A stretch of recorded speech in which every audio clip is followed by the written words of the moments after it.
Hey guys, welcome to the channel. This is a story about what if Naruto fall in love with Kurotsuchi. Part 1. If you guys enjoy this, what if? Comment down below.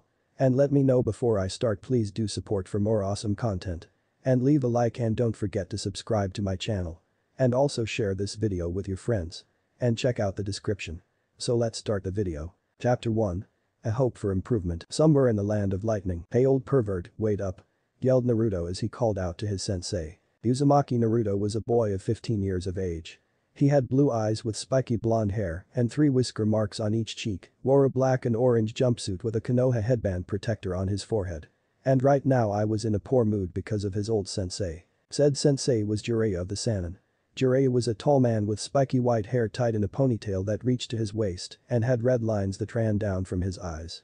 He wore a green kimono that was covered by a red haori. He also used a forehead protector, but unlike his young apprentice, his forehead protector had the kanji for oil instead of the leaf symbol from Konoha, like it was traditionally used by their shinobi. I told you to keep quiet, you brat. And hurry up, we don't want to stay in the land of lightning for long, said the sage to his impatient companion, not slowing his pace despite the boy's protests. And would you at least tell me why are we here in the first place? You just left me alone like you always do to go around doing your research, and next thing I know you come back and tell me we need to go at once without explanation. The blonde had an exasperated scowl on his face as he tried to keep up with his teacher's hasty pace. And the only thing you told me was to shut up while we were in these lands. What is your deal, old man?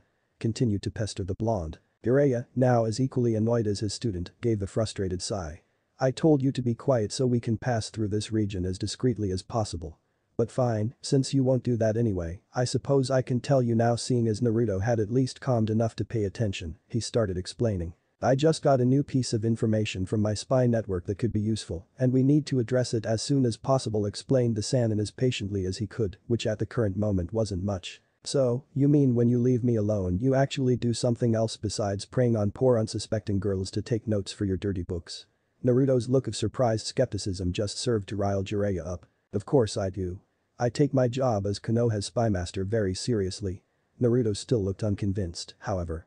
This little expedition of ours is for your benefit, you ungrateful brat, explained Jiraiya with indignation. Now that seemed to strike a chord with Naruto, and in an instant, his impatience was replaced with excitement and curiosity. Really?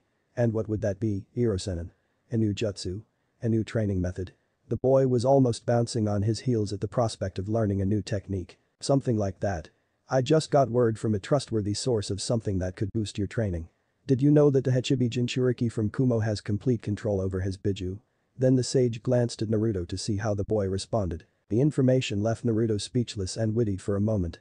Complete control of a Biju? Was that even possible? He could control up to 3 tails while barely keeping his sanity. For Naruto, full control of a Biju was something that seemed so out of reach. If Kumo's Jinchuriki could do that, he ought to be a truly formidable shinobi. Jiraiya, on his part, found Naruto's reaction to be amusing. Yeah, amazing isn't it? And my source told me that, apparently, the Hachibi Jinchuriki learned to master his Biju in a secluded island somewhere in the land of lightning. It seems that whatever is on that island was a key factor in learning to use the Hachibi. Naruto was in complete awe at the news. Could a secret method for controlling Biju truly exist? He didn't know what to think of it, it seemed too good to be true. However, it also filled him with hope. If he managed to control that kind of power, his dreams and goals could be within his reach. He could protect his precious people, he could have enough power to become Hokage, and he could take back Sasuke from Orochimaru's grasp. Do you really think I can do it, Iro-senin? Said Naruto with doubt, but more than that, he was afraid. The last time he attempted to control more than 3 tails of the Kyuubi's chakra, he almost ended up killing Jiraiya. It's worth checking out, kid. If it helps you to control even one more tail, it would still be worth it. Jiraiya's urgency, however, was that he was worried about Naruto's well-being. While he could say that the boy had improved amazingly in skill since he started his training trip, he was still nowhere near close to the strength he needed to take on a member of Akatsuki. They were strong. Having monsters such as Uchiha Itachi and Hoshigaki Kisame was a testament to that. If the rest of their members were even close to the power of those two, then they truly were fearsome.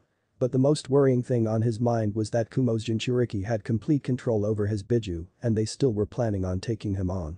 Jiraiya himself couldn't think of a more dangerous thing than a fully realized Jinchuriki, and the Akatsuki were confident enough in the power of its members to hunt such a beast of a shinobi. If those were the kind of foes that Naruto was up against, then the boy simply had no hope of coming on top, not at his current level. He needed to find a way for Naruto to get strong fast, and he needed it now. He had considered trying to teach the boy Sage Mode, but he didn't know how long it would take. Typically completely mastering Sage Mode took years, and it didn't warrant that you would be adept at it. If he spent that time teaching Sage Mode to Naruto and the boy didn't master it, then all that time would have been a waste, and that was a time that could have been better spent trying to make him stronger to face the Akatsuki before they made their move. With Naruto pondering on his ability to control the Kyuubi, and with Jiraiya full of worry for his apprentice and godson, the walk quickly went silent. Naruto, noting the downed atmosphere that his teacher was expelling, raised an eyebrow and couldn't help but feel curious and confused about his master's strange behavior. What's up with the old perv all of a sudden? Jiraiya soon realized that his gloomy demeanor was starting to make Naruto suspicious, so he promptly changed topics. Anyway, we should make haste and get out of the land of lightning as soon as possible, well, at least it's land. We have to look for a boat to start searching for that island. Even if the adjacent sea is still technically part of the land of lightning, Kumo doesn't keep as many close tabs on its sea like they do on its land. All this caution further confused Naruto. But Iro-sennin, I thought we were neutral with Kumo. We are, but that doesn't mean that there isn't tension between the villages. Remember kid, neutral just means that we aren't actively trying to rip each other's throats, it doesn't mean that we are friends. Explained the sage. Naruto just squinted his eyes and put his hands behind his head. It's just so stupid, Iro-sennin, to be always so hostile with each other for things that happened long ago. It just seems so petty. A peaceful future is a much better thing to aim for than keep an old conflict going, Dadabeo. Jiraiya responded by exhaling a long breath and putting on a hopeful expression. If only it were that easy kid. People won't forget past wrongdoings just like that, and a lot of times they are in their right to feel that way. Remember your little Hyuga friend? That question seemed to surprise Naruto. Hinata? Yeah. What about her? He wondered what Hinata even had to do with the current topic. Well, did you know that Kumo attempted to kidnap her when she was still a small child? Asked Jiraiya with an edge in his voice, somewhat angry at remembering that event. And your mother Kushina too, but I can't tell you that, thought the man grimly. Well, now that you mention it, I think Neji said something about it during our match in the Chunin exam, said Naruto, remembering the bitterness that the prodigy showed by the tragedy that event caused. But he still wondered what did that have to do with anything right now. But why are you asking, Iro-sennin? The Sannin responded without even looking back. Before I tell you that, I want you to answer me this first. Why do you think Kumo wanted Hinata for? Naruto once again squinted his eyes in focus, trying to think of any reason why anyone would have something against a shy girl like Hinata, and when she was a child no less. For her eyes, I think. He barely recalled the reason that Neji had mentioned in the exams. The prodigy mostly explained his father's death and not much of anything else. Jiraiya nodded, glad that his student knew at least that much. The Byakugan is one of the 3 great Taijutsu, many would do anything to get their hands on such a powerful Kekkei Genkai. And what would have they done to her, Iro-sennin? Raise her as one of their own? Inquired the blonde. Naruto knew Hinata and considered her one of his precious people, and he had a strong conviction that she would never leave Konoha, not even if they tried to convert her since childhood. However, Naruto failed to pick on the real meaning of the attempted kidnapping. Naruto, you are a good kid and you have a good nature, but that also makes you naive, thought Jiraiya with a bit of sadness, as he knew that most likely in the immediate future Naruto would face hardships that will probably crush his good-natured spirit. If it didn't, he could die in the face of the challenges that awaited him. Kid, being forced into loyalty to Kumo would have been the absolute best case scenario for the poor girl had the abduction been successful. Naruto raised an eyebrow in bewilderment. That was a best case scenario? They could have taken her eyes and transplanted them into their own ninja. But what would most likely have happened is for her to become a breeding stock for life, and they would have still taken her eyes, while at it, explained Jiraiya darkly, driving home just how terrible her fate could have been. Naruto widened his eyes with horror and repulsion at the thought of something so horrible happening to one of his close friends. He finally understood the implications of the abduction. She would have been forced to give birth to children in a rival village for the rest of her life. And those same children could have been used against her own home. Naruto literally couldn't think of a fate worse than that. Jiraiya, for his part, just kept walking, letting all that sink in into Naruto. After a moment, he started talking again, deciding to reveal the point of his questions. I'm telling you this so you can get an example of why it is so hard for ninja nations to get along. That attempt on your friend was thwarted, but there are countless other terrible things done between ninja villages that never are. Isn't even the village that we have the worst relationship with. This topic of conversation put Naruto in a depressed mood, but he was still compelled to ask. Then which one is it? That would be Iwa. And by far. In the last war, there was too much bloodshed on both sides, the scars are still too fresh for it to be any other way. But as you know, we won the war, so they are the ones that suffered the most casualties. To this very day, most Iwa shinobi would rather cut off their hand than shake it with a Konoha shinobi. Finally, Naruto kept quiet, his downed mood not leaving any more wish in him to keep talking. While Jiraiya was glad that Naruto finally decided to be silent in their walk through Lightning Country, he felt a bit guilty for making the normally cheerful boy so somber. "I'm sorry kid, but those are the sort of things we must deal with in our ninja world. You have inherited my wish to look for a way of achieving peace between our nations, but you will have your work cut out for you. Still it is important that you keep these kinds of things in mind." That was Jiraiya's last thought as they were arriving at a clearing to start preparing camp as the evening was upon them. Neither Jiraiya nor Naruto realized that in one of the trees in the proximity, just out of sight, a Venus flytrap-like figure emerged from it, seemingly separating from it as if they had been one being. The flytrap-like extension opened to reveal a head with green hair and a face with a white half, while the other half was black. The flytrap-like man was wearing a black cloak with red clouds. "So it seems that the Kyuubi and Jiraiya of the Sannin are in Kumo looking for a better way to control the Biju's power," said White Zetsu with a carefree and mischievous attitude, but also full of malice. "We should inform Tobi of this development this time." Black Zetsu was the one who spoke, but unlike his white counterpart, he sounded much more serious and eerie. After that, Zetsu just sank again into the tree trunk until it left no sign that he had ever been there in the first place. The tall man wearing a black cloak with red clouds sat on a rock in a damp dark cave. The dim light of the night sky filtering through the entrance barely made it possible to see the man's outline. The strange man had short spiky black hair and his face was covered by an orange mask with a spiral pattern that only left a hole for his right eye. He had his arm resting on his knee as he patiently waited for Zetsu to finish his briefing on the new intel regarding the Kyuubi. And that concludes my report," finished Black Zetsu dutifully. The man just kept silent, thinking over this new bit of information. "What should we do about this, Tobi? This could be a good chance to snatch the Kyuubi, even if it is a bit early," said White Zetsu with a toothy grin, restless for a plan of action. Tobi could see what Zetsu was getting at. In all these years that Jiraiya took over Naruto's training, the man had been extremely cautious.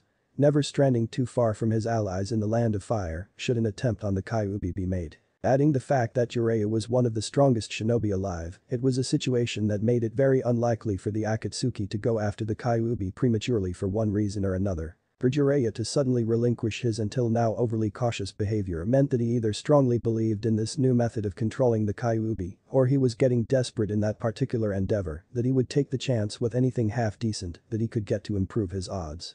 It was probably the latter if Jiraiya's hasty attitude was any indication. Indeed, going for the Kyuubi right now would be the most logical course of action, however. Zetsu's white half raised an eyebrow in curiosity at Tobi's hesitation. Capturing the Kyuubi at the moment was the logical step to take, for Zetsu at least. "Zetsu, did you check on that other task I commended to you?" Whatever Zetsu was expecting Tobi to say, it wasn't that. "Well?" inquired Tobi once more, expecting for the plant-like man to continue. Black Zetsu was the first to compose himself. "We did. Is just as you suspected. Ever since Kumo's perfect Jinchuriki became public knowledge, the other nations have started to keep a closer watch on their Biju. They don't want to be left behind in the development of their Jinchuriki. As a consequence, the security for them has been exponentially increased." Black Zetsu finished and left his white half to elaborate. "Most of them aren't a problem. However, the Yanbi and the Gobi are going to be an issue." It was just as Tobi had predicted. Even if the villages were tightening the security around their Jinchuriki, only those two presented a problem. The Ichibi was the Kazukiage. He was always going to be under Suna's full protection anyway, regardless of what the other nations were doing. But Suna was the weakest of the 5 great ninja nations. Even with all their security, the only real threat was the Ichibi himself, and Akatsuki could handle him. The Nibi and the Hachibi weren't nearly as closely watched, as Kumo was arrogant in their current position of having a fully realized Jinchuriki to feel as if they were invincible. They could attack while they were careless and capture them both, and quickly escape before Kumo had any chance to retaliate. The Sanbi's current whereabouts were unknown to Kiri, and their only remaining Jinchuriki defected, preferring to live in solitude as a Masingan. Taki was attempting to protect the Nanabi, but they were a minor village and pathetically weak to boot. A single Akatsuki member would be enough to wipe out the entirety of Taki without even breaking a sweat, even with their hero's water. However, the Yanbi and the Gobi were a different matter. Iwa had them under tight watch, and Iwagakure wasn't weak like Suna and Taki. Unlike Kiri, they still had both their Jinchuriki, and they weren't being careless in their confidence like Kumo. Even getting close to either of the Jinchuriki would quickly bring the whole of Iwa's might on them. Even the Akatsuki would have trouble fighting 2 seasoned Jinchuriki supported with an entire powerful ninja village that had the most experienced kage in all the elemental nations all at the same time. The most effective way of handling that situation was to find a way to isolate each Jinchuriki and cut off the chance of them getting help from their village or fellow Jinchuriki. Even if the Kyuubi was an easy pick right now, Toby first wanted to think over the entire situation before making a move. Zetsu felt like he had been waiting forever with how long Toby had been quiet, at least the white half did. What are you scheming, Toby? Don't keep me in the dark here, thought white Zetsu impatiently. Black Zetsu was as calm as usual, seemingly not bothered at all by the long wait. After taking his time, Toby spoke at last. Zetsu, tell Nagato to arrange a members meeting. We need to have everyone on this. Oh, so you do have a plan, Toby? Said white Zetsu, excited and relieved at the same time for finally being done waiting. Indeed. I may have a way for one situation to deal with the other, and with that, the masked man disappeared by being absorbed in a spiral space distortion coming from his right eye. Knowing that was his cue to leave, Zetsu sank into the ground, leaving the damn cave empty. The Wagakure no Sato. The Wagakure no Sato was a village made of stone, surrounded by a mountain range and waterfalls. The buildings were carved out from the very same mountains of the region, making them like towers, and due to its hill-like structures, the paths between them had to be connected with bridges. The village had business of all kinds, with civilians and ninja going about their daily routine. As one of the great 5 ninja villages, it was a sight to behold. And currently, their leader the Tsuchikage was eating in a small barbecue restaurant, celebrating with his son Kitsuchi, his bodyguard and family friend Akatsuchi, and finally his granddaughter Kurotsuchi. Akatsuchi, try to leave some barbecue for the rest of us. Even I may not be able to pay for all the food you eat, said the ruler of Iowa. Inoki was a very short old man, he had a long beard that reached to his chest and an almost equally long mustache. Due to his age, his white hair only covered the lower half of his head, which he kept in a top knot, and had a red round nose. He wore a green flak jacket covered by a green coat with yellow borders. I'm sorry Tsuchikage-sama, I'm just making the most out of this. Is it not every day that you offer to pay for everyone's meal? Said the voracious boy. Akatsuchi was a large plump young man, had small black eyes, a large round nose, and seemed to have a perpetually happy-looking face. He was wearing the standard Iowa uniform, which consisted of red clothes covered by a brown flak jacket, but he also wore a red bandana over his head that had the metal plate of a forehead protector, and he kept a yellow scarf wrapped around his neck. Well, this is a special occasion after all. Kurotsuchi has been waiting a long time for her jounin promotion. Kitsuchi was a tall man, he had dark eyes, a big nose and graying hair and a beard. He was also wearing the standard red uniform of Iowa with brown flak jacket, and like Akatsuchi, over his head, he also wore a red bandana with Iowa's forehead protector insignia. Took you long enough to promote me, Gramps. You know damn well I'm one of the best shinobi in the village, said Kurotsuchi smugly. She was a young woman of 17, almost 18 years of age. She was wearing the standard red Iowa uniform with brown flak jacket and forehead protector. However, her right sleeve was missing and wore black gloves on her hands. She also had a red skirt that showed her fishnet-covered legs. She had pale skin and short black hair framing her face, but her most notable feature was her pupilless pink eyes. Your head is hard as stone, and your ego is too big for your own good. I first wanted to make sure that your judgment was fit for a jounin, said Inoki in a matter-of-fact manner. While it was true that she was one of their most skilled ninjas and probably their best kunoichi, and at only 17 years of age at that, she could be very overconfident, brash, and a bit immature at times, but there was no denying that she was a prodigy. There were even talks among the populace that she was well on her way to be the best option for Tsuchikage once Inoki retired. Kurotsuchi just dismissed her grandfather's claim, waving her hand with a carefree smile. Yeah. Just you wait, old man, I'm gonna take your job before you know it. I'm just getting started by becoming a jounin. In fact, I bet I could beat most jounin in Iowa. You just proved his point, Kurotsuchi thought Akatsuchi with a sweat drop on his head and a deadpan expression. Inoki huffed in indignation at Kurotsuchi's careless attitude. That's exactly why I didn't want to promote you just yet. If you keep acting like that you will never beat Tsuchikage. Though, you can't deny that Kurotsuchi is strong for her age. If her skills keep growing at the rate they have been, before long she just might become our best candidate for Tsuchikage, remarked Kitsuchi. Not you too, Kitsuchi. Don't encourage her behavior, said Inoki, exasperated at his son. Akatsuchi just laughed at their antics, and Kurotsuchi soon joined him. Anyway, we are here to celebrate, and I would like to make a toast to Kurotsuchi's progress, said Kitsuchi, now standing up. May she continue making us and Wagakure proud, he said while lifting his cup. For Kurotsuchi. For Kurotsuchi, echoed Akatsuchi and Inoki. And even some of the other clients joined in, also proud of the Tsuchikage's honorable granddaughter. Later that day, Kurotsuchi sat on her bed as the late afternoon sunlight came through her window. She had a sad look in her eyes while she looked at a picture frame in her hands. The picture was that of a woman that looked strikingly similar to Kurotsuchi. In fact, if it hadn't been for her long hair and her more mature look, she could have been a carbon copy of Kurotsuchi. In the picture, she had a serene but joyful smile while she gazed at a small bundle in her arms that could only be a baby. The tomboy just kept stroking her fingers on the borders of the frame, wondering what her mother would say if she could see how far she had come in her shinobi career. "I got promoted, Mom. Jounin, just the same as you," she sorrowfully tough with a sad smile as she kept staring longingly at the image of her mother. "Wherever you are, I hope you are watching me. In my honor, I swear I'll make you proud," thought the girl with sadness. "She always knew you were going to be a splendid Kunoichi." Hitsuchi's words momentarily startled Kurotsuchi. She had been so immersed in her thoughts that she failed to notice her father in the doorway. "Dad, I didn't know you were there. I was just..." Flustered, she quickly put the photograph on her nightstand. She hated when others saw her moments of vulnerability, even if it was her dad. There is no need to feel embarrassed. Missing the people important to you is not a weakness. I myself think about her every day, said Kitsuchi with a faraway look in his eyes while he leaned on the wall. Kurotsuchi didn't know if missed was the right word to use. To miss someone you had to remember the person. She had been too young, barely a year old when her mother died, that she couldn't recall her. If it weren't for her photograph she wouldn't even know what she looked like. Her mother was just finishing her maternity leave when she went back to fighting on the front lines. After that it wasn't long until the war reached its culminating point and she went with the intent of fighting for a better future for her newborn daughter, only to be slaughtered by Konoha's yellow flash. Her mom had always been the missing element for the true family that Kurotsuchi never had. She loved her father and grandfather, but her grandpa was the Tsuchikage and didn't have much time for them. Meanwhile, her father had his hands full doing his duty as a shinobi and trying his best to raise his daughter properly by himself. And considering her only friend was Akatsuchi, she was essentially raised among men, which was probably the reason for her tomboyish attitude. And even though she liked the way she was just fine and wouldn't change her personality for anything, the fact still stood that she always longed for a mother figure in her life. She debated a bit before asking. "Dad, how was my mom?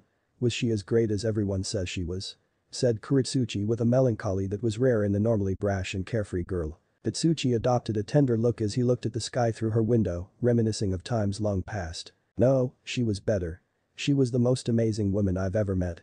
Also the most beautiful, in fact, in that department you take completely after her." "Thank God for that," said Kitsuchi with a small smile, to which Kurotsuchi replied with one of her own. "She was calm and collected, but also kind, loving and nurturing. She was a true lady," said the man. "Well, I definitely didn't inherit any of that," replied his daughter with a forced laugh. Hitsuchi glanced at the girl appreciatively. "You're both great in your own right, Kurotsuchi. And I know that she would be very proud of the woman you have become and the one you have yet to become. She wanted nothing more than to watch you grow up and loved you with all her heart." Kurotsuchi's eyes were moist at her father's words. Even though it was not the first time she asked for details of her mother, she liked to ask once in a while to avoid forgetting about her memory, as it was all that was left of her. Damn Konoha for what they did. And damn the yellow flash for taking away her mother and with her the family that never was. "I we should make Konoha pay for their sins, Dad. We are strong, we could crush Konoha. The yellow flash is not there anymore to save them this time. We should make them feel the same suffering that we do. Blood should be repaid in blood," said the girl darkly with a fierce look in her eyes. The cold rage in Kurotsuchi's pink eyes made Kitsuchi feel uncomfortable. He gave her a disapproving look and tried to reason with her. "We have talked about this before, Kurotsuchi. Konoha also lost a lot of people in the war. The damage both nations sustained was so great that I'm just glad we are still standing at all." The young woman's anger just grew at her father's words. "How can you leave them off the hook after all they did to us, Dad?"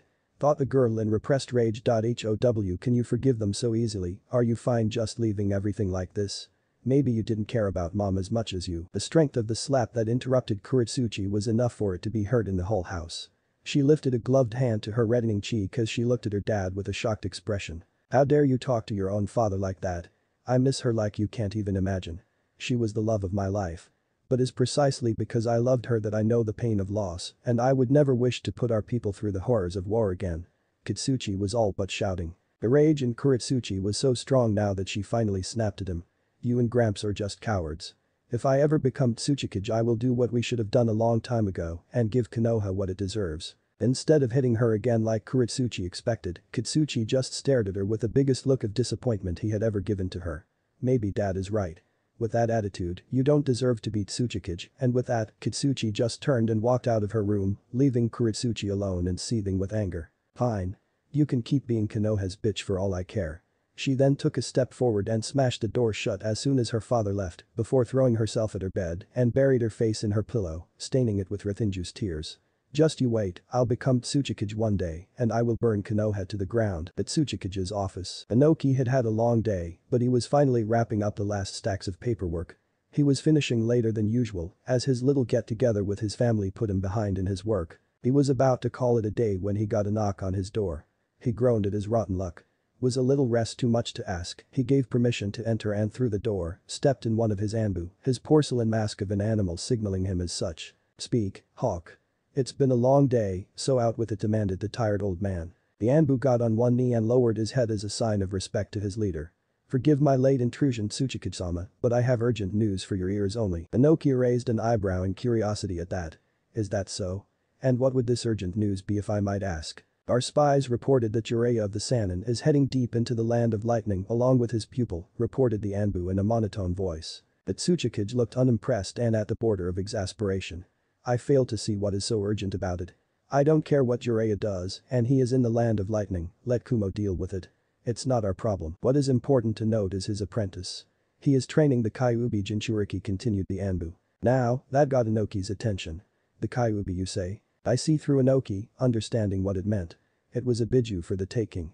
If they captured the Jinchuriki, extracted his biju and sealed it in one of their own ninja, they would not only reduce Konoha's military might, but Iwa would become the only village in all the elemental nations to have 3 biju.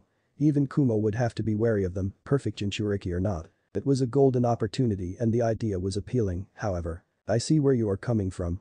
But he is being guarded by Jiraiya of the Sannin, and he is no pushover. The amount of men we risk by sending them against Jiraiya is too high. And that is without taking into account that we would be trespassing into Kumo's territory. Should we fail, we risk starting a war with 2 other nations while throwing away military assets, explained Inoki. There is another detail and is perhaps the most important.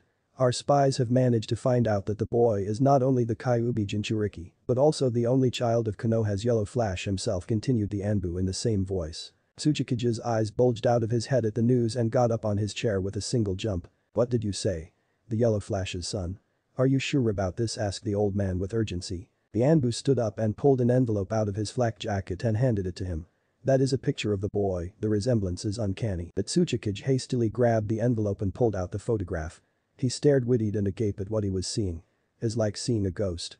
He is practically identical to the Yellow Flash. If that wasn't enough, we also found out that he was born 15 years ago, on October 10th. The same day the Kyuubi attacked Konoha. Now Inoki had no doubt in his mind that he was the Yellow Flash's son. Jinchuriki were typically picked from the Kage's family to more easily ensure their loyalty. What a better host than the Yellow Flash's newborn child. Do you know anything about the boy's abilities? It is to our knowledge that he possesses the summoning contract with the Toads and already mastered the Yellow Flash's original jutsu. The Rasengan.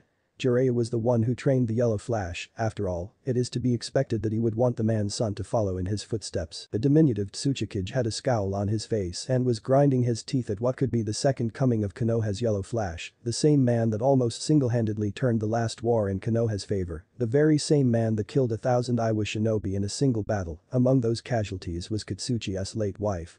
Inoki had heard enough, now he had a choice to make. Good job for bringing this to me. You are dismissed. The anbu gave a bow to its leader and exited the office, leaving the Tsuchikage to his thoughts. Inoki had already forgotten about his previous tiredness and knew he wouldn't be getting any sleep that night as he had a lot to consider. Mountain range of Iwagakure. Outside of Iwagakure and just far enough to avoid the village patrols, 2 men waited. They both wore black cloaks with red clouds and were using conical straw hats. However, one was a hunched figure that you could only see the upper half of his face as his lower half was covered with a piece of cloth. He also had what appeared to be a long, metallic scorpion-like tail that came out of the back of his robe. The other figure was a young blonde man with long hair that he kept in a high ponytail and had a long bang hanging over his left eye. But the one trait that really drew attention was what appeared to be a mouth in each of his hands. What is taking him so long? I hate to be kept waiting, said the shorter one with a deep hoarse voice. You should really learn some patience, Sasori no Dana. After all, with that body, you have all the time in the world, said the blind man to his partner with a cheeky grin. Shut up, Tadara, I'm not in the mood to be listening to your prattle, said Sasori with irritation to his partner. So touchy. You know, being so close to home makes me a bit nostalgic. I wouldn't mind leveling a building or 2 to remind my countrymen of the magnificence of my art, said Tadara while playing with some clay to pass the time. That trash you do with your clay isn't art. Art is everlasting, is something that can be admired for generations to come.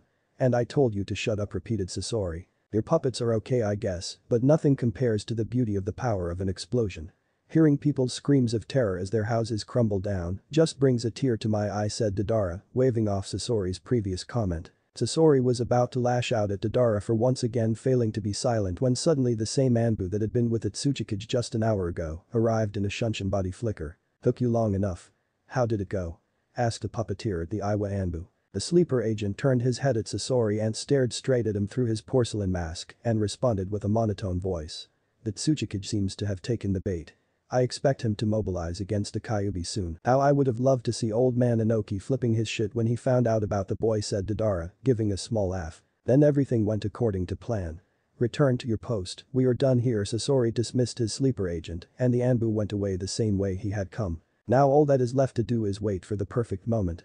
If everything goes well we might just snag us 3 Biju at once, unstated Deidara. You can wait by yourself. I'm not staying here doing nothing. I'll come back later when the time to act is right, said Sasori, turning away and walking in the opposite direction. Wait up, Sasori no Dana, we still have to report to Leader-sama. Hey, Sasori no Dana, are you listening to me?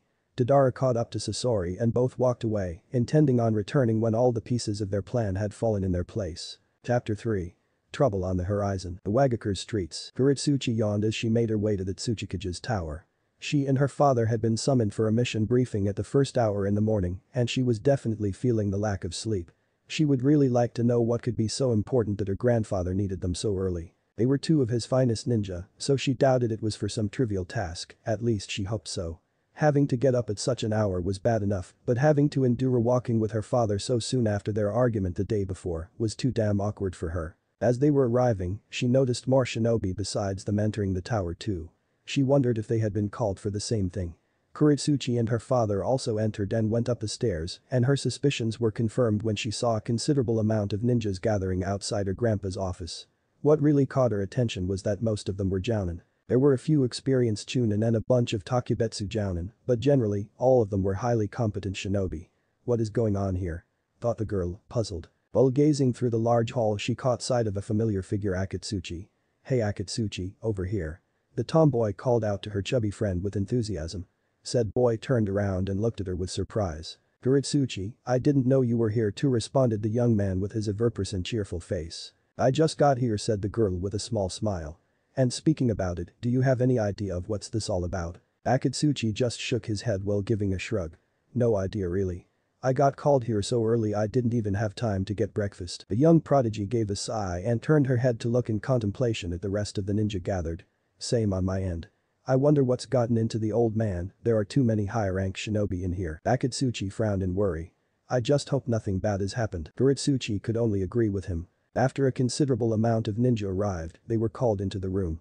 When they entered they could barely fit into the Tsuchikage's office even though it was relatively big. After Kurotsuchi managed to find a spot for herself between Akatsuchi and her father, she saw her grandpa floating over his desk with his gravity jutsu. He was wearing his brown Tsuchikage hat with a kanji for earth and had a stern and serious face, which only reinforced her suspicion that whatever was happening was something big. Inoki scanned the room, looking briefly at every one of the ninjas present. After confirming everyone's attendance, he gave a curt nod to his secretary, who then proceeded to close the door behind her as she left. The small man cleared his throat and went straight to the point. I know you are wondering why I summoned you here. And that is because it has recently come to my attention that Jiraiya of the Sannin has been training the Kyuubi Jinchuriki and has currently entered the land of lightning for reasons still unknown. Most of the shinobi in the room had looks of confusion at the news, not understanding why that information was relevant. But Kitsuchi and a few of the more experienced jounin started to catch up with their leader's intentions. Oh no Dad, you wouldn't, thought Kitsuchi, fearing where this was going. But Tsuchikage continued, not caring for their reaction. This leaves Konoha's Biju the most vulnerable it has ever been.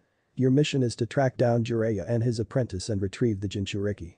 Do what you will with Jiraiya, but the boy has to be brought back alive to extract the Kyuubi. Due to the delicate political nature of this mission, along with Jiraiya's strength and the threat of a Jinchuriki, this mission is classed as rank. The collective gasp was heard at the details of the task at hand.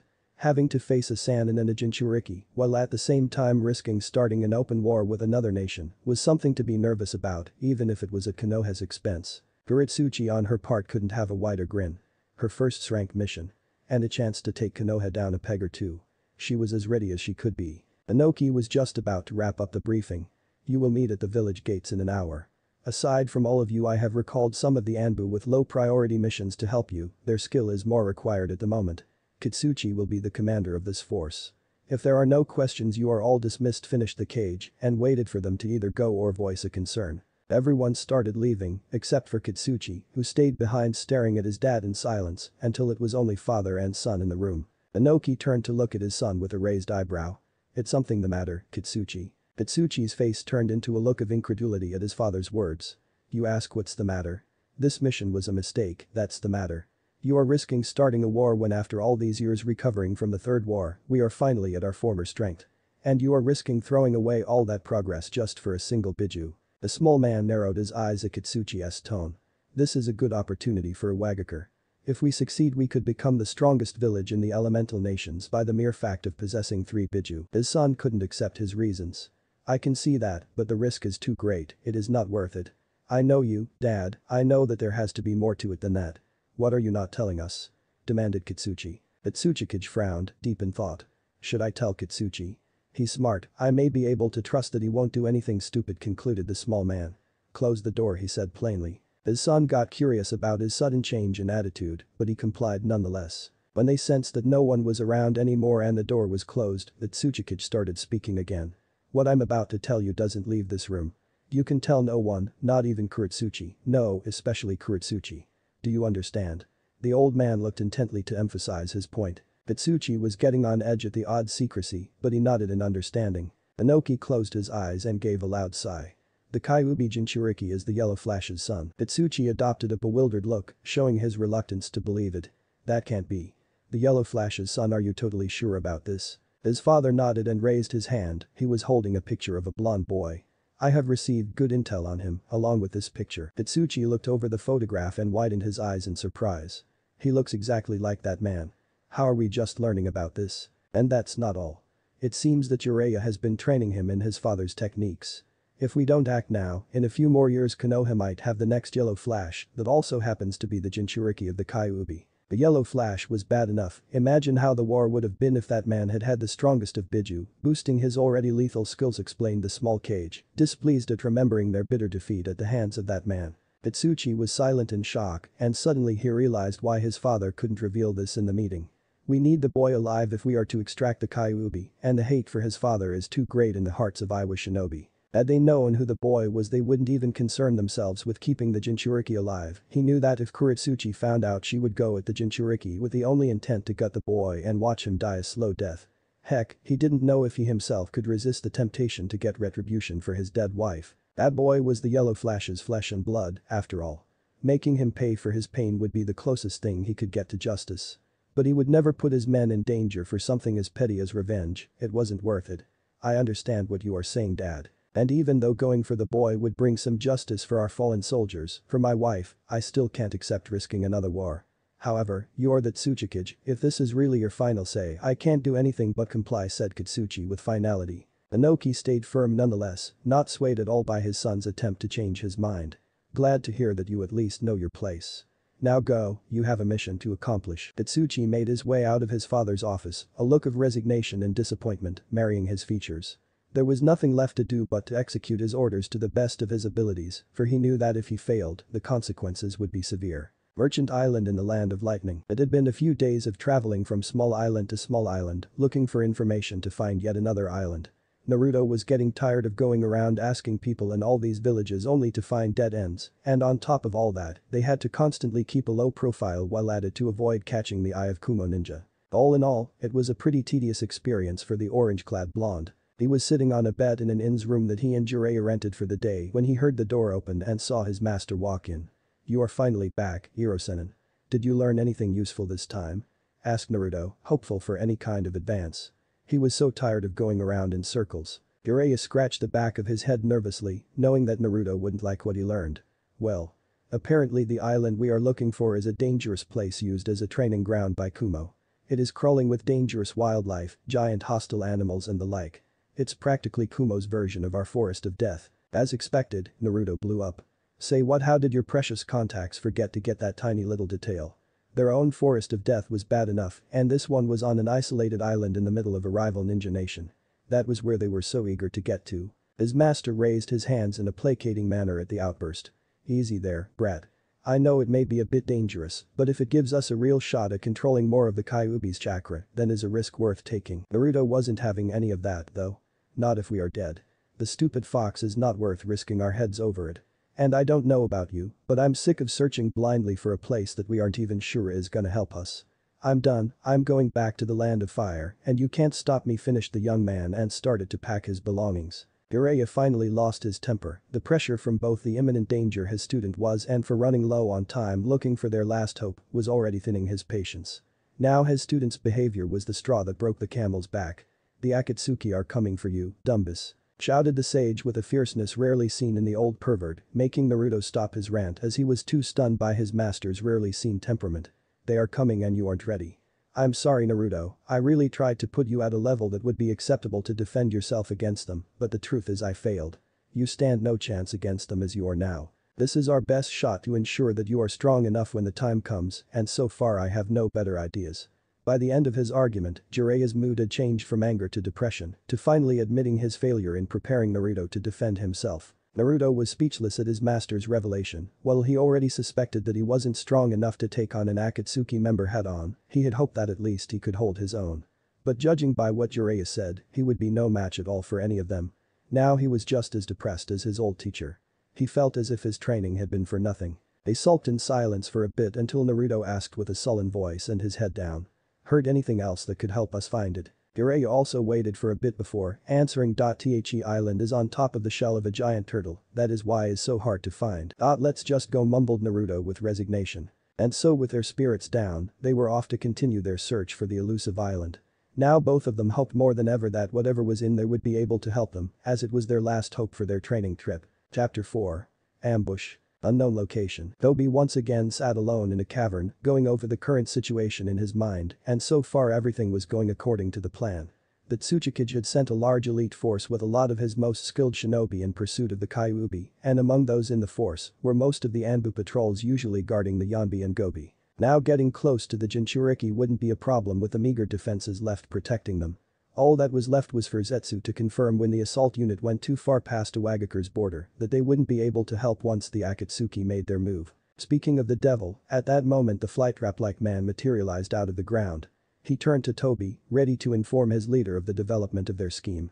The force hunting the Kyuubi is already on the seas of the Land of Lightning, giving chase to the Jinchuriki. At this point, even if they were to turn around and come back, they would not get here in time to save the Yanbi and Gobi, reported Black Zetsu in his deep monotone voice like always. That was what Toby had been waiting for.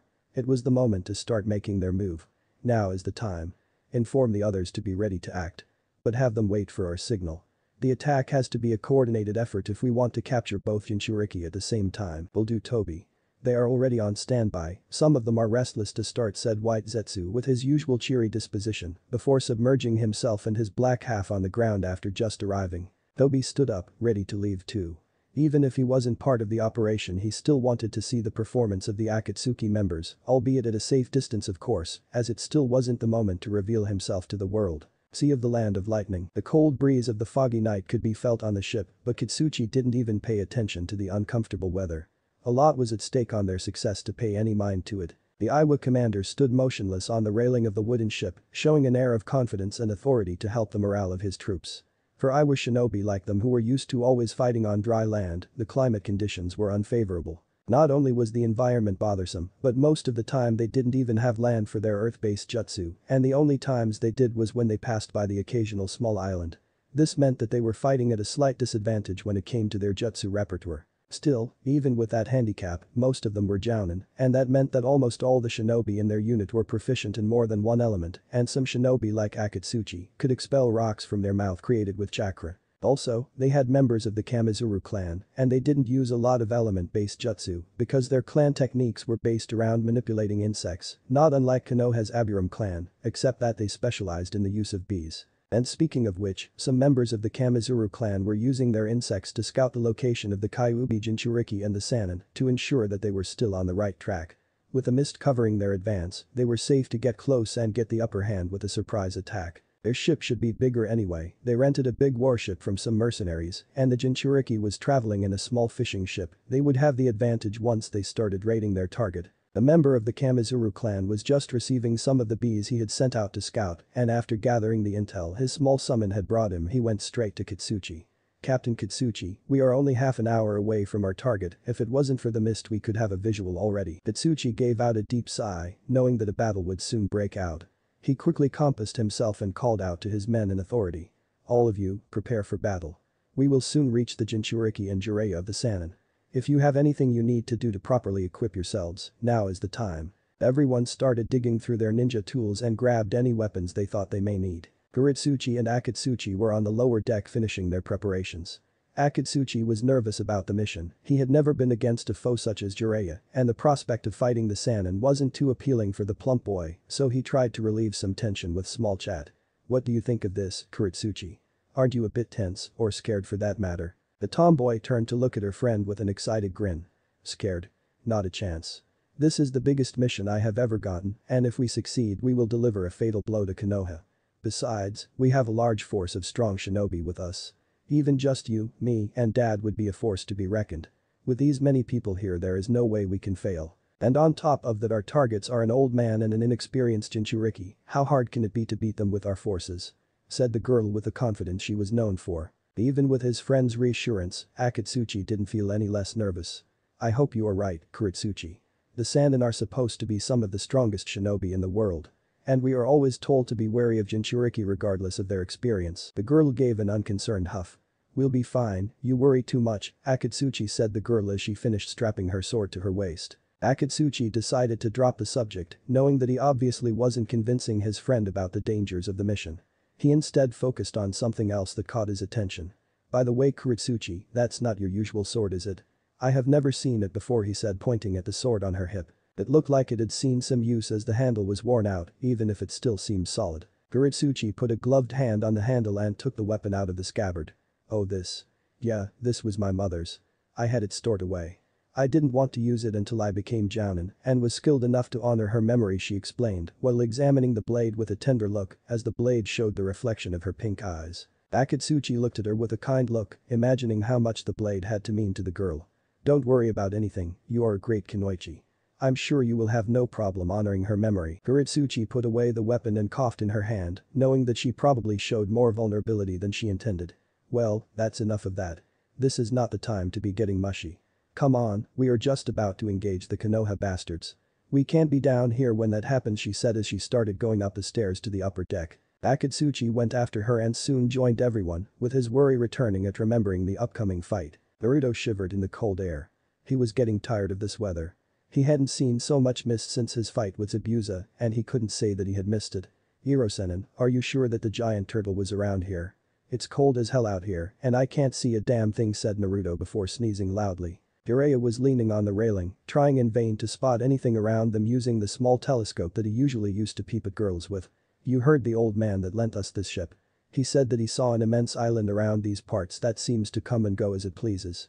If that's not an island on a turtle I don't know what else could explain that. Unless it's a haunted island or something. Naruto bleached at his master's words. A haunted island. Like with ghosts and stuff. And now that he thought about it, maybe the haunted island would explain the mist and the cold. Now his shivering got even worse, and not because of the bad weather. He started pacing from one side of the deck to the other, looking scared and on guard for anything suspicious. Jiraiya gave an exasperated sigh and turned around to scold Naruto. Would you quit that? You are such a superstitious brat, you know that. He put the telescope away and regarded Naruto with an incredulous look. Ghosts aren't real, Naruto, I was just joking. Seriously, what kind of shinobi gets scared of that? That got the Jinchuriki to stop pacing and tried to act tough in an effort to save face. Scared? Me? Of course I'm not scared, Hirosenin. Who is scared? Uzumaki Naruto is scared of no ghosts he finished with a rather unconvincing smile, which only made Jiraiya look at him with a deadpan expression, obviously not believing him at all. Suddenly Naruto perked up. Hey Hirosenin, look, I can see something. Could it be the island? He said while pointing at the distance. The Sannin got a curious look and glanced over where Naruto was pointing at, and he could indeed see a silhouette through the mist. However, it wasn't big enough to be what they were looking for, but it was still rather big, but that was probably because whatever it was close. Soon the silhouette revealed itself to be a large ship, at least 10 times the size of their own. Jiraiya narrowed his eyes in suspicion at the ship's abrupt appearance. They both stared at it for a moment before they heard the ship's crew yell. Charge. Get those Konoha scum. Suddenly a large squad of Iwa shinobi started raiding Jiraiya and Naruto's ship. Jiraiya widened his eyes in alarm at the unprovoked attack. Oh hell no. Naruto, prepare to fight, this is an ambush. Yelled the old master at his pupil. Naruto looked equally as shocked before snapping himself out of it and formed a single hand seal for his favorite technique. Taiju Kage Bunshin no Jutsu multiple shadow clone technique. In an instant, their small ship was bursting with copies of Naruto. The doppelgangers charged with a battle cry, clashing with their enemies midair and matching their numbers. Soon Jiraiya joined the fray along with Iwa's strongest members of their unit and the sea became a battlefield. Wagakure no Sato. Inoki was restless, knowing the delicate mission that he had entrusted his son and granddaughter could put Iwa in a terrible position should it go awry. It made his nerves eat him from the inside. He didn't even care about his stacking paperwork for his mind was so clouded with worry over the success of such a delicate task. He only hoped that Kurotsuchi's fears didn't come true. Suddenly one of his chunin entered through his door with urgency. Tsuchikage-sama. There's an emergency, you should come immediately. The young man was so worked up that he didn't care to ask for permission to enter. Inoki jumped in his chair at the intrusion. What's the meaning of this? You better have a good reason for barging into my office in such a manner.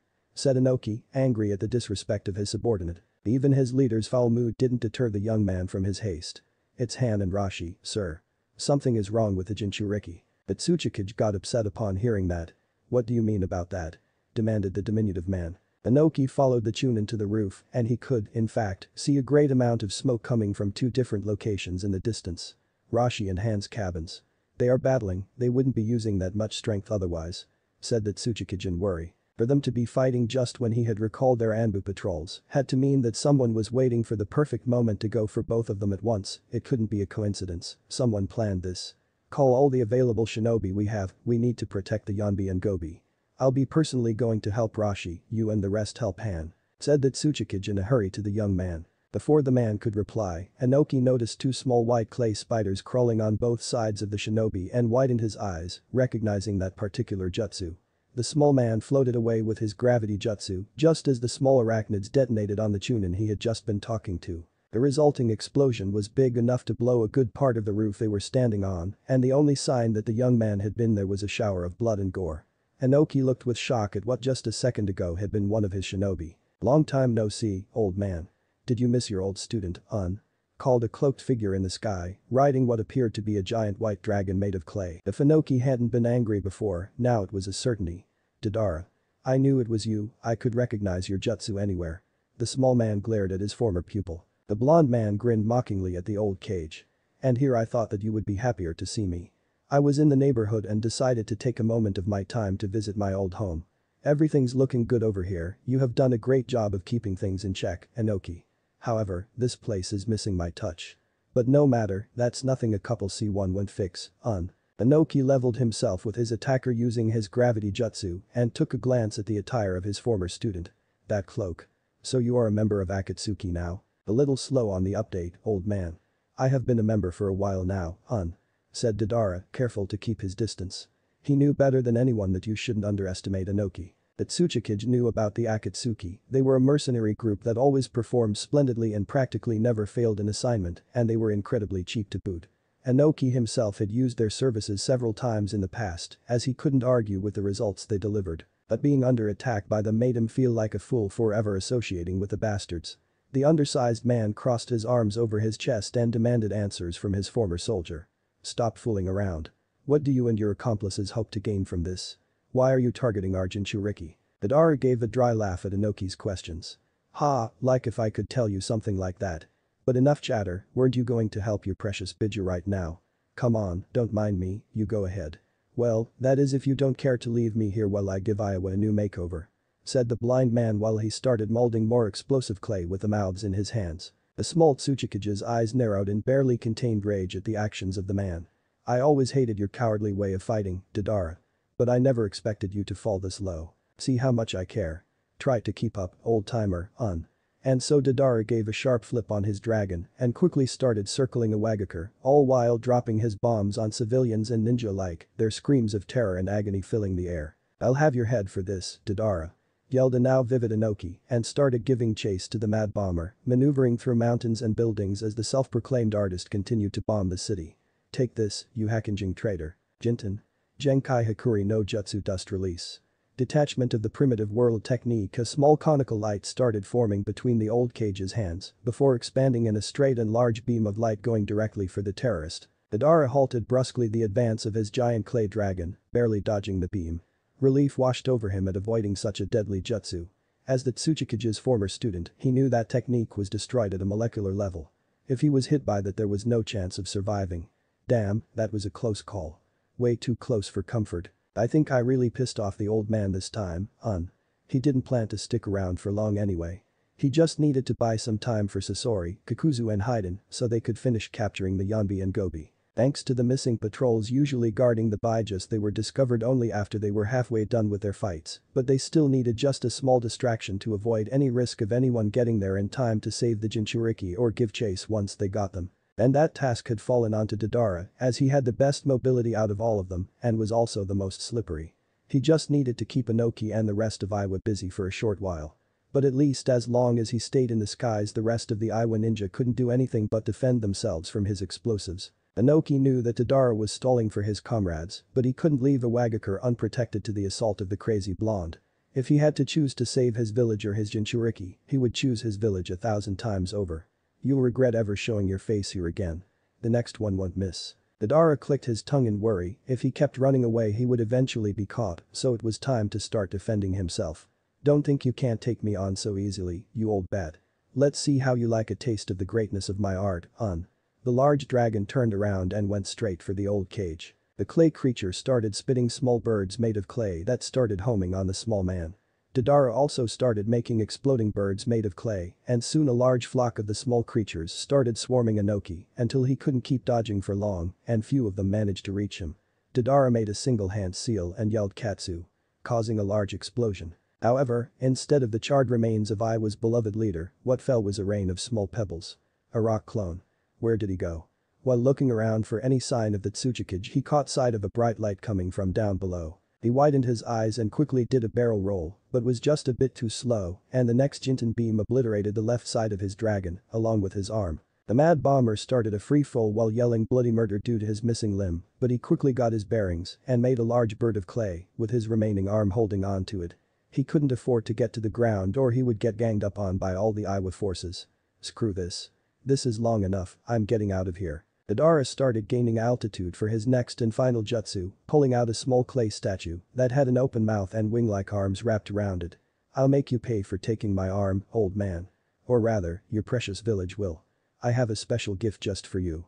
My C3 will make a burning crater out of Iwa because art is an explosion. The Akatsuki member proceeded to drop the statue over the village, and as soon as he did, the statue became huge and extended its arms as it continued its free fall. Inoki looked in horror at the large figure. Fearing for the safety of his people, he used the Jinten once more and fired it at the statue, tearing a huge chunk of it. However, the rest of the statue detonated soon after, and the inferno that enveloped the sky could be seen for kilometers. Once the explosion died off, the old Tsuchikage took to the air once more to evaluate the damage done.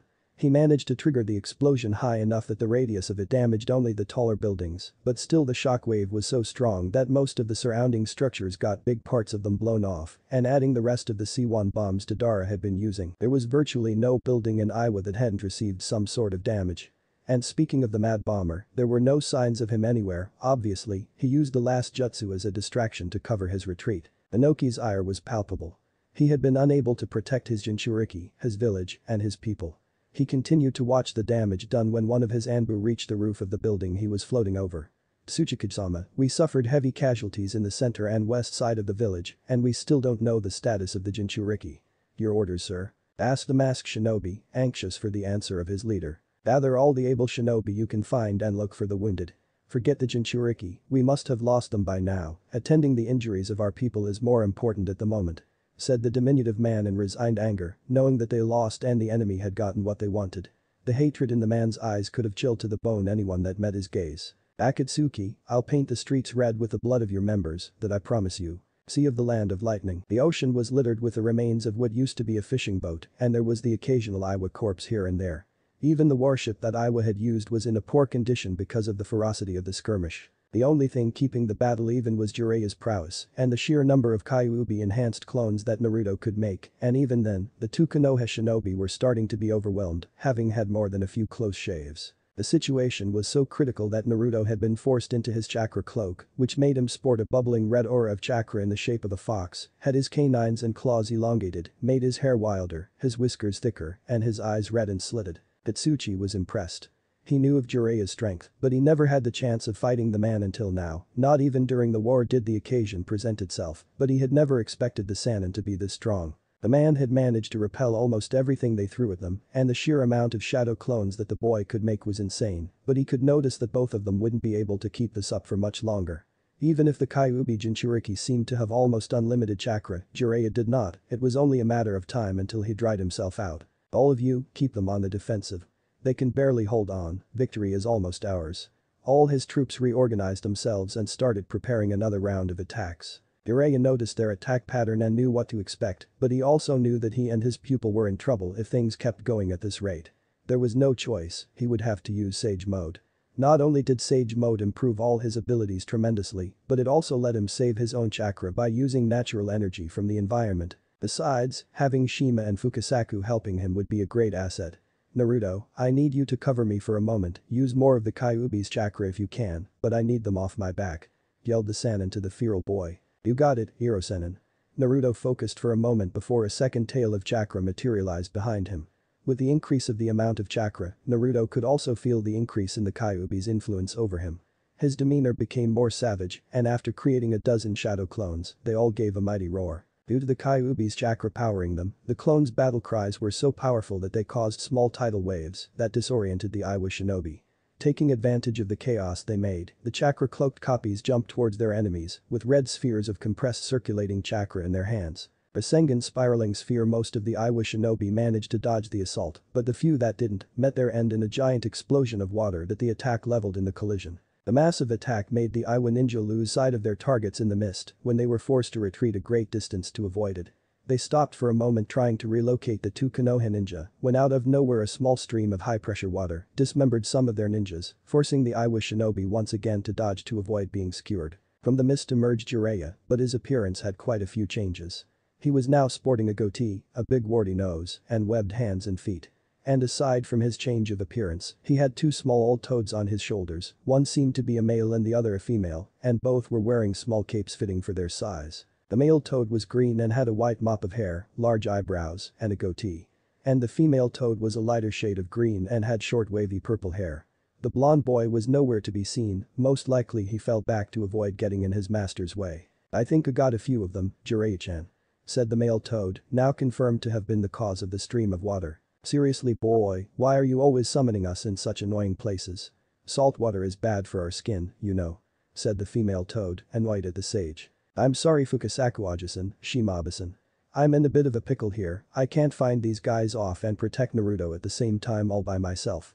Said the sage, somewhat embarrassed at being scolded by the toad, but soon gave the Iwa shinobi all his attention once more. Now you bastards, I'll show you what happens when you mess with the great Jiraiya. Boasted the old pervert while making a dramatic pose, which earned him 2 punches to the face, courtesy of his amphibian friends. Don't yell on our ears, you moron. Chided the couple in unison. Some of the Iwa shinobi took advantage of the distraction that the Sannin and his summons were making and started charging Jiraiya head-on while doing hand seals for their jutsu, but in the blink of an eye the sage was upon them, wielding in one hand a giant blue ball of chakra like the one the Jinchuriki used moments ago, but this one was several times the size of its user. Toadamura Sengen Ultra Big Ball Spiraling Sphere yelled Jiraiya while bringing down the enormous sphere of condensed chakra on the dozen Iwa shinobi. The cries of agony of the men were soon muffled as their bodies started disintegrating in the giant orb until nothing was left of them. Kurotsuchi was in awe at the raw power that the Sannin was showing, she hadn't expected the man to be this powerful. Kurotsuchi she was taken out of her stupor by Katsuchi's call and she turned to look at her dad. When Katsuchi knew that he had his daughter's full attention he proceeded to relay his order. Take our remaining Anbu and go past Jiraiya without being noticed, use the mist as your cover. I need you to apprehend Jinchuriki and bring him to us. Once we have him in our grasp we will make a run for it.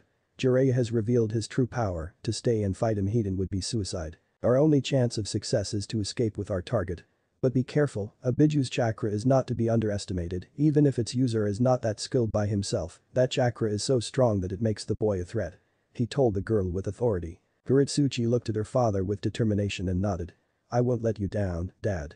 She called their remaining squad of Anbu, which was about a dozen, and went into the mist and out of sight, intending on hiding from the powerful sage as they tried to reach their objective. Jiraiya, nevertheless, suspected what they were trying to do, but he wasn't about to go looking blindly for Anbu-level shinobi, but he knew a way to easily find them. They are hiding from us. I'm counting on you, Abe-san, requested Shima. The small summon looked at Jiraiya knowingly and nodded. On it, Jiraiya-chan, she stuck out a bizarre-looking tongue.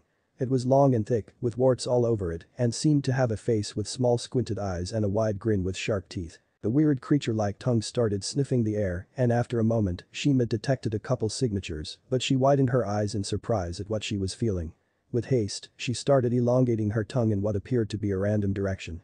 Jiraiya, Fukasaku and even the rest of their Iwa enemies got varied looks of surprise at the weird behavior. The appendage tried to wrap itself around something in the mist that no one could see, and the warts in the tongue started to release an acid substance while trying to catch whatever it had sensed. Two figures came rapidly out into the middle of the battlefield after just avoiding being melted in the acidic shower.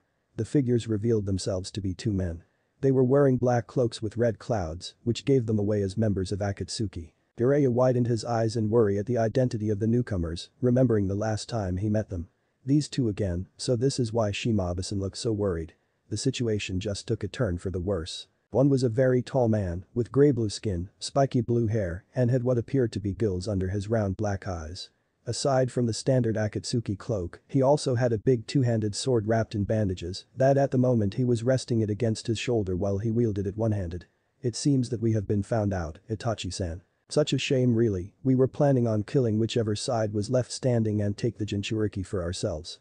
Said the man with a grin, exposing his sharp teeth. His partner was a pale-skinned man with jet black hair that he kept in a low ponytail, and his bangs framed his face.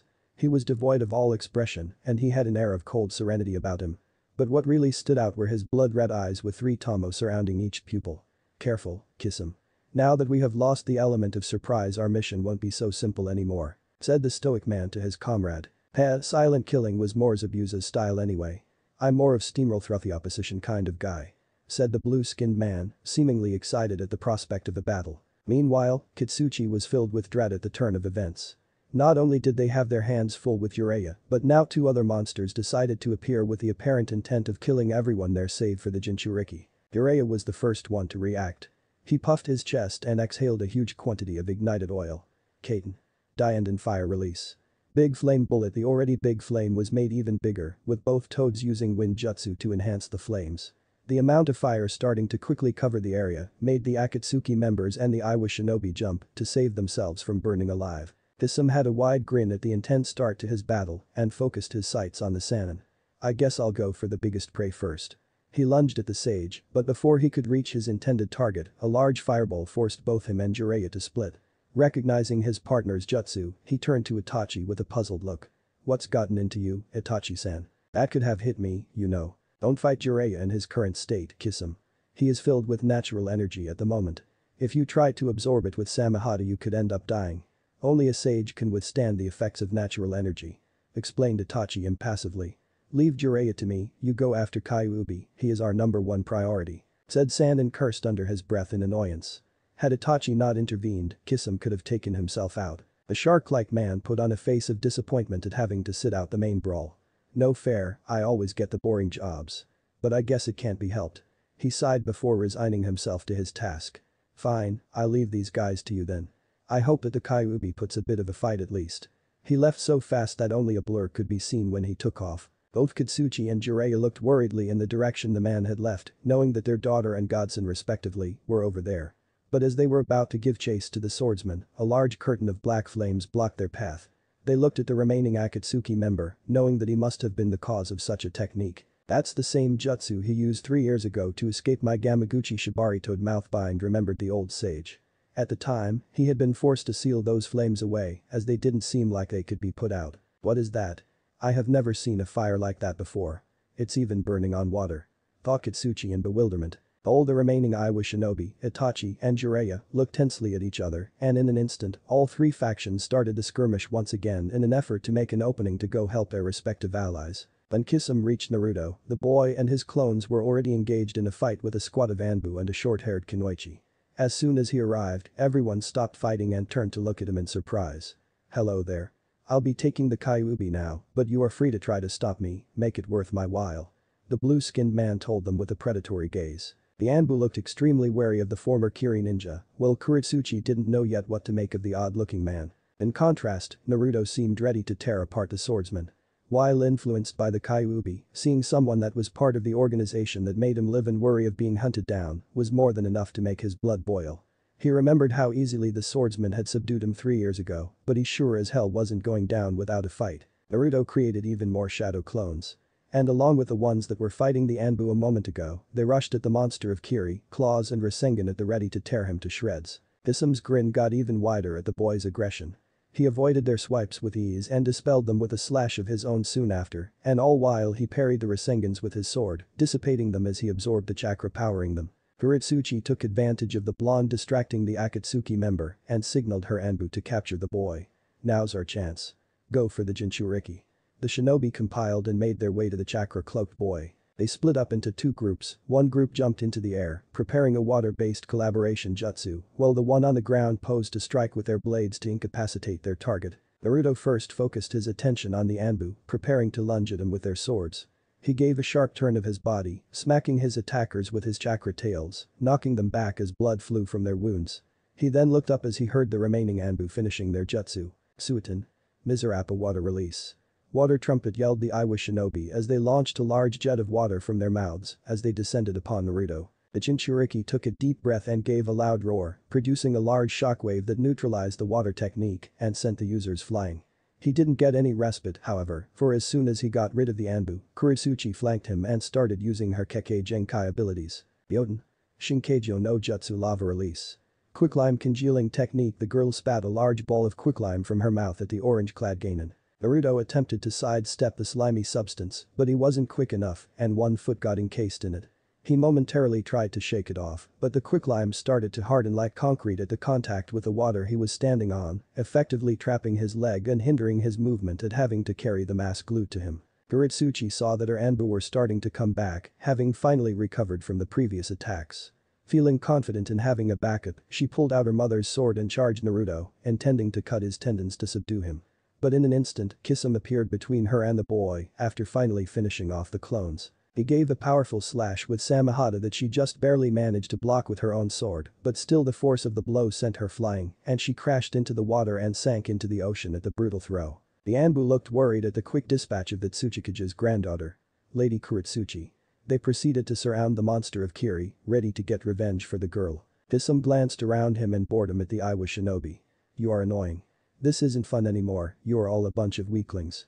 He wasn't smiling anymore, all in all, he seemed to be done playing around. After a moment, all the shinobi circling him attacked at the same time, stabbing their blades into the vital organs of the Akatsuki member, which coughed up blood and rolled his eyes into his skull. The Anbu gasped in surprise when the seemingly dead Kisame turned into water as they were holding him in place with their swords.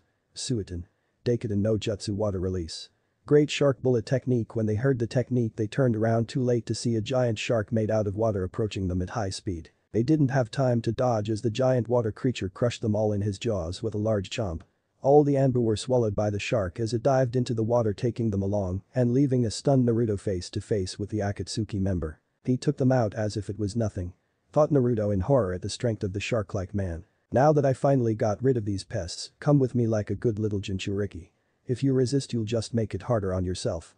I have orders not to kill you, but no one said anything about maiming," said Kisame, having lost all interest in fighting an unworthy opponent. Naruto stared silently for a moment before recovering his determination. He wasn't gonna give up, even if the situation seemed hopeless. That was his ninja way.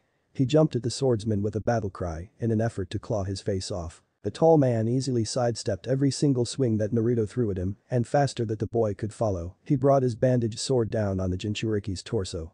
In that single swipe, the sword absorbed all the demonic chakra that Naruto was expelling, leaving him back to his normal appearance, his red cloak completely gone. Naruto gasped and got on one knee, barely able to keep himself standing on the water surface. He always ended up tired when the fox's chakra ran out, but to have him forcefully taken left him completely exhausted. What is the deal with that sword? It took so much of my chakra I can barely move. Nevertheless, Kisame didn't give him a moment to catch his breath. He slashed Naruto one more time, wounding him and making him faint due to chakra exhaustion and the after effects from using the Kyuubi's power. As the boy started to sink into the sea, the man grabbed him by the arm and pulled him up to avoid letting him drown. Yoten. Shinkeijo no Jutsu Lava Release. Quicklime Congealing Technique. When the former Kiri shinobi sensed the attack coming, he quickly turned around and gave it a chop with Samehada, once again absorbing the energy powering the quicklime jutsu and leaving it useless. He searched for the user of the technique and found the same Kinwaichi he had dealt with earlier. She looked annoyed at having been tossed so embarrassingly and took out her own sword and clashed with Samehada, pressing against the man with all her might. "You're out of your league, girly. But you have spunk, I'll give you that," said the shark man with an amused grin. She clenched her teeth in rage, she hated being underestimated. "Shut up, you piece of shit. You just came here to ruin my mission and kill my comrades. I'll make you pay for that." She tried to hold her ground, but she was being pushed back fast, and the worst part was that Kisame didn't even seem to be putting much effort into it, and all while carrying an unconscious Naruto on the other hand. "That mouth of yours is gonna get you killed, girl. So much confidence without the skill to back it up. You should learn your place," said Kisame with his grin returning, finding pleasure in tearing down Kurotsuchi's ego. Faster than Kurotsuchi could follow, Kisame delivered a hard kick to her stomach, making her stumble and lowering her guard for a moment. The former Kiri shinobi exploited her momentary stunned state to swing his sword into her chest, wounding her and taking a large chunk of her chakra. The tomboy gave a cry of pain and brought a hand to hold her injury, staining her palm in blood. She started having trouble standing because of her chakra exhaustion. With her current reserves, in a few minutes, she wouldn't even be able to keep water walking. She looked at Kisame with dread. She hadn't felt this terrified in a long time. In a single attack, he weakened her enough to have her completely at his mercy.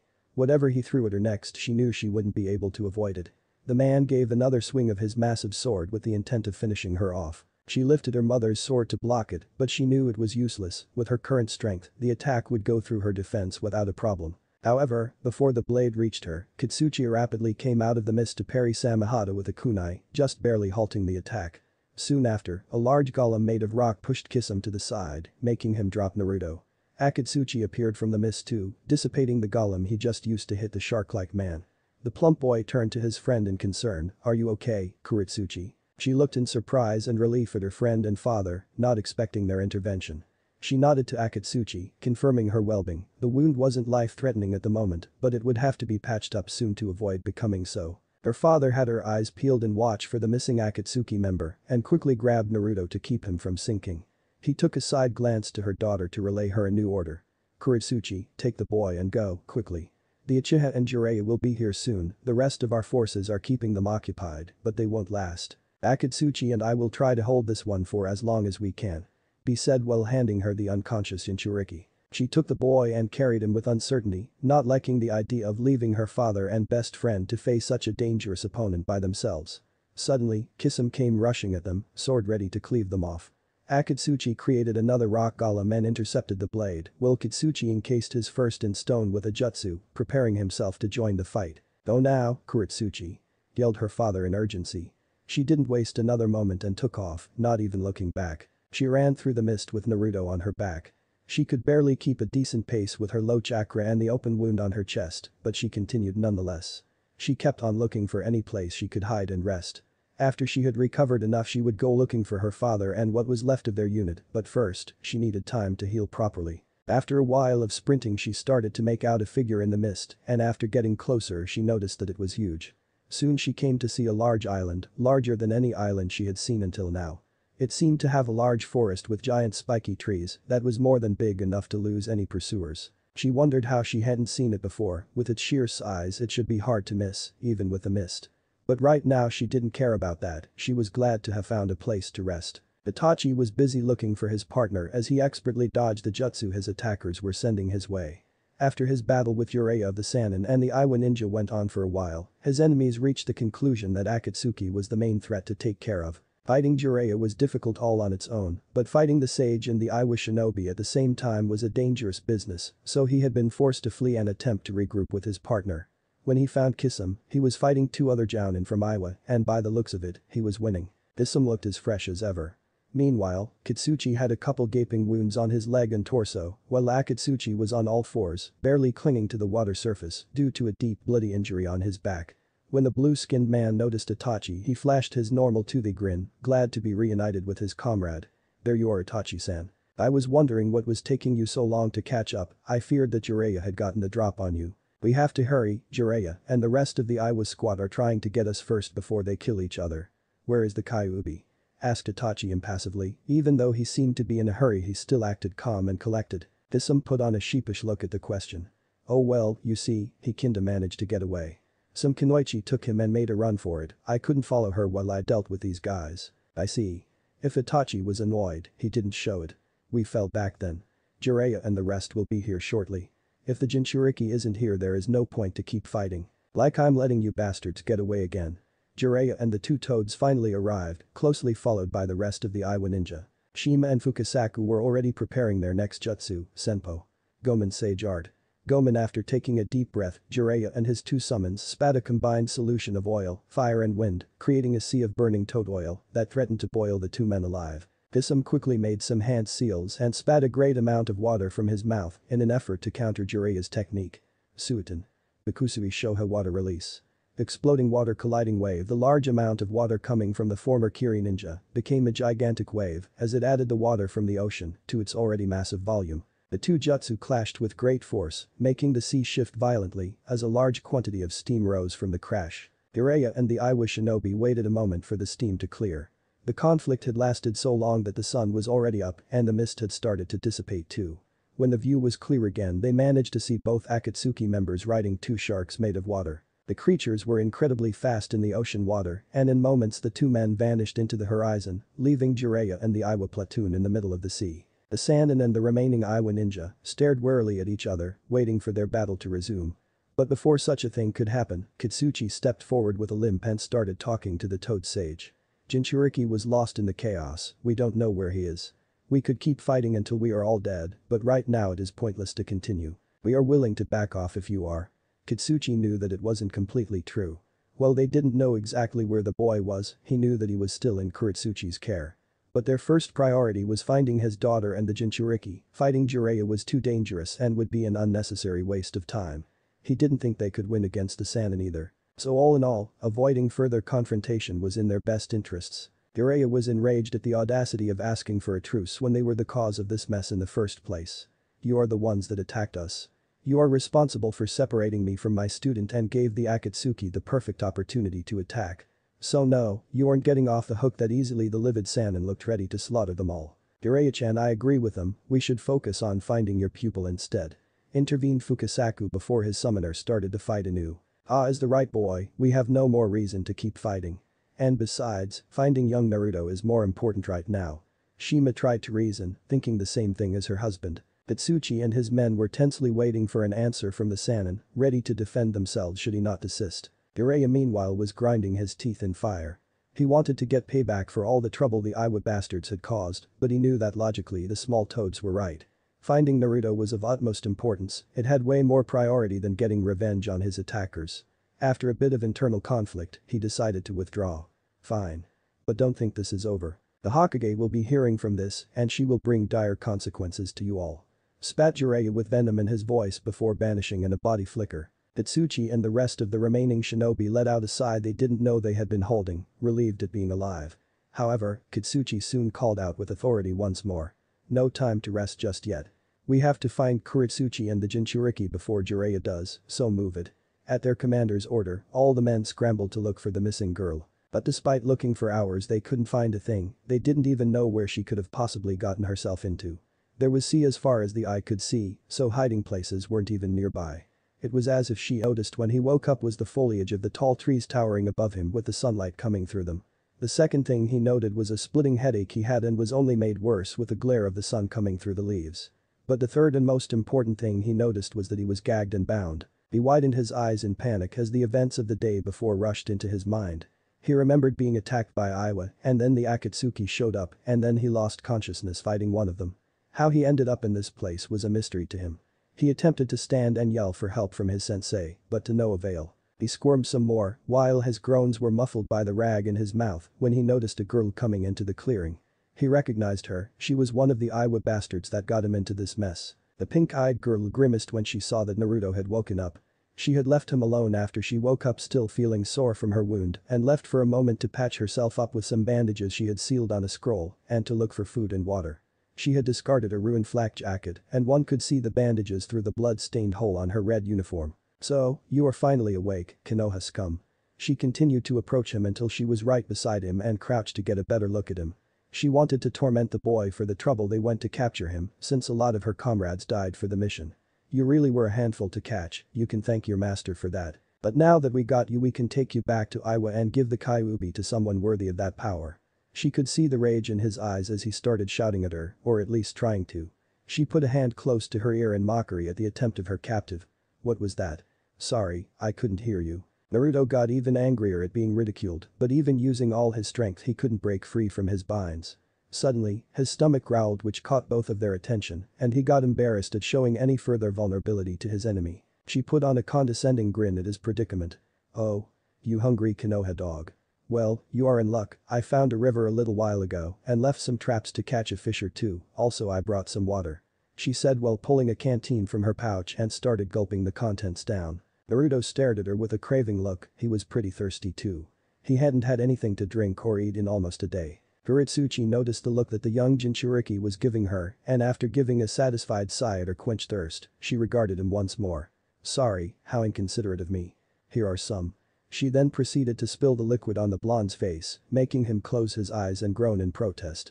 "Oops, Butterfingers. You didn't even drop it, you bitch," thought Naruto, hoping that somehow his glare would cause her to drop dead. "Oh, such a shame, it's empty now, so I guess you are out of luck," said Kurotsuchi with fake remorse before returning to her more cheerful attitude. "Oh well, nothing to be done about it. I heard that Jinchuriki can't survive for a while longer than most people thanks to their tenants, so I'm sure you'll be alright. Now that I think about it, I guess there is no need to feed you after all." She then went to the edge of the clearing, just about to re-enter the forest, and glanced at Naruto one last time.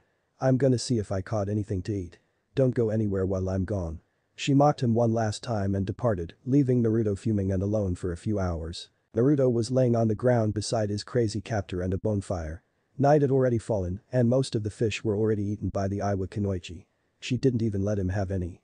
His rage hadn't completely died down, but now his most troubling thought was that he was trapped in God knows where, and his only companion was the crazy girl that abducted him. Thinking that he may never get to see his friends and home again crushed his spirit. There were so many things he still wanted to do, he still needed to save Sasuke, he still wasn't Hokage, and he still had yet to get a date from Sakura, or any girl for that matter. He refused to let this be the end, but he couldn't think of a way out right now. Kurotsuchi was sitting just a few feet away and was currently cleaning her sword. She took great care of her mother's blade, and the battle from the previous day had left it quite dirty. She took a side glance to her captive.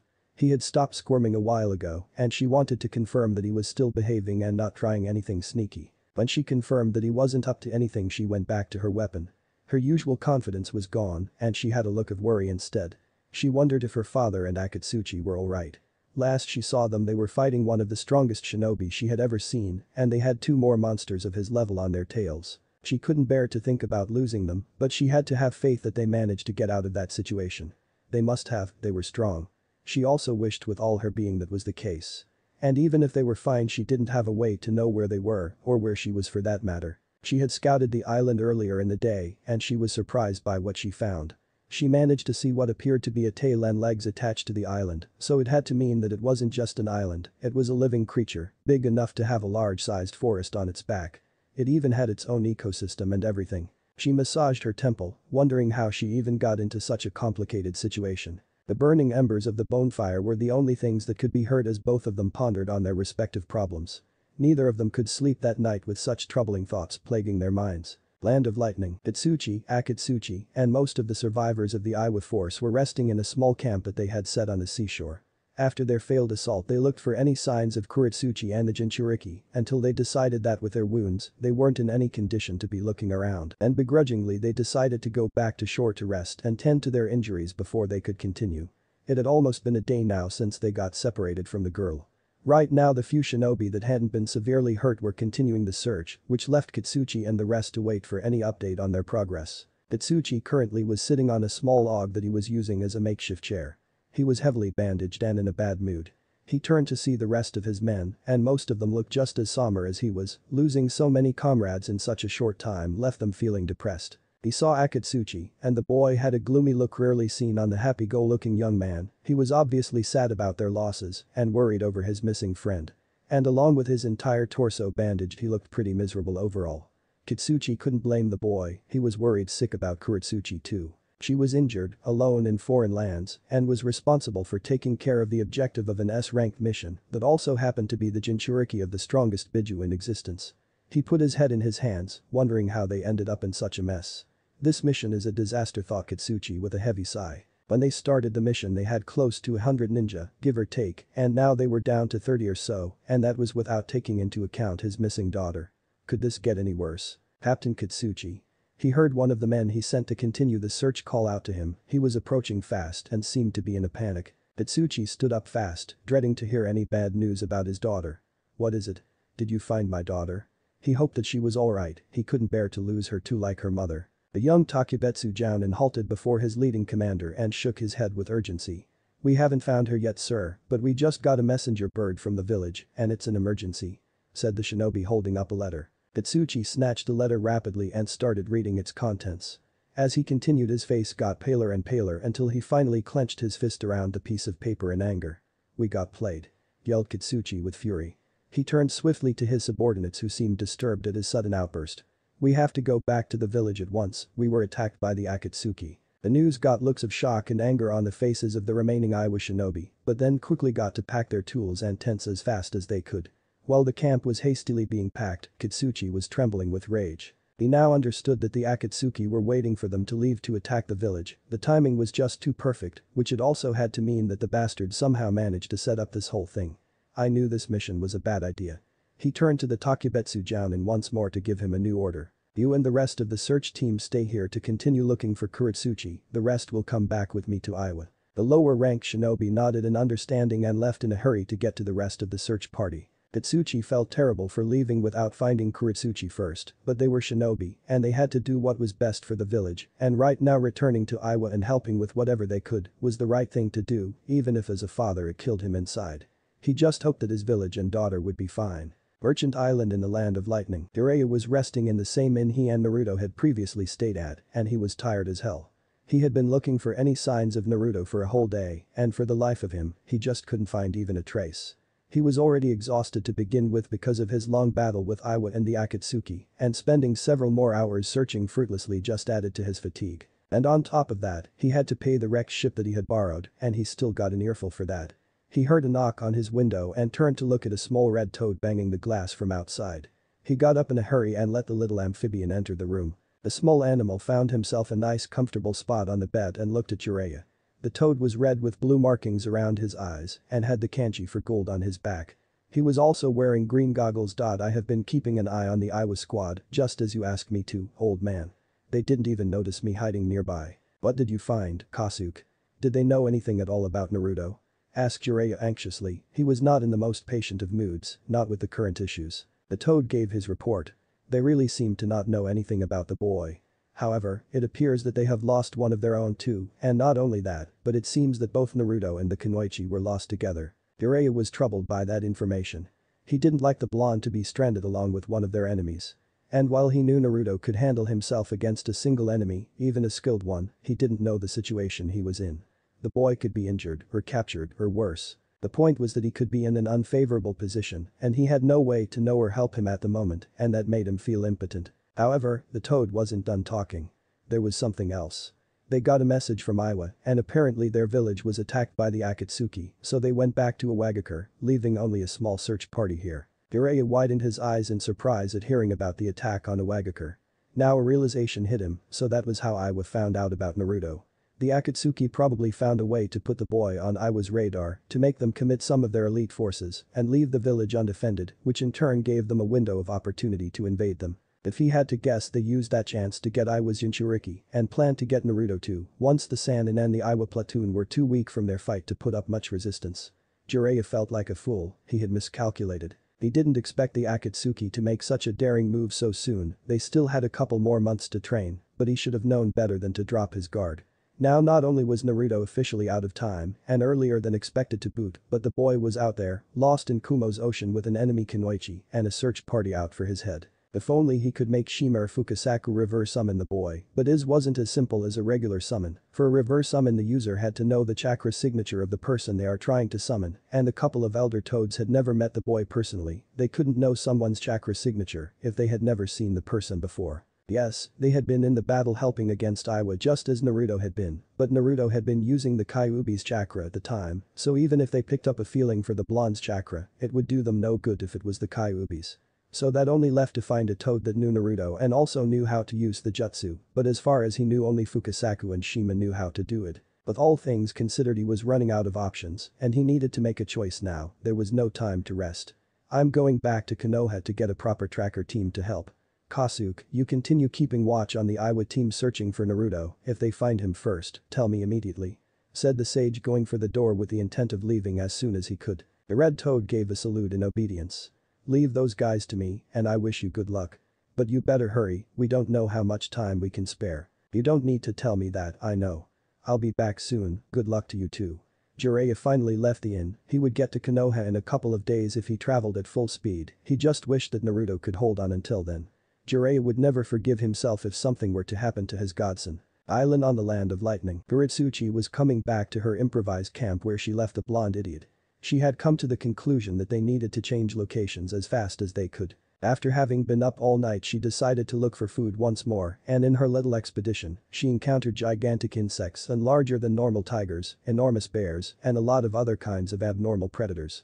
She couldn't afford to keep leaving the Jinchuriki at the mercy of the bizarre beasts, or she risked getting the moron killed and failing her mission. So she needed to find a more secure location to set up her camp, in fact, she was surprised that they had lasted as long as they had without being attacked by one of those animals. When she arrived at the clearing she saw the orange-clad idiot still struggling to free himself, but to no avail. She approached him with the same disdain as always and gave him a kick to the ribs to make him stop moving. Hey bastard, stop making a fuss, will ya? We are changing locations so stay still and don't give me any trouble. Naruto glared at her in defiance.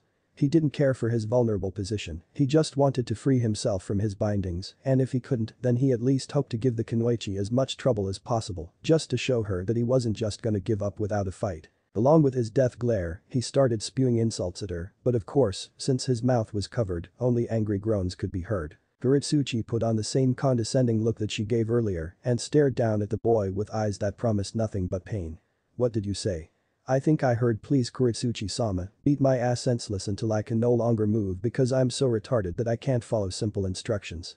Well since you asked nicely then I guess you earned it. She cracked her knuckles and got on one knee and pulled him up by his jacket, ready to punch him in the skull. But Naruto was quick enough that when she grabbed his jacket, he gave her a headbutt to her face. She dropped him in surprise at the unexpected hit and brought a hand to her lip and inspected her fingers to see blood. The idiot had busted her lip. She snarled in fury and looked at the Jinchuriki with hatred. Now you are really in for it now she lifted her arm, ready to deliver a crushing blow to the blonde when she felt something wet touch her forearm. She stopped the delivery of her punch at the sensation and realized that the liquid substance was dropping from above, so she looked up and paled at what she saw. Above them were countless spiders staring at them with their fangs bared and salivating, which explained the dripping liquid. The arachnids were the size of small dogs and were black in color with red stripes, which meant that they were probably venomous. This is exactly why I didn't want to stay here anymore. Though Kunoichi was in a panic. Naruto wondered why the girl stopped her assault, so he too glanced up and joined his captor in her shock as the army of small red eyes of the spiders made their stomachs turn. After staying still for a moment the spiders leaped from the trees and started to descend fast towards them. The aggression of the arachnids made Kurotsuchi prepare her weapons to fend the creatures off and Naruto started his squirming once more. Kurotsuchi rapidly started throwing kunai and shuriken at the foul creatures, making them fall dead before they could even reach their targets. As for the ones that did manage to reach her, she slew them with her sword in fluid motions, hacking and slashing left and right. Naruto for his part was desperately trying once again to free himself, as he wasn't particularly fond of being defenseless, as an army of deadly animals were trying to kill him.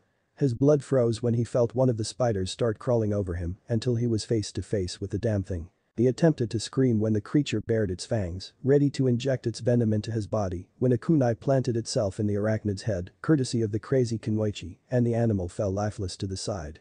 Relief washed over the blonde at the demise of his predator. But he soon perked up when he noticed that the kunai that killed the spider was still embedded in its body and was within his reach and started crawling towards the corpse of the animal. Once Naruto closed the distance, he turned his body and used his hands to search the corpse over, and ignoring his goosebumps at touching such a repulsive creature, he continued touching the body until he grasped the handle of the kunai. After a moment of pulling the weapon, he finally felt the kunai detach itself from the dead body, and without wasting another second, he started cutting the ropes in his hands. Luckily his captor was too busy fending off the rest of the spiders to notice his actions. Meanwhile, Kurotsuchi was still slashing relentlessly at the swarm of arachnids. It was so difficult to keep both the idiot and herself out of harm's way that she didn't get a single moment to catch her breath. After a few minutes of non-stop cutting, she finally finished off the remainder of the spiders. She gave a sigh of relief, glad to be done dealing with such disgusting things. Some of them touched me. I hate spiders, the thought made her queasy, but at least it was over. Suddenly, she heard the distinctive sound of metal cutting through the air. She got a cut on her cheek as she barely managed to dodge a kunai aimed for her head. She turned around and saw that the Konoha moron had somehow freed himself, and he looked pissed. She narrowed her eyes at the new threat and unsheathed her sword once more. So, you used the distraction that the spiders provided to your advantage, clever. But I'm done being nice.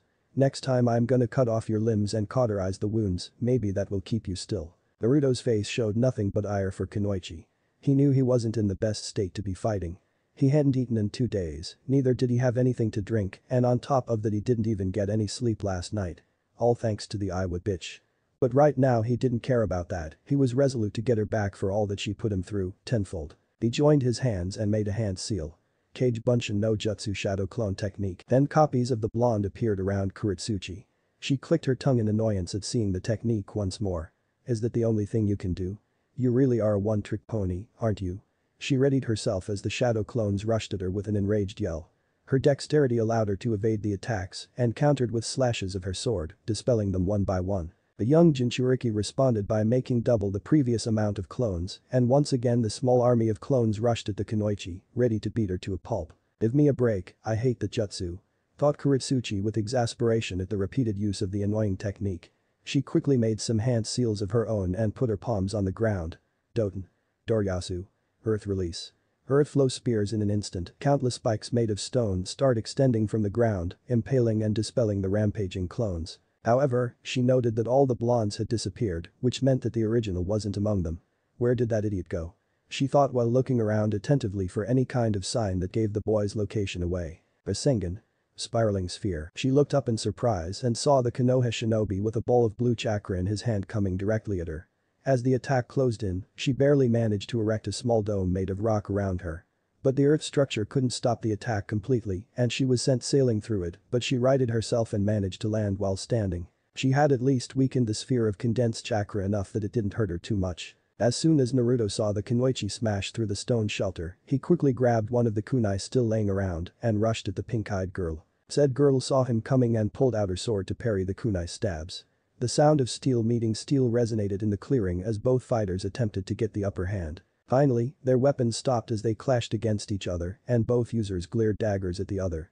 While both shinobi pushed trying to overpower their enemy, Naruto remembered the bandages in the girl's torso. So he took his chance and kicked in place of Kunoichi's midriff. Kurotsuchi gave a loud cry as the kick connected with her stomach and momentarily stumbled at the sharp pain from her still healing injury. Naruto rushed to continue pressing the attack, but she once again parried the kunai and used her other hand to deliver a solid punch to his face. The force of the blow was reinforced by her newly reignited anger and sent him a few meters away from the girl. The irate Kunoichi took the moment of respite to examine her wound with her hand, and her rage increased at seeing her blood-stained palm. Her wound had reopened.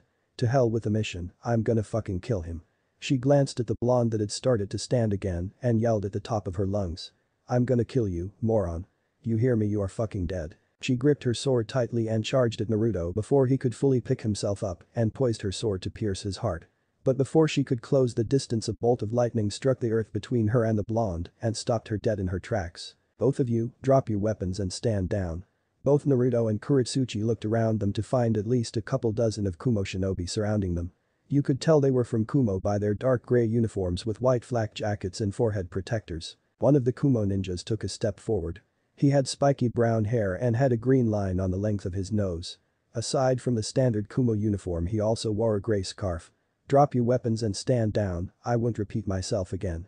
As he said that, the rest of the Kumo ninja drew their weapons, ready to put them down if they made a move to attack. Naruto was still surprised by the turn of events, but complied nonetheless. He dropped the kunai before standing up completely. Kurotsuchi was still furious and sore, so she hesitated for a moment. But after thinking it over she finally gave a resigned huff and threw her sword and took off her weapon pouch, letting it fall off to the floor too. When the Kumo shinobi saw their cooperation, they relaxed a bit but they were still on guard. What is the meaning of this? Why are Konoha and Iwa shinobi trespassing in Kumo's territory?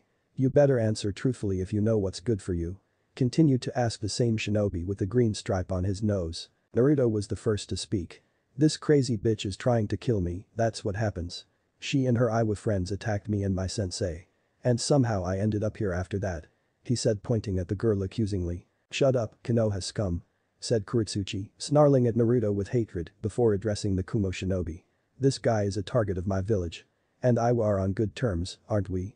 Well, you would be doing Iwa a great service if you help me apprehend this son of a bitch. Wait a minute. Konoha and Kumo are neutral too. You can't just let this hag do as she wishes. Said a nervous Naruto, worried at the possibility that they would listen to her. No one wants your opinion, trash. And what do you mean hag? You don't look that much younger than me. Replied the pink-eyed girl with indignation. Well, you could have fooled me. You are so ugly you don't even look like a girl. Retaliated Naruto with as much venom in his voice as the girl. Kurotsuchi narrowed her eyes in contempt at the blonde. Keep digging your grave deeper, you piece of shit. Just wait until I get my hands on you. Silence. The thundering yell of the brown-haired man made Naruto and Kurotsuchi halt their argument and returned their startled looks to him. I won't tolerate you fighting within our borders. And despite what you say, there is no evidence to say that you are not spies. People aren't supposed to be able to find this place easily after all. This caused both teenagers to get equal looks of disbelief. Spies. I would rather die than work alongside this asshole.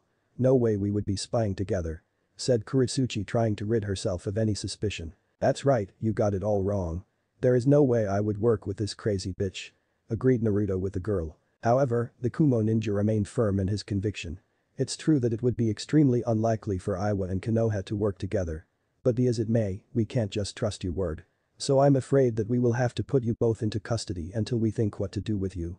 If you resist we would use lethal force. He signaled the rest of his shinobi to arrest both Naruto and Kurotsuchi. Both the blonde and the girl didn't put up any resistance. As things were right now, they were in no position to be fighting a squad of shinobi, not with their injuries and starvation in Naruto's case. So they begrudgingly refrained themselves from starting a fight as the Kumo shinobi started tying them up. Turtle Island prison cells. Naruto and Kurotsuchi were kept in separate but adjacent cells, just in front of each other on opposite sides, and they both could see each other through the metal bars. The room and cells were small, so it was obvious that the island wasn't meant to hold prisoners and the cells were just temporary solutions, should the need arise. The ropes binding them had their legs completely wrapped and they couldn't move their hands at all with another set of ropes tightly adjusted to keep their wrists behind their backs. And even if they somehow could find a way to set themselves free, a couple of Kumo ninja were guarding the only exit outside. Naruto was especially miffed. He had just managed to free himself from the Iwa Banshee just to end up as someone else's prisoner. And they still didn't even let him eat anything. Scum, this is all your fault. The Jinchuriki turned to glare at his cell companion, but the girl continued her rant anyway. If you had just obeyed when I told you to, we could have avoided the spiders and we wouldn't be here right now. The boy got angry in indignation at the girl's accusations. Oh, so now is it my fault? If you and the rest of the Iwa bastards hadn't bothered me, we wouldn't be in this mess in the first place. So I think it is pretty obvious who are the biggest assholes here. And stop calling me that, I have a name, it's Naruto. I don't give a rat's ass what you are called. She yelled at the boy, not caring at all for what he had to say. And they even took away the sword my mother gave me. If I don't get it back I will make you pay for that with your head. Naruto was dumbfounded that she would care about such a thing at the moment. Who cares about a stupid sword? We have bigger problems than a lost weapon. Have your mom give you another one or something for fuck's sake. Naruto didn't think it was possible for the girl's gaze to become any colder, but somehow it did. She stopped her outburst and looked at him darkly. My mother is dead.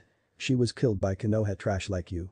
The malice in her voice could have frozen anyone's blood. That made Naruto's eyes widen. He remembered what Jiraiya had said about the bitterness that the war left between Iwa and Konoha, but the girl was young, so he hadn't expected her to have lost someone too. Even with recent events, he couldn't help but feel a bit sorry for the brash Kunoichi.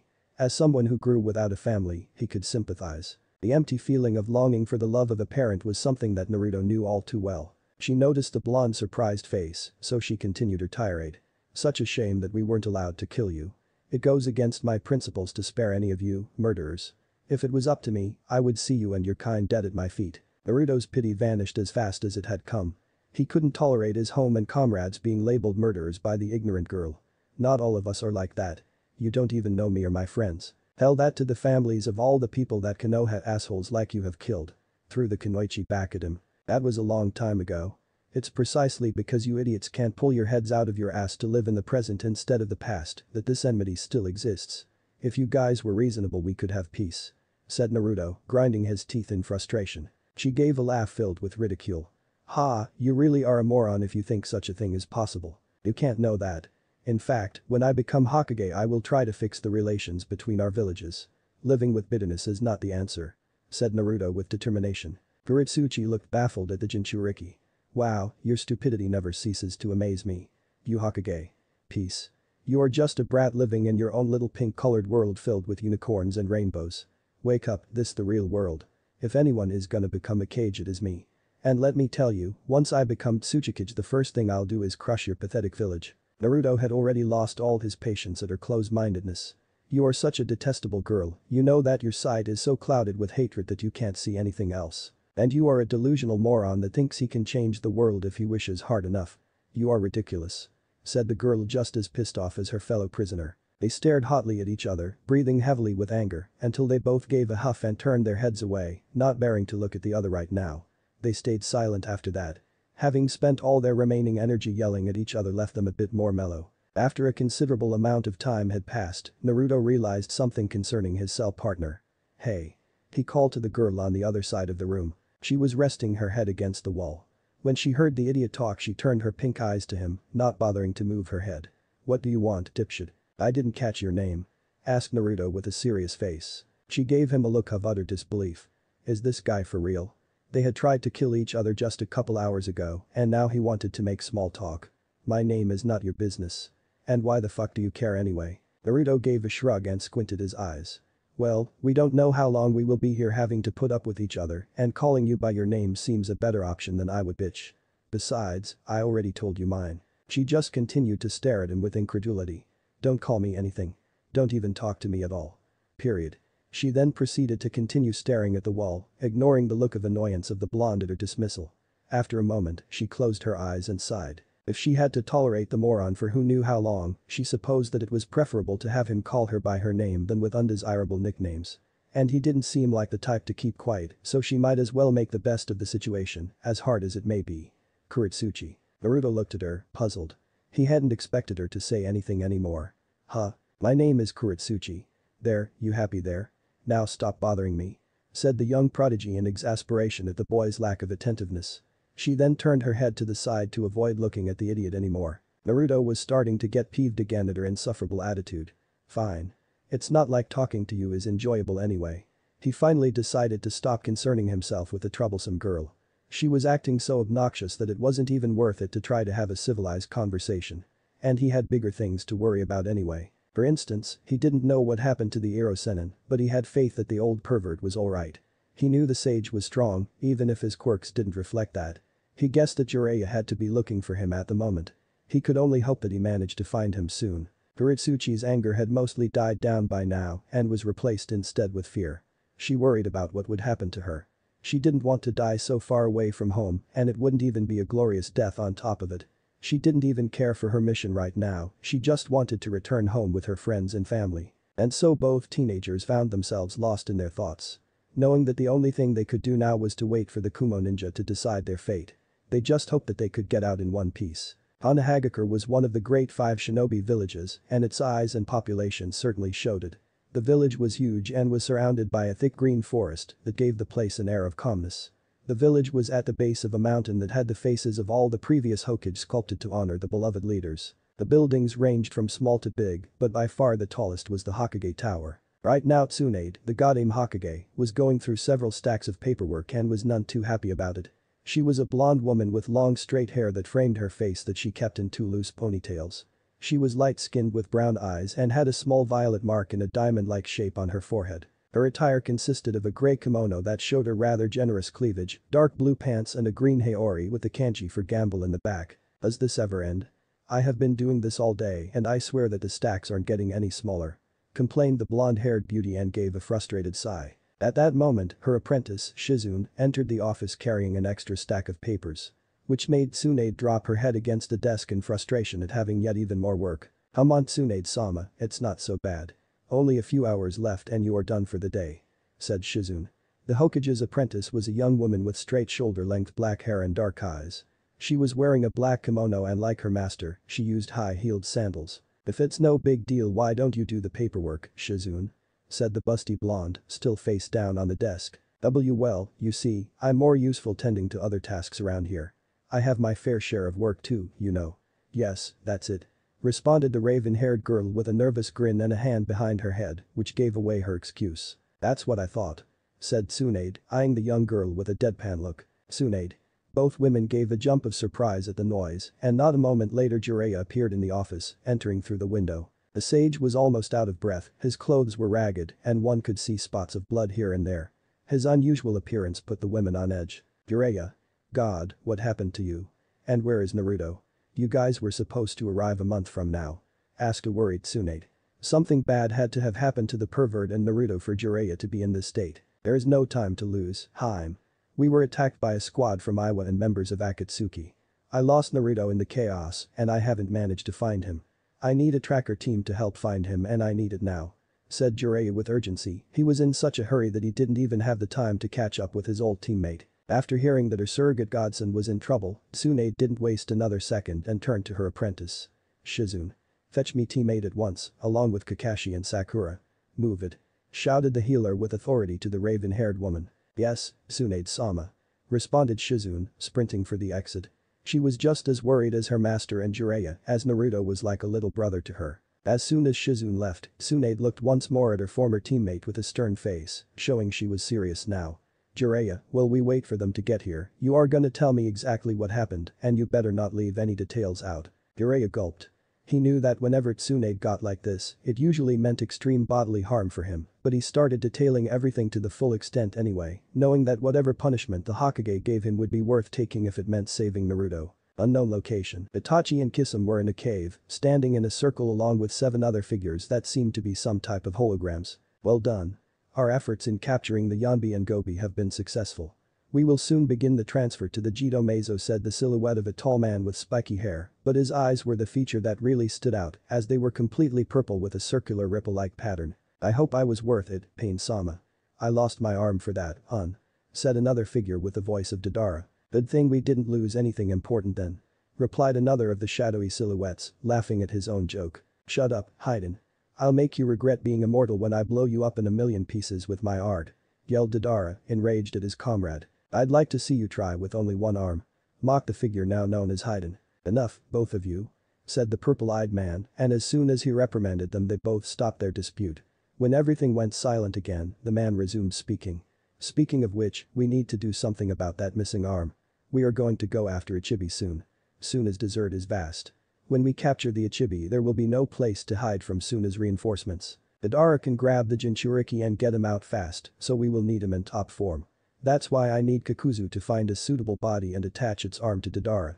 Said Pain to another figure with pupil-less green eyes and red sclera. Fine. But I'll charge him for that. Said the figure now identified as Kakuzu. Hey, what happened to being a good comrade? Complained Deidara in indignation to the greedy man. All that matters in this world is money. Camaraderie has no place in business. Said Kakuzu sternly. You bastard. Said the bomber shaking a fist at the man. Be grateful that you are getting it back at all. You shouldn't have been so careless to lose it in the first place, idiot. Spoke a hunched figure that couldn't have been anyone else but Sasori. Not you too, Sasori no Dana. That's enough of that. Just see to it that it gets done. Said Pain, putting an end to the topic. He instead turned to Itachi and Kisame and looked at them with emotionless purple eyes. And what about the Kyuubi? This time, it was Itachi who replied. We are sorry to inform you that the Jinchuriki was lost in the commotion of the battle. Alone Kunoichi managed to snatch the Kyuubi and ran off with our target. Their current whereabouts are unknown. But the good news is that not even their allies seem to know where they are, which means that he is still out there and even more vulnerable than before. Said Kisame, trying to put a positive spin on their failure. He wasn't proud to be the one who lost the boy, especially when he had him in his hands. We made sure of it. We returned to look for the Kyuubi once again. And after hunting down the measly search party that I left behind, I was able to torture out of them all they knew about it. Before I killed them, that is. Finished the man with a wicked grin. Then we should be on the lookout should the Jinchuriki reappear. Even if the Kyuubi must be the last Biju to be sealed into the Jito Meizo, we can always confine him until we are ready for the extraction. Right now he is an easy catch, and we should not let the opportunity go to waste. Said Pain before turning to the rest of the members once more. Just one more thing. As soon as we find the Kyuubi, I shall send whichever team is the closest to him. So I need you all to be ready at a moment's notice. That will be all for now. This meeting is dismissed. Said Pain with finality. After the leader put an end to the gathering, all the holograms vanished, leaving Itachi and Kisame alone in the cave. Well, there is that. I was so sure Leader Sama was gonna get mad at us for letting the Kyuubi get away. I guess we are pretty lucky, eh, Itachi-san? Said the swordsman to his partner with a cocky grin. Indeed. Come, Kisame. We too have to continue our tasks. Said Itachi impassively as he turned to leave. Right behind you, Itachi-san. Replied the tall man before following after the Uchiha. And so, both members left the cave to continue their duties. Turtle Island. Aries stepped on the island and stretched his arms over his head, glad to finally reach his destination. He was tall, had dark skin and shaggy white hair that was just long enough to cover his left eye. He used the standard clothes used by Kumo ninja, but he was missing the sleeves. On his right shoulder was tattooed the kanji for water and on his left had the kanji for lightning. He also carried a cleaver-like sword strapped to his back. He had been on a mission close to the coast when he got a message from the Reikage telling him that they had a situation in the Genbu Turtle Island. Apparently, a couple of foreign shinobi had somehow found the elusive island. That would usually mean that they were spies, but the fact that the two were from nations that hated each other made for a weird situation. So as the right hand of the Reikage, it was only appropriate for him to deal with the issue personally. But Derry guessed that the real reason was that he was simply closer to the island and it was easier and more effective to send him to evaluate the situation himself. He didn't wait long until the same Chunin with a green stripe on his nose showed himself to the dark-skinned man. Glad that you could come, Derry-san. How was your trip? Asked the man in greeting to the respected shinobi. You know how it is, Motoi-san. This place is always a pain to find, even with our intel on its predicted path. But other than that the trip was uneventful. Responded Derry in the calm and aloof manner that he usually displayed. Good to hear. Wish we could say the same, though. None of us has ever dealt with this situation. Said Motoi with a sigh and putting his hands on his waist. It's been such a long time since anyone besides our own men managed to reach this place. Have they given you any trouble? Inquired Derry. He needed to know of anything suspicious they might have tried if he was to make a decision on what to do with them. Aside from when they were trying to tear each other apart when we first found them, no. They usually remain calm and silent in their cells, but once in a while, they start arguing among themselves. They are pretty loud when that happens, it drives the guards insane. Informed the lower rank ninja to his superior. Barry nodded in understanding. He didn't expect anything different. Having Konoha and Iwa shinobi together was like having cats and dogs together, so having them yell at each other was a given. I see. So you don't think they were spying together, then? Motoi paused for a moment, thinking over the behavior he had witnessed from the two until now. Frankly, no, I don't think they are working together. Not only are they from enemy villages, but they really seem to not stand the other. But still, we can never be too careful. Can you take me to them? I want to make my own opinion on the prisoners before I decide what to do with them. Said Derry a little more serious now. Motoi nodded and signaled Derry to follow him as he led the way. Turtle Island cells. The growls from Naruto's stomach resonated in the cell room. He and Kurotsuchi had been there for a day and a half. The Kumo ninjas had yet to talk to them to let them know their verdict. They only came from time to check on them and make sure everything was in order. And on top of that, Naruto still had yet to eat. The orange-clad was sitting in his cell complaining due to his hunger. And the pink-eyed girl was leaning against the stone wall with her eyes closed, trying to ignore the loud Konoha shinobi. What I wouldn't give for a bowl of ramen right now. I'm starving. Lamented the Jinchuriki while daydreaming with the marvelous food of Ichiraku ramen. How he missed his home. The longing of his favorite restaurant made his mouth water, much to the disdain of the Iwa Kunoichi. The sight of his drooling mouth made his cell partner grimace. I heard you the first 20 times, shut up already. Berated Kurotsuchi. Her patience was running thin, she had been tolerating the boy's noise from both the blonde himself and his stomach for hours now, and she was sick of it. I'm hungry too, and you don't see me bitching about it non-stop. And wipe your drool off, you are so disgusting. You have no right to be telling me that. You are the reason I have been going for so long without food. said Naruto, turning to look at the girl with an accusatory look. The Iowa prodigy rolled her eyes uncaringly. At least they gave us water a couple hours back. That's more than you deserve. Also, I think I'm gonna start smashing my head against the wall if I hear you talk about ramen one more time. And what's wrong with ramen? After all, nothing beats ramen when it comes to taste, Dadabeo," said Naruto with assurance. "Ramen is decent I suppose, but is not that great, not nearly as much as you praise it anyway. Besides, it's unhealthy. I much rather have barbecue any day over ramen," said Kurotsuchi as if she were explaining it to a child. Naruto was in shock. For him, that affirmation was practically blasphemy. There is no way barbecue is better than ramen. Barbecue is only meat. Ramen can have meat too, but it can also have a lot of other stuff in it. There is simply no comparison. Inoichi was getting upset again. The obsession of the blonde for his precious ramen was ridiculous. "You Konoha idiots must not know how to cook meat then, because in Iowa we at least. Wait, why are we even talking about this? We are imprisoned, for fuck's sake. You are the one who complained about me worrying about my sword, and here you are daydreaming about junk food. At least I'm trying to think about something else. We can't do much more than wait anyway," replied Naruto, attempting to calm the hysteric girl. "We were trespassing, we could die for that, you moron. At least show some concern for your sorry ass." Reminds him of the short-haired prodigy. "I know that, but..." Whatever the boy wanted to say was interrupted when they both heard the door of the room open. They saw the guy with the green line enter the building, closely followed by a white-haired man that they had never seen before and the two guards that usually guarded their small prison. They eyed the newcomer as he made his way to them. He calmly walked across the room and stopped in front of them, just between their cells. Eri just stood there, looking back and forth between the two prisoners, evaluating them. Finally, after a moment of awkwardly staring at each other, the Kumojounin spoke. "So, you are the troublemakers. I'm surprised. I was expecting seasoned ninja, but you are just kids.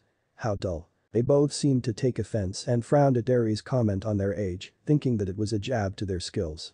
Said man noticed the looks they were giving him. Regardless, he continued talking. "Sorry. I meant no disrespect. When I heard about this commotion I didn't expect the ones responsible to be so young. But anyway, that's not important right now. What is important, however, is that you both tell me what you are doing here. And don't even think about lying to me. I consider myself a good judge of character and I'm pretty good at reading people." Even with his laid-back tone, the way he said it made Naruto and Kurotsuchi think that it wasn't a good idea to piss him off, not with their necks on the chopping block. However, before any of them could start talking, Derry widened his eyes when he took a good look at their female prisoner. "Wait a minute. I recognize you. You are the Tsuchikage's granddaughter, are you not?" asked the Jounin in surprise. Modoi and the two guards gasped at hearing her identity and started whispering among them. No one of them expected to have in custody someone so important. A direct relative of a Kage is almost considered royalty in their respective villages. Kurotsuchi mirrored Derry's expression of shock. She didn't think she would be identified so easily by the man. "How do you know who I am?" asked the girl, wearily. Derry's surprise didn't last long and he soon returned to his relaxed demeanor. "You have been a recent entry on the bingo books. If I recall correctly you were added because of your exceptional talent despite being so young. There have even been some rumors about you being a possible candidate for Tsuchikage in the future. As the boss's assistant, I always try to memorize individuals that stand out. Like you," explained the man in an apparent calm, but knew that this made the situation even more problematic. If they were to kill the girl, it could cause an international incident. In fact, open war was a very real possibility, so he had to handle this carefully. Naruto meanwhile, stared at the tomboy with something akin to awe. He hadn't really believed her when she said she would become Tsuchikage. He thought that she was simply making fun of his own dream of becoming Hokage. He couldn't help but feel a bit envious and competitive. He couldn't accept that such an unpleasant girl could be beating him in his goal, even to the point of being recognized in foreign nations. He turned away from Kurotsuchi and instead got Derry's attention. "Hey, excuse me, mister." Said man turned to Naruto and blinked slowly in curiosity at the unexpected interruption. What is it? Do you by any chance know about me?" asked Naruto excitedly, curious to know if he was strong enough to be known in other villages. Eri tilted his head and stared impassively at the boy's face for a minute as Naruto waited expectantly. "I'm sorry. Your face doesn't ring any bells," said the white-haired man, putting a hand behind his head in an apologetic manner. Naruto dropped his head in disappointment as Kurotsuchi smirked triumphantly. "That's right. I forgot to introduce myself. Sorry about that. The name's Derry. Nice to meet you, despite the circumstances," said the dark-skinned man jovially. The man's carefree behavior made Naruto feel more at ease. "Glad to meet you, Mr. Derry. I'm Uzumaki Naruto, future Hokage," proclaimed Naruto with a grin. Eri and the rest of the Kumo ninja had an unreadable expression and a sweat drop at the blonde's bold declaration, while Kurotsuchi stared at the boy with a deadpan look. She thought he had to be the biggest moron on the planet to be acting so cheerful in the face of their captors. Okay. Well, Mr. Future Hokage, can you tell me what were you both doing here in Genbu? This Turtle Island is not something that can be found just like that. So it is natural that you seem suspicious, asked Eri to the blonde, returning to the topic at hand. Naruto widened his eyes in realization. He didn't know that this whole time he had been on the island he and the Iro-senin had been looking for. But soon shook off his surprise when he realized that he still needed to explain himself. So he became serious once more and started retelling his story. Oh right. You see, I was on a training trip with my pervert of a sensei. And when we were sailing the ocean looking for a place to train, this crazy chick and an army of Iowa assholes attacked us. He conveniently left out that he and Jiraiya were looking for the island. Naruto wasn't the sharpest shinobi there was, but he wasn't going to admit that he really intended to infiltrate the place, he was in enough trouble as it is. To his credit, he didn't know that the place was off limits, but he doubted that the Kumo ninja would care about his ignorance. So, anyway. After we were halfway through our battle with the bastards we got separated, but after we did, someone else appeared, a guy named Hoshigaki Kisame. Maybe you have heard of him. Once again, Derry was intrigued. Of course, he knew of Hoshigaki. He used to be the most powerful of the 7 swordsmen of Kiri and now was known as one of the most dangerous missing nin there was. Hearing that they were attacked by such a guy made him wonder just how the heck did these kids survive. Yes, I have heard of him. Please go on. Said the Jounin with a nod. Well, there is not much after that. I fought him and he knocked me out. And when I woke up I was already in this place, restrained and gagged by her. Said the boy as he looked at the Kunoichi with a glare, which she replied to with one of her own and stuck out her tongue childishly. Anyway, after we were attacked by a freaking swarm of spiders, I managed to escape in the chaos. After that, we fought and that's when you guys found us. Finished Naruto. Eri looked suspicious and after hearing the boy's version of the story he turned to the girl. Is what he said true? Anything else you wish to add? Asked the man. Kurotsuchi frowned. She found it strange that suddenly the man had started getting suspicious. It was obvious that he was wary of something, but she couldn't think of what. That's pretty much what happened. We basically just attacked him and Jiraiya, then Hoshigaki shows up and wait. Did you say Jiraiya? As in, Jiraiya of the Sannin, a shocked Eri asked. Modoi and the other Kumo shinobi were also startled. Kurotsuchi gave a nod to the white-haired man. The same. Confirmed the girl to the stunned men. Just when Derry swore that they couldn't give him any more surprises, he realized what it had to mean. The apprentice of Jiraiya thought the Jounin in astonishment when he remembered that the boy mentioned that he was traveling with his sensei. After that, he turned to Naruto once again. Is it true? You are a student of Jiraiya. The Toad Sannin was one of the most respected and powerful shinobi of Konoha, having his apprentice captive just made things more complicated. As if having the Tsuchikage's granddaughter hadn't been enough, the blonde put on a confused expression. He didn't know what the big deal was. The Sannin was strong, sure, but he was also a huge pervert that liked to peep on women at any given chance. And the old man was stingy as hell on top of that. With all the money he made from his dirty books he had to be loaded and despite that he still liked to spend Naruto's money instead of his own. Yeah, that old pervert is my sensei. This is unbelievable, thought Derry in amazement while his companions started whispering once more. What was the chance that both of their prisoners were directly linked to such influential men? However, he still needed to focus on the task, so he shouldn't let this revelation distract him. Boy, you said you were attacked by an army, right? How many were the Iowa shinobi that attacked? Naruto squinted in thought, trying to recall the huge platoon of ninja. I dunno. There were a lot of them, I think 100 or something like that. Why do you ask? Questioned Naruto, not knowing why that was important. Kurotsuchi, on her part, was starting to pale with worry. She realized too late what Derry was getting at. Her suspicions were confirmed when Derry focused his whole attention on her once again.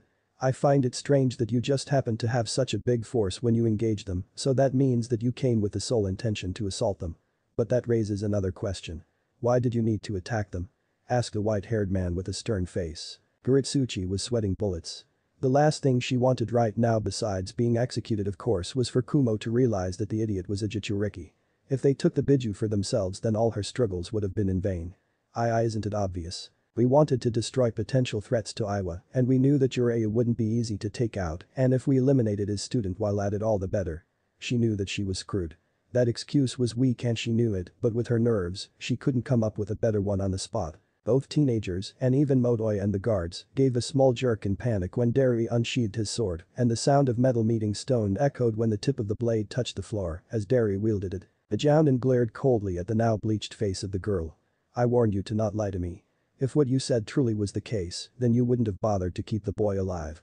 I have been very lenient to both of you so far, but I can't take the risk of knowing that you may be hiding something dangerous to us.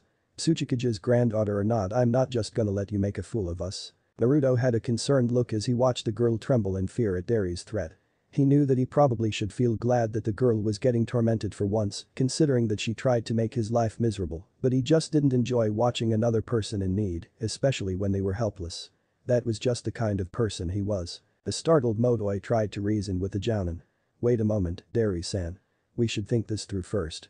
Killing someone related to a cage is not to be taken lightly. Dari ignored the protests of his fellow Kumo ninja, inserting his cleaver-like sword between the bars of the cell, and lifted Kurotsuchi's head with the flat side of the blade to force her to look him in the eye.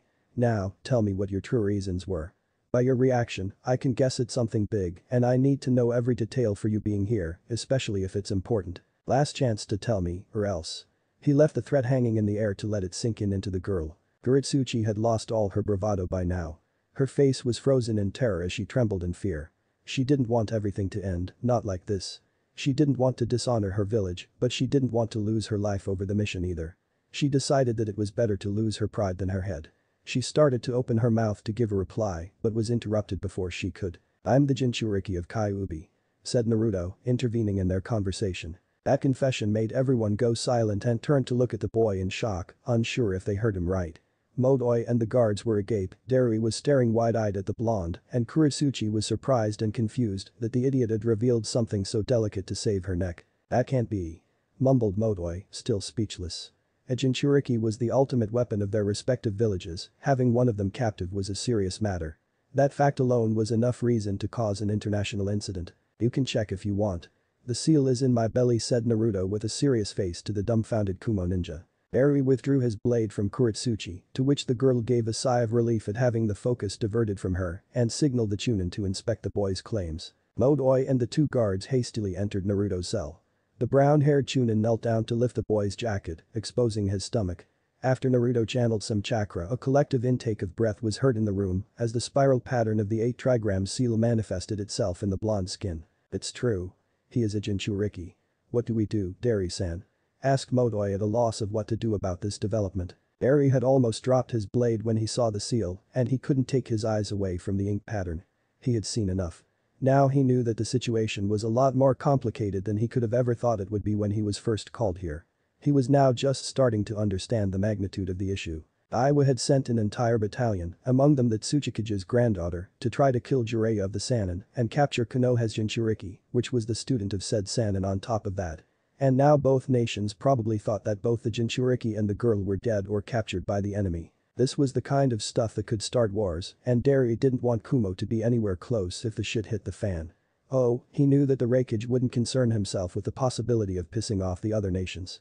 A wasn't a man that backed out from a fight, but he had sent Dari to handle the matter himself. And personally, the right hand of the Raikage didn't want to involve Kumo in the mess that was sure to come, not if he could help it. So there was only one thing to do. Wash his nation's hands from all of this. Modoi and the two other Kumo shinobi were waiting impatiently for Dari's answer, while Naruto and Kurotsuchi looked at the man with sweat running down their faces in anticipation for whatever his decision might be. Finally, Dari spoke. Modoi-san. Please gather some of our men from the island and make a team for me. I'm gonna escort these two to the border. The order surprised everyone, especially Naruto and Kurotsuchi. Wait a minute. Are you really gonna let us go just like that? Asked the girl, incredulously. Really? Heck, yay. I knew you seemed like a nice guy, mister. Exclaimed the blonde in gratitude. Are you sure about this, Dari-san? They found the Genbu, after all. Said Modoi, uncertain if this was the right idea. Everything points out that they really found this place by mere chance. I don't think they could find this place again even if they tried. Right now I just don't want to involve ourselves with whatever problem Aiwa and Konoha have among them. So please Modoi-san, just find the team I asked for. Said Dari with resolution. As you wish, Dari-san finished Modoi with a salute and swiftly left to start his endeavor. As the Chunin left, Dari turned to the two guards. Please, let these two out of there and release them from their bindings. I have faith that they will behave. Isn't that right? He said as he turned to give a look of warning to the two teenagers. Of course. Responded Naruto and Kurotsuchi in unison. The dark-skinned man nodded in approval and the two men started opening the cells to free the captives. Good to hear. It would be dull to get into trouble with your nations if I ended up killing you, so don't force me to. I don't like to brag, but I'm not the boss's right hand for nothing. I can carry myself pretty well in a fight. Kurotsuchi rubbed her wrists as she stood up, glad to finally be able to move her limbs. She had been immobile for more than a day, so it was natural to feel sore. She couldn't wait to get out of there and stretch her legs. They called Eri to the girl. The pink-eyed prodigy turned to look at the jounin with wariness. She was still shaken up from before. The man gave her an apologetic look and put a hand on his neck. I'm sorry about that. I wasn't really gonna kill you. I just wanted to make you talk and thought that was the most effective way to do it. I hope you are not angry. Of course not. Why would I be angry? Said the kunoichi through clenched teeth and with a nervous tick. You put a blade to my neck, threatened me, and humiliated me. Of course I'm angry. Thought the girl while trying to keep herself calm. Ah. Feels good to be able to move freely again. Said Naruto with a grin while stretching his arms over his head. Thanks a lot Mr. Derry. When can we go? We will be on our way as soon as Motoi comes back. It shouldn't be long. But I must warn you, I don't want you fighting each other on the way. I don't care if you want to rip each other's guts, just don't do it while you are in the land of lightning.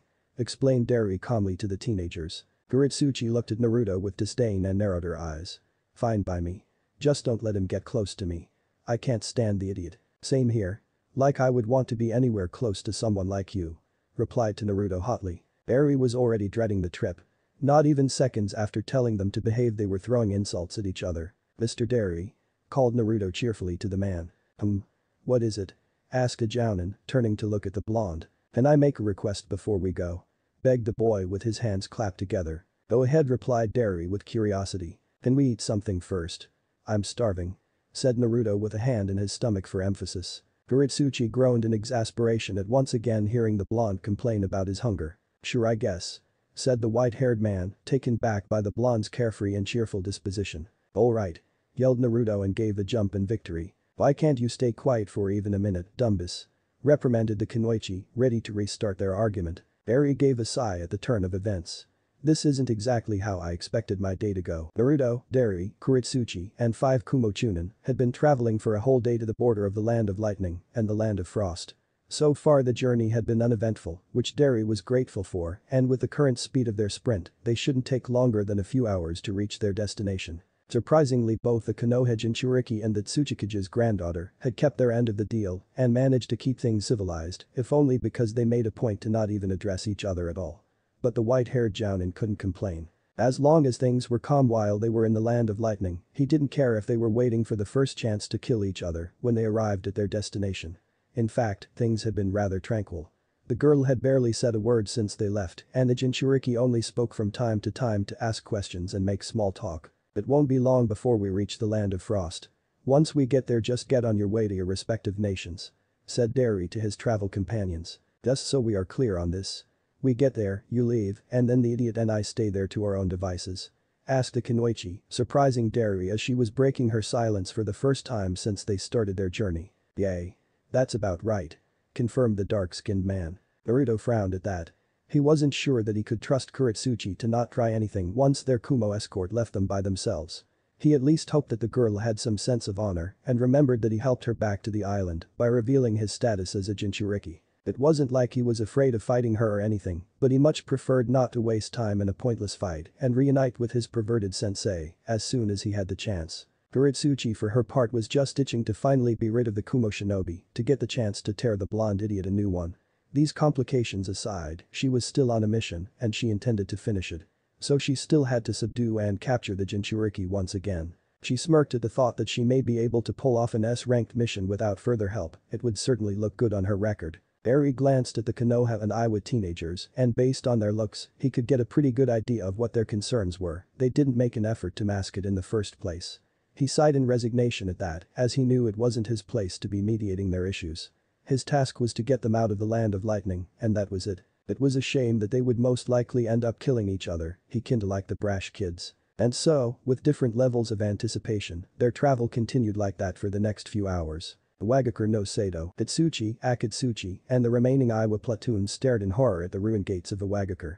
They had returned as fast as they could as soon as they heard that Deidara, now a member of Akatsuki, had attacked their village and had done quite a number on it too, but they never expected the damage to be this. As far as they could see, most of the buildings had suffered some form of damage, some were about to crumble down, others barely had a dent, but it seemed that the vast majority had at least something. Kurotsuchi made an effort to try and stay calm and collected even with his initial shock and proceeded to relay new orders to his men.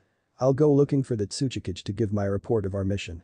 Meanwhile, all of you, make yourself useful and see what you can do to help the village, go. Kurotsuchi's squad took a moment to snap themselves from their bewildered state, but they still complied, and soon all of them scrambled to different parts of the village with the intent of following their commander's orders, and not just for professionalism, but also because they were genuinely worried about their people. On his way to meet his father, Kurotsuchi couldn't help himself from glancing around with worry at the ruined buildings, in addition to the injured people being treated by the medic nin.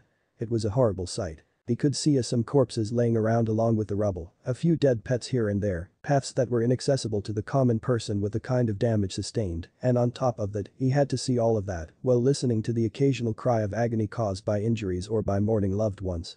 He truly hadn't seen a scene such as this since the last war. After wandering around for several minutes, the experienced Jounin finally found a small building that was being used as the temporary office for the Tsuchikage.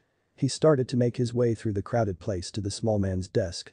With recent events, it was to be expected that their leader would be even more buried in work than usual. Kurotsuchi called the old man as he pushed civilians and shinobi aside to open his path. Is that you, Kurotsuchi? All of you, move out the way. At their leader's command, the crowd made space for the Tsuchikage's sons. Soon Kurotsuchi was face to face with his father and he could see the bags under his eyes, evidently caused by lack of sleep. He guessed the old man hadn't had a moment to rest since the attack. I didn't know you were back already, said the Tsuchikage to the Jounin with weariness. He hoped that at least his son had good news after how terrible things had gone lately. He really needed to hear something positive for a change. I just got back. Dad, I need to speak with you. In private. Said Kurotsuchi, emphasizing the last part with urgency. Inoki got serious and gave a nod. He then proceeded to signal the Anbu keeping guard on either side of him to take everyone out. The Anbu were quick to obey and hastily started getting the people out of there. Kurotsuchi and Inoki stayed staring at each other as people started emptying the room despite their protests. Finally, after everyone and even the Anbu left the building, father and son were left alone. So? Give me your report already, Kurotsuchi said the Tsuchikage impatiently. It was a complete disaster. Replied the Jounin with a downed look on his features, to which the old man scowled. Jiraiya was much stronger than we predicted. Most of our unit was taken out by him and the Jinchuriki, and that was before the Akatsuki showed up. Inoki bared his teeth in rage when he heard that the Akatsuki were involved. Those bastards. They must have planned this from the beginning. I swear this will not stand. As soon as I get the chance I will have their heads on a pike. He didn't think that the situation was going to get this bad when he decided to hunt down the Kyuubi. And he dreaded to think what was coming next because as horrible as things were going lately, they still had Konoha's retaliation to think about. With the way things were, they wouldn't be strong enough to fight a war right now, not when they just lost both their Jinchuriki and a great amount of their ninja had been injured or killed. But he still had another concern. And what happened to the Yellow Flash's son? Did the Akatsuki get him? Asked the short man, sternly. Kurotsuchi lowered his head and had a sad look in his eyes.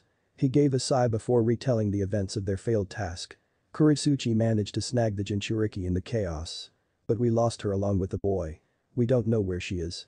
I left a search party looking for her and the Jinchuriki before returning as fast as I could, but there is no word on them yet. Finished the man, solemnly. Inoki widened his eyes in worry at hearing about the fate of his granddaughter. No way. We lost Kurotsuchi. Things just kept getting worse by the minute. Despite the fact that he and the girl clashed constantly, she was still his family and he cared about her.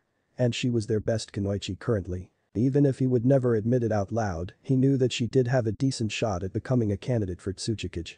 If they were to lose her, it would be a low blow not only for them, but for the village as well. I told you this was a bad idea from the start, but you didn't listen.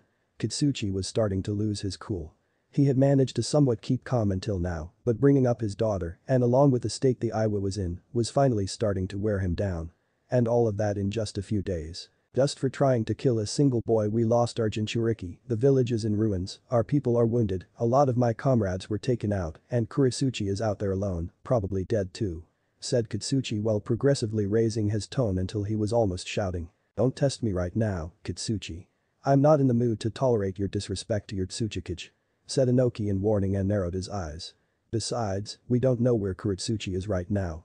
We can't say for sure she is dead. Let's not kid ourselves here. You know very well that shinobi missing in action rarely come back alive. shouted Kurotsuchi at his father in anger. Your obsession with getting revenge on Konoha might take us to war with them when we can least afford it. And it also may have cost your granddaughter her life. My daughter's life. That's enough. Yelled Inoki as he smashed his hands on his desk to stand up and glare at his son. You forget that I'm still your leader, so show some restraint. If you can't do that, then I suggest you get out of here. Go and help in the village or something. Kurotsuchi was about to give a rebuttal, but he managed to keep himself from escalating the argument, so he settled for just turning and started to walk towards the door. Fine. I can't bear to be close to you right now. Answered the man before opening the door and smashing it as he left. Inoki sat down again on his chair and started massaging his temple, still fuming. He knew that Kurotsuchi was right, he had screwed up. But what was done, and there was nothing that he could do to undo the damage. So all that was left to do was to try to damage control the situation as much as he could. But still, his worries had just been made even bigger. They had failed to get the boy, so all this mess had been for nothing, and it had come with a great price for them. Now he had to worry about what Konoha would do once they got word of the attempt on their Jinchuriki. But the thing that ate at his conscience the most was the well-being of Kurotsuchi. If something were to happen to her, he knew that Kurotsuchi would never forgive him, heck, even Inoki wouldn't forgive himself. And what made all of this worse was that he could do nothing for the girl right now. He could just cling to the small hope that she was alright and manage to find her way home. Somewhere in the land of fire, Jiraiya, along with Sakura, Kakashi, and Team 8, rapidly traveled jumping from tree to tree, with their destination being the land of lightning, in hopes of finding Naruto. Team 8 was a team specialized in tracking, and considering that they were Naruto's friends, it was the logical conclusion to send them for the blind. Sakura and Kakashi had come too, as they were the Jinchuriki's teammates and deserved to participate in the search, not to mention that they were pretty skilled in their own right and could definitely make a difference, especially Kakashi. As if Naruto being lost wasn't bad enough, before leaving Konoha Jiraiya got a message from Kasuke informing him that he found the Iwa's search party dead, most likely the handiwork of the Akatsuki, which had to mean that they were still lurking around those parts looking for Naruto. So now both Team 7 and 8 were in a hurry to get to Naruto before the organization of S-rank criminals got to him first. Sakura was a girl with shoulder-length bright pink hair, large green eyes, and a broad forehead. She was wearing a sleeveless red top, pink elbow protectors, black gloves, matching black calf-high boots and black shorts underneath a pink apron skirt. She used her red-clothed forehead protector in a tiara-like style. I hope Naruto is okay. How long until we get to the land of lightning, Jiraiya-sama? Asked a Sannin with worry in her green eyes, stressing over the safety of her loudmouth teammate. A few more. Gasp. Hours until. Gasp. We reached the border. Said the white-haired man with ragged breath. He was completely exhausted and then some. He had fought an entire Iwa battalion, along with 2 members of Akatsuki, went back to Konoha in haste, then headed back to searching, all with little to no rest. It was truly a testament to Jiraiya's strength that he even managed to keep going. And even then we still have to go to the sea in the same location that Jiraiya-sama and Naruto were at, said Kakashi. He was a tall man with spiky silver hair, he had a lone visible dark eye, as his other eye was covered by his forehead protector. He was wearing the standard Konoha shinobi uniform, which consisted of a green flak jacket over a dark blue shirt with long sleeves, fingerless gloves, and dark blue pants. And he used a face mask that covered the lower half of his face, starting at the nose. Despite the situation, he managed to keep himself collected, even if he truly was worried over Naruto, but precisely because he was worried is why he needed to keep himself focused. He couldn't afford to make mistakes when his student's life was at risk. Even more of a reason to hurry. The longer we take the most his scent will dissipate. If we take too long even me and Akamaru won't be able to track him down. The fact that we have to track him on water is even worse. Said Kiba, to which Akamaru replied with a bark of confirmation.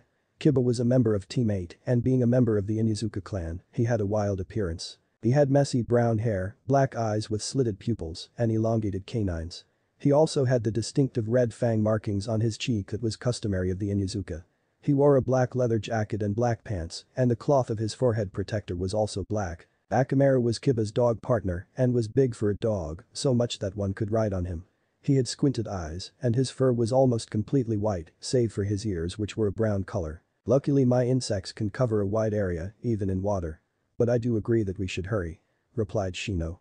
He was also a member of Team 8 and was from the Aburam clan.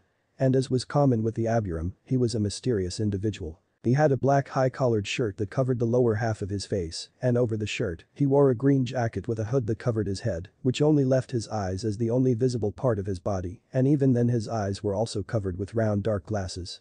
And he also had a satchel strapped to his back. We can't get discouraged.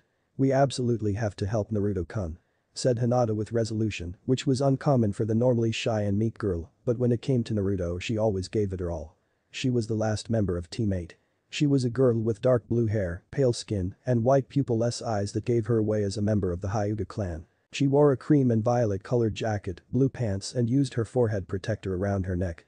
She had been waiting anxiously to see Naruto again after these few years without him, so when she heard that her crush was in trouble she promised to herself that she wouldn't fail the boy that had inspired her so much. "I promise I won't let you down," Naruto-kun thought of the girl with determination. Everyone save for Jiraiya stared at the Hyuga heiress in curiosity. She had refrained from speaking for most of the trip, even less than Shino, which was a feat in itself, and to see the timid blue-haired girl be so resolute was an anomaly. But they guessed it was to be expected, this involved Naruto after all. Hinata's affections for Naruto was probably the worst kept secret in Konoha. Out of all their acquaintances, the only one oblivious enough to not notice it was the blonde knucklehead himself. Anyway, Hinata is right. We have to give it our all. If Naruto was in our place he would do the same, said Kakashi to the young ninjas. Of course you don't have to tell me twice, Roger, responded Sakura, Kiba and Shino at the same time, just as resolute as Hinata had been. So, trying to put their worries aside, all went to focus on their task to rescue their fellow shinobi and friend and continued on their way as fast as they could, for the Land of Lightning was waiting. Land of Frost. Naruto stared at the ice-covered land with not a lot of enthusiasm. He wasn't looking forward to traveling there.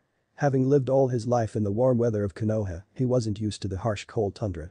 He glanced to his side and found a similar expression on Kurotsuchi, realizing that she probably had the same reservations as him. "This is it, then," said Derry to the two teenagers.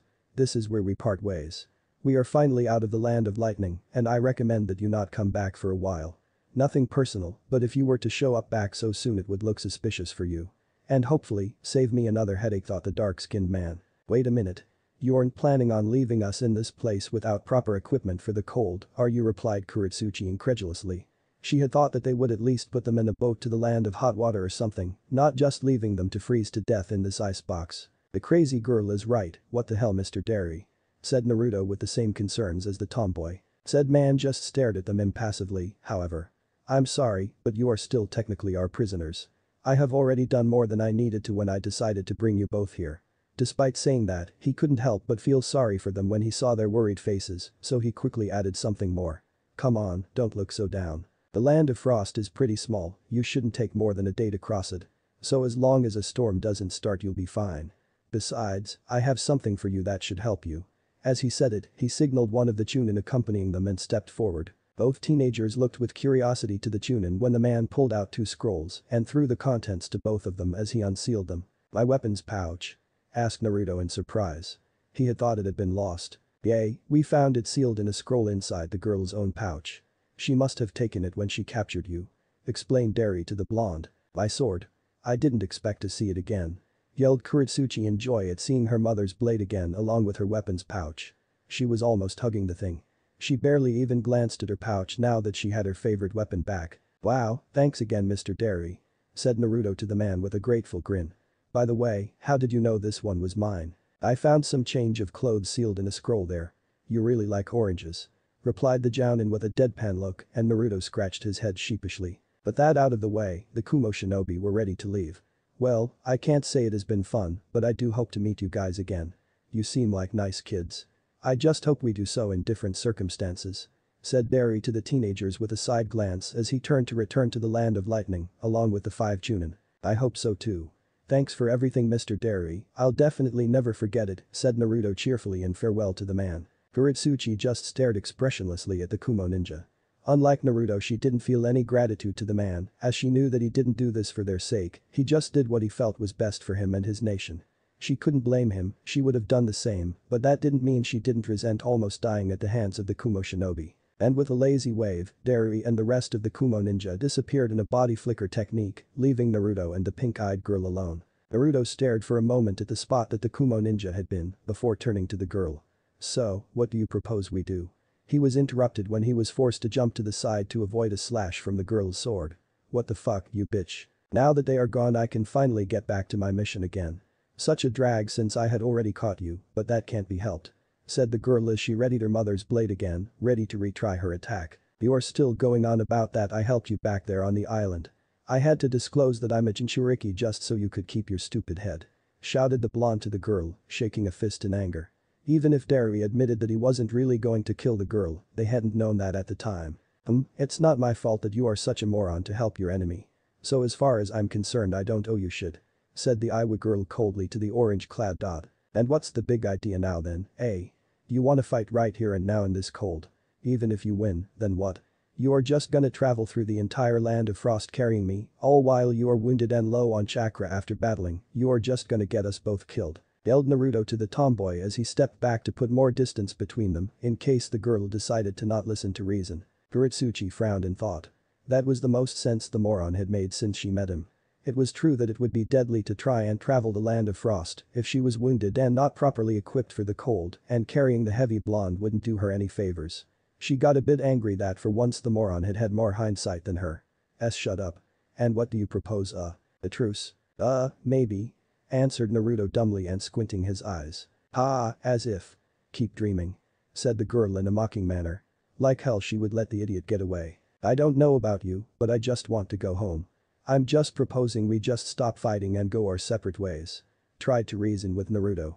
Right now he just cared more about finding his sensei than keeping this quarrel with the crazy chick. "Not happening," said Kurotsuchi plainly and with finality, not relenting at all. "Fine. Tell you what, I will fight you if you want, but not here. Let's first get out of this cold place and then I will kick your ass," yelled Naruto in exasperation. If the stubborn girl wanted to fight so badly, then so be it. But he wasn't gonna fight here if he could help it. Kurotsuchi thought long and hard about her answer before finally giving an answer. "You better not back down when we do get out of here. I wouldn't put it past a Konoha ninja to chicken out of a battle," said the girl with an edge in her voice, warning the blonde to not try anything. "I'm scared of you? You wish. I just don't want to fight here, the harsh weather could end up killing us both," replied the blonde hotly, offended to be considered a coward. Kurotsuchi stared at the blonde's blue eyes to try and see if she could see any sign that he was lying. When she found none she gave a sigh. "Okay, I'll go along with this for the moment. But I'm warning you, as soon as we get out of this freezer, I will tear you a new one. So don't think for a moment that this makes us buddies. You don't have to remind me, I know," said Naruto, somewhat glad that the girl seemed to listen for once. "Then what are we waiting for? Let's get going already," said the tomboy impatiently as she sheathed her sword.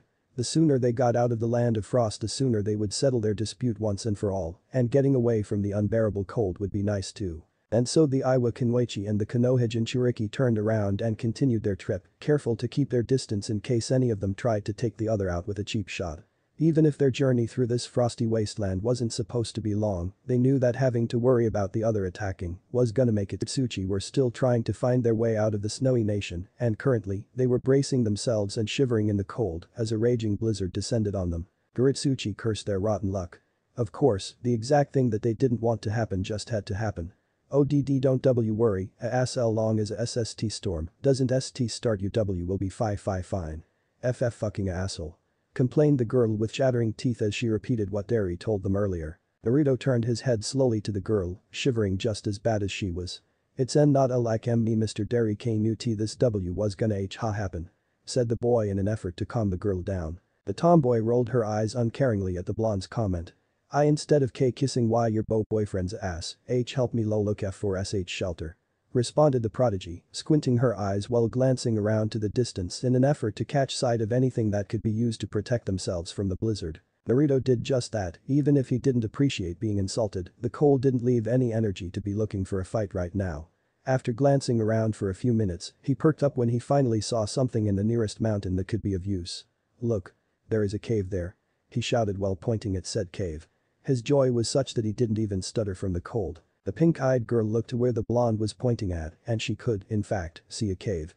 Well, done, moron. It seems that even you have your uses," said the girl with a snide. Naruto frowned at the girl's usual contemptuous attitude but refrained from commenting. He just wanted to get there as fast as he could and see if it was fit to stay there until the storm passed them by. A few minutes later they arrived at the cave. And after checking that there were no bears or any other predator living there, they found comfortable spots in the walls opposite from one another and sat down to inspect their supplies. Luckily for them, there were plenty of twigs inside the cave, so they just needed to find a way to light them and make a bonfire. I can't find my tinderbox," complained the girl out loud. At least inside the cave the cold was a bit more bearable and her teeth weren't chattering anymore. "Hey idiot, use a fire or something, will ya? Be useful for once," said Kurotsuchi as she glanced at the blonde, who was going through his supplies too. I kinda don't know any," replied the Jinchuriki with a hand behind his head, a bit ashamed to admit that he didn't know a fire jutsu. Kurotsuchi looked dumbfounded at that. "What do you mean you don't know a fire jutsu? You are from Konoha, aren't you? You know, the land of fucking fire. What kind of Konoha shinobi doesn't know a fire jutsu?" Shut up," shouted a flustered Naruto. "I have never needed it. I'm awesome enough already as I am. And why do I have to do it? If you are such a great kunoichi then why don't you do it?" pointed out the blonde. She frowned at the boy's accusations. She wasn't about to tolerate the idiot judging her skills. "I know plenty of jutsu, unlike you. But mostly just my earth-based jutsu and the ones from my Kekkei Genkai. I just don't know a fire-based one yet, but at least I haven't been sitting on my butt relying only on a clone technique and a demon's chakra." She didn't mention that her Kekkei Genkai, the Jotun lava release, was a combination of fire and earth affinities, so she did, in fact, have a fire affinity, but she wasn't going to admit out loud that she didn't know a fire jutsu, even despite the fact that she did have an affinity for it. "I know other techniques too. I can use Rasengan and summon toads." "I doubt you have anything as cool as that," claimed Naruto competitively. She shrugged uncaringly, not impressed. "Whatever you say. Like that will help us right now, we still have to find a way to start a fire," said the prodigy as she continued to look inside her pouch. "Got it." Naruto's cry of victory caught Kurotsuchi's attention and she lifted her head to see the blonde holding a box of matches that he must have had in his own pouch. "Then what are you waiting for? Start a bonfire already," demanded the girl with urgency. "You don't have to be so bitchy all the time, you know," replied the Jinchuriki and started to gather some of the twigs scattered in the cave. After a few minutes, they had a decently sized bonfire that illuminated the cave and acted as a great source of heat. It still wasn't enough to completely keep them warm, but it made the cold much more bearable than before. "Much better," said the girl with a content sigh.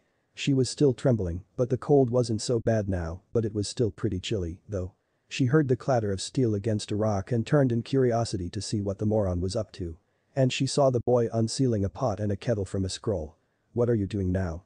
asked the girl with a raised eyebrow. "Preparing myself something to eat, of course," responded the Genin as he unsealed some cups of instant ramen from another scroll. "I should have guessed as much," said Kurotsuchi with a blank look. It wasn't long until Naruto had a few steaming cups of ramen ready to be eaten. It wasn't much, but it was something, and with the weather the way it was, a hot meal was very desirable. Naruto was happily enjoying his noodles when he noticed that Kurotsuchi was still trembling terribly. Now that her previous adrenaline of desperately looking for shelter had faded off, the cold was starting to affect her more. It was to be expected honestly. Out of the two of them, she was the one with the least unsuited attire for traveling in the snow. She had discarded her flak jacket when it got ruined in the fight with Kisame, she was wearing a skirt and her shirt was missing one of the sleeves. All in all, she was very ill-fitted to be withstanding the harsh cold, at least Naruto's jacket was pretty warm. Naruto couldn't help but feel a bit sorry for the girl, even if she was a pain in the ass that hated his guts. He realized that having such a bleeding heart, even for his enemies, could be very bad for him and could potentially be dangerous, but he couldn't help it. When he saw someone in need that he could help, he simply didn't feel comfortable if he didn't at least try to do something. So with resolve, he grabbed one of the still hot cups of soup and extended his arm in an offering. "Here. Have some." The cave was small enough that just extending his arm as he leaned was enough to close the distance with the girl halfway. Kurotsuchi was taken aback when the boy addressed her, offering food. She was so tempted to just throw the steaming liquid in the blonde's face, but to tell the truth she was really hungry. And despite her earlier criticisms of ramen, she didn't dislike it and a warm serving of soup looked very appealing at the moment.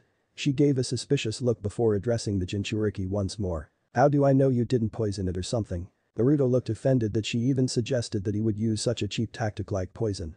"What? Of course it's not poisoned. You saw that I was about to eat it a moment ago, why would I poison it?"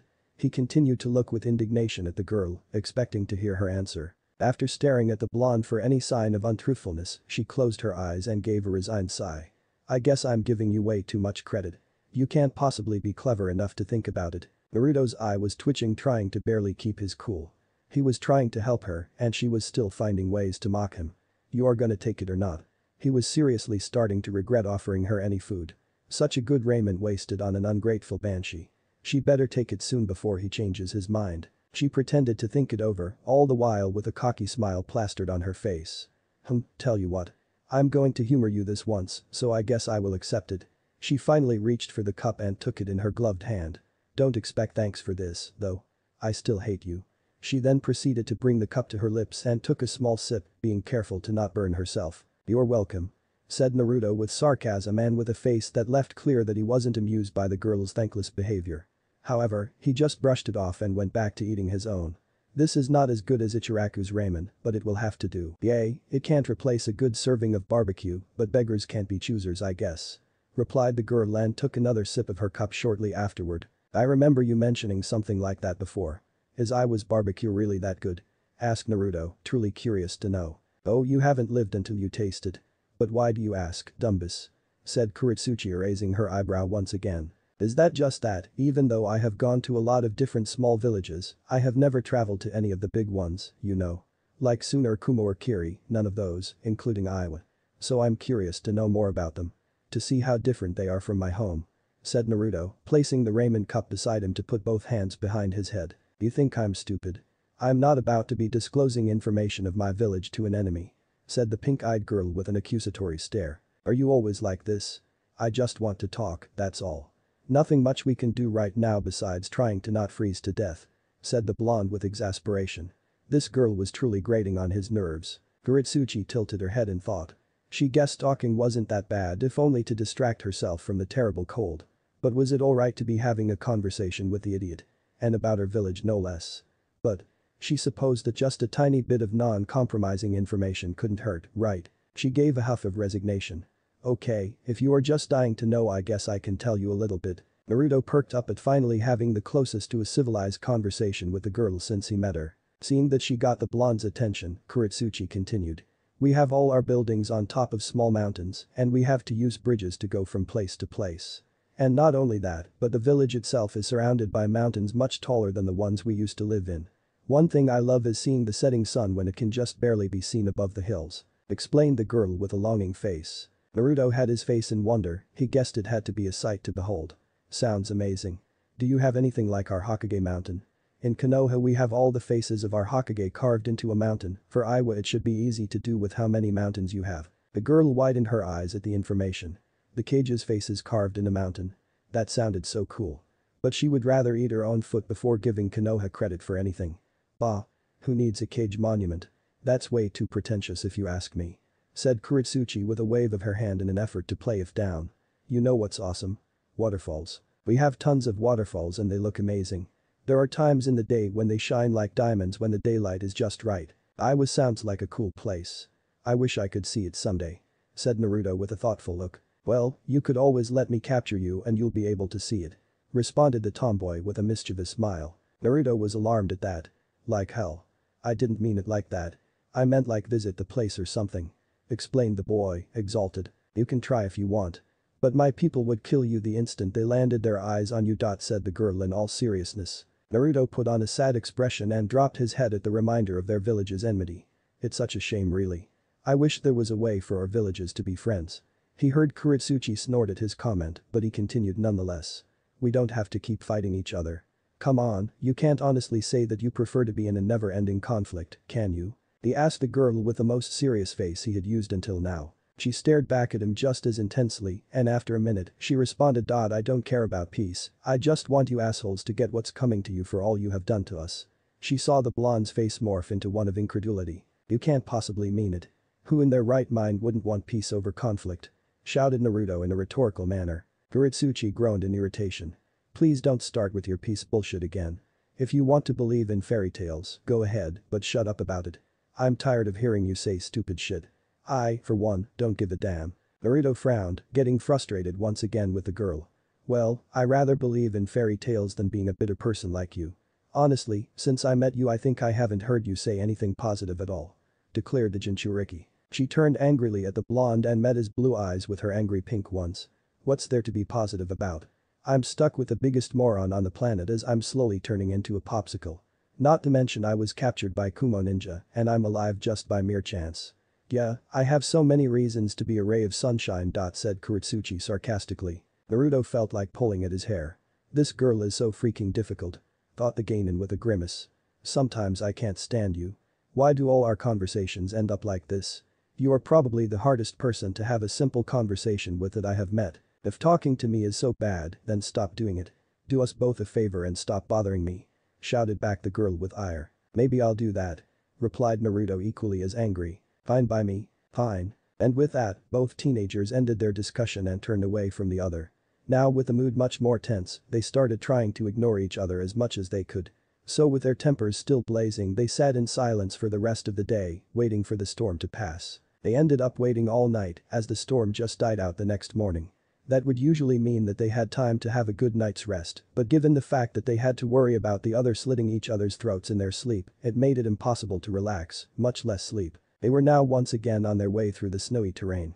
Even without the blizzard the weather was still terribly cold, but at least it was much less dangerous now. After their dispute the day before they refrained from speaking between them, barely acknowledging the other. Naruto wasn't particularly cheery at the moment. He couldn't understand his traveling companion for the life of him. She was just so unbearably bitter and bitchy, and despite his best efforts to keep things as amicably as he could, she always ended up blowing up at him. The fact that at the moment he was forced to stick around her was tiresome. "Hey Dumbus, look, a village," shouted Kurotsuchi in excitement with a finger pointing to the distance. Her sudden outburst snapped Naruto out of his inner rambling and focused his attention to where she was pointing at, and the girl was right, he could see a small village in the distance. At least that served to lift his spirits. "We may be able to find some proper clothing for the cold in there, along with some food while we are at it," declared the girl with a grin. "What are we waiting for? Let's go," said Naruto, joining the girl in her excitement. After a few minutes of full-speed sprinting, it didn't take long for the two shinobi to reach the small village. The village wasn't big by any stretch. There were maybe around 30 wooden buildings total, which was pretty small in comparison to what the teenagers were used to. However, not even a couple minutes in, the two young ninjas noticed something wasn't right. As they walked the street they saw that it was pretty desolated for the time of the day, even for a small village. And the few people that they did see on the street had faces that reflected hopelessness, if their dead eyes were any indication to go by. The teenagers kept walking slowly and glancing around. The villagers barely looked back at them, seemingly not even caring about the strangers in their home. Kurotsuchi looked at Naruto with a side glance. "Hey, idiot. Did you notice?" asked the girl. "Yay. These people are acting pretty weird. There are not many of them and they have this strange look on their face," answered Naruto, not stopping inspecting the village even as he talked. "I'm starting to think these people may need more help than we do," concluded the pink-eyed girl. Naruto nodded at that, in agreement with the girl. "Is something going on here?" It wasn't long until they spotted a small shop. It was the kind of shop that usually sold cheap quality products at low price, which suited them just fine, since they only needed a couple cloaks that they would probably discard as soon as they got out of the land of frost. "Good day," called a middle-aged man to them in greeting as they came into the store. He was plain looking, he was of medium height, had a short goatee, and black messy hair. But he still had a sad look just like most people in the village. "Hi," answered both Naruto and Kurotsuchi at the same time. "What can I do for you?" asked the man cordially. This time, Kurotsuchi stepped towards the man. "We are looking for some traveling cloaks for the winter.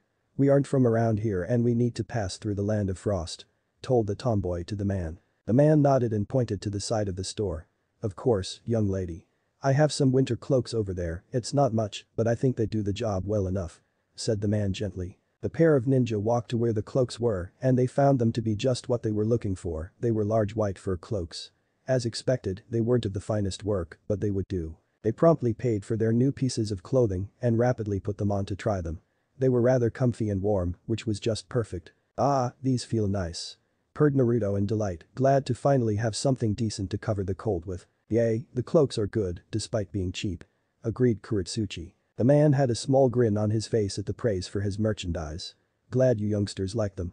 To tell the truth, sales have dropped drastically lately. People right now don't feel like going out of their homes," said the man with a sad look that soon replaced his previous grin. That got both teenagers curious and Naruto couldn't help but ask. "Speaking of which, old man, is something going on around here? People are acting strangely." Kurotsuchi normally disliked the blonde's nosy attitude, but this time she was glad that he asked.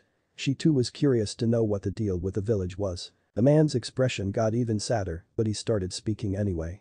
"You see, we have a crisis in town, actually. People have started going missing for a while now," the man explained somberly. "Going missing, you say? How does it happen?" asked Kurotsuchi with her head tilted to the side, puzzled. The man closed his eyes in remembrance. "We are not sure. Since about a month ago. People go to the mountains to either hunt or gather supplies, and sometimes they never return," the man explained. "We have accidents from time to time, so it is not as uncommon for people to go missing. But most of the time they return after a while if they get lost or the occasional storm traps them. After all, in the wilderness, a lot of things can happen. But this is different, the number of missing people is too high. Most people here have lost someone already. Now almost everyone stays in their homes, either from fear of going missing too or to mourn their lost loved ones. By the end of the explanation, Naruto and even Kurotsuchi had looks of pity. They had guessed something was up in the village, but not quite like this. Whatever was happening had to be something big. "Daddy, who are they?" A small voice interrupted them before they could ask anything else. All of the room occupants turned their heads to look at the source of the voice. They saw a small girl, probably no older than 7 years or so. She had dark hair that she kept in 2 pigtails and was wearing a small winter jacket and pants. She seemed wary and looked sad. "They are just a pair of customers, sweetie," said the man to the girl with a warm smile. The girl approached them as Naruto and Kurotsuchi watched in curiosity. After getting close enough that she had to look up to meet their eyes, she said, "You're ninja, right?" asked the child innocently to the teenagers as she looked to their forehead protectors. "Oh, yay we are," replied Kurotsuchi, not sure how to address the small girl. In an instant, she had a hopeful look and her face brightened. "Really? Then, can you help my mommy? She hasn't come home since forever. I just want her to be with me. Please," pleaded the girl to the shinobi. Naruto and Kurotsuchi both looked stunned. They never expected the girl to make such a request and were at a loss for words. They didn't know if they could help, but they surely didn't want to break the heart of a little girl. "Please Yuna, can you go play in another room? We are busy here. When we are finished you can come talk to them, alright?"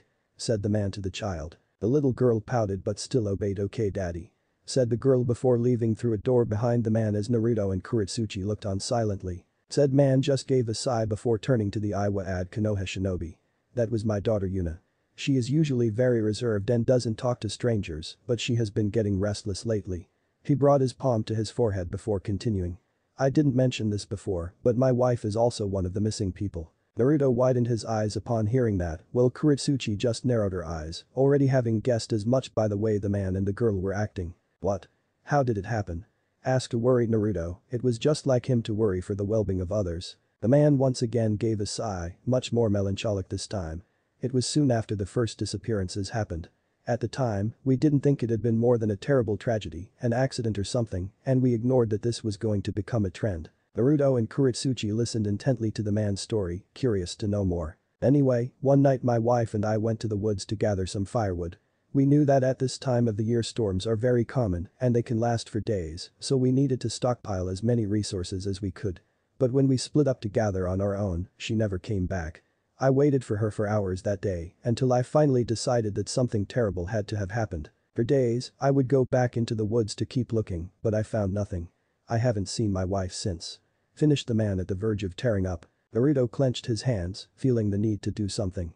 He couldn't forgive himself if he could do something, anything, to help these people and not even try. "It's really not my business, but if this problem has been so persistent, then why don't you guys ask for the help of Shimogakure? I mean, they are the hidden village of the region," suggested Kurotsuchi. The man just shook his head solemnly. "They only accept the jobs that pay the most out of the bunch. They aren't a big hidden village, so they can't afford to waste manpower on the most well-paying jobs they can find. We are a small village, we couldn't possibly gather enough money to warrant their help, even less so now that we are short on people and we become less and less as the weeks go by. But how can they just do nothing?" said Naruto in anger. He could understand that Shima would not have enough shinobi to accept all mission requests, but these people were suffering and they might be dying from who knew what. He knew that if he was Hokage he would never allow the people of his region to suffer if he had any say in it. "I'm sorry, I'm going to go out soon and I have to close the store. I think I have taken enough of your time. Thanks for stopping by and I wish you good luck on your travels," said the man as he started preparing to close shop. It was a peculiar hour to be closing, since it was still early, so they assumed that he was probably going to go out to keep searching for his wife. The teenagers excused themselves and thanked the man for the items before they left. However, as they exited they saw the little girl from earlier waiting for them just around the corner of the shop. They guessed that she must have sneaked out of the store from a back door or something. Naruto waved at the girl and walked towards her. "Hi there. Yuna-chan, right? What are you doing here all by yourself?" asked the blind to the child. Kurotsuchi also approached the girl in curiosity and she was taken aback when the girl took out a small piggy bank from her cloak and held it before them in an offering. "Please, Mr. and Miss Shinobi. Please, bring back my mommy.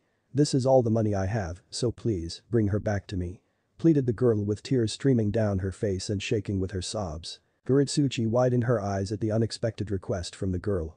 The girl's affection for her mother was obviously strong and she could see herself in the child. She had lost her mother too when she was too young to even walk. Now another small child was begging her to save her from a similar fate. The situation tore at even Kurotsuchi's heart. "Yuna-chan," mumbled Naruto, unsure of how to respond to the girl's actions. Kurotsuchi got the blonde's attention when she started walking towards the girl. Kurotsuchi?" asked the confused blonde. The tomboy stopped just before the girl and got on one knee to meet the child's gaze with her own. The little girl stared back at Kurotsuchi, confused and with a puffy face, but still showing determination. Kurotsuchi put a hand on the piggy bank and gently pushed it to the child's chest, which made the little girl stare at it, not knowing what the older girl was doing. "Keep it, it's yours," said Kurotsuchi in a low voice, almost a whisper in an effort to be gentle. "You should go back to your dad. If he finds out you aren't there he is gonna get worried. You don't want that, do you?" "But my mom," replied the child and one could tell she was about to cry. "She wouldn't want you making your dad worry about you and giving your hard-earned money to strangers. So just go back inside. Wait there for your mom," said Kurotsuchi to the girl. She really wasn't good with kids and this was one time she wished that she had inherited her mother's nurturing nature. The small girl looked terribly disappointed and heartbroken at having her request dismissed. And while still shaking with repressed sobs, she went back to her family's store. But the heavy soul, Naruto watched the little girl walk back inside the building and he clenched his fists with impotence. He could just not let the suffering of these people continue. He and his traveling companion stayed at the side of the building for a few minutes, going over these recent events in their heads. After a while Naruto made up his mind and decided that he was going to help these people, with or without Kurotsuchi. So if she was going to berate him for chickening out of their fight, then so be it. He opened his mouth to tell the girl what was on his mind but was interrupted before he could. "I'm gonna help them," said Kurotsuchi plainly, which left Naruto agape. He wasn't sure if he heard right. The tomboy hadn't shown him anything even remotely resembling compassion since he met her, so he wasn't even sure if she was even capable of displaying it. Replied Naruto dumbly at a loss for words. "I said I'm gonna help them," repeated Kurotsuchi, now fully facing the blonde. "You can come if you want. Or stay here, or go to the land of fire, or whatever the fuck you want. But I'm gonna help these people." Naruto quickly snapped out of his surprise to respond to the girl. "Wait a minute. I'm gonna help too. I can't just leave these people to suffer." Kurotsuchi took a deep breath and after much hesitation, she extended a hand to the Jinchuriki. Naruto stared at her hand, not fully realizing what she was proposing. "Let's work together just this once. But keep in mind, this alliance is only while we deal with whatever this is. I still hate your dumb ass," Kurotsuchi reminded him. She was making a great sacrifice by swallowing her pride to set aside her differences with the Konoha bastard if it meant saving an entire village, especially a little girl that was in a pain that she could relate so well to. Naruto grinned despite the fact that the pink-eyed girl still despised him, but he was glad that at least they finally saw eye to eye on something. "Then we have a deal," said Naruto before shaking her hand firmly. And so, for the first time, even if only temporarily, they weren't enemies, they were partners. Somewhere in the land of frost, Naruto was currently waiting on the edge of a snow-covered forest, bracing himself against the cold that even his new cloak could not completely protect him from. He had sent about a dozen shadow clones earlier to search for anything that may give him a clue of the recent disappearances. Also, he had yet to hear anything from Kurotsuchi's side of the investigation. They had come to the agreement that she would ask around the town for any information about this phenomenon while he looked around the proximity of the village as he could cover more ground with his clones. He was starting to wonder for how long was he supposed to be there enduring the harsh climate, waiting for either one of his clones or the Iwa Kunoichi. Then a sudden noise caught his attention, and speaking of the devil, said Iwa Kunoichi was just arriving with a look of disappointment on her face. "That's not a good sign," thought the blonde. He watched her approach for one moment before saying anything, and even though the answer was obvious he still needed to ask. "So, how did it go?" The pink-eyed girl gave a sigh before addressing the Jinchuriki. "Well, I hope you have something of use, dummy, because my inquiries were a waste of time." "That bad, eh?" Naruto asked solemnly. The girl nodded and once again gave a sigh. Everyone keeps saying the same thing. They all were snatched when they ventured the surrounding forest and they always vanished without anyone seeing anything. So we have no witnesses or clues other than the fact that we know the problem has to come from this forest. Now Naruto too shared her down mood. He put both his hands on his waist as he pondered on the situation. That's not very much to go on at all. Then I guess the only thing left to do is to wait until one of my clones comes back with some info. She frowned in thought before agreeing with him. Fine, I think that we should wait for a bit and try to think of some new strategy while we're at it. She then put up her hands in a single hand seal and 2 rocks rose from the ground to act as makeshift chairs. "Well, that's handy," said the blonde as he sat down on the rock. "Of course it's handy, everything I do is handy. You should know that by now." Kurotsuchi responded with a proud and cocky grin as she also took a seat. "Right," said Naruto with a deadpan look, not even bothering to argue with her. They continued to wait in silence for a while and Naruto noticed the girl deep in thought and looked a bit sad as well. "You alright?" asked the blonde with a bit of reservation, not sure if he should be making it his business to ask. The girl didn't react at all and for a second the blonde wondered if she heard him, but before he could ask again she answered. "We have to help them. We can't fail." The girl said with determination, but also somberly. He could understand her. He was worried about the people living in the village too, but it was clear that the girl was especially concerned. It was still weird for the Jinchuriki to see a more caring side of the young prodigy, as she was usually cold and full of herself, so he was still getting used to it. "You were thinking about Yuna-chan, right?" asked the blonde with sympathy and a serious face. The girl gave an annoyed growl and was quick to respond. "So what if I am? You have a problem with that?" The girl snapped defensively. She rarely showed a softer side, so she was ready to give the blonde a beating if he dared make fun of her for doing it. "What?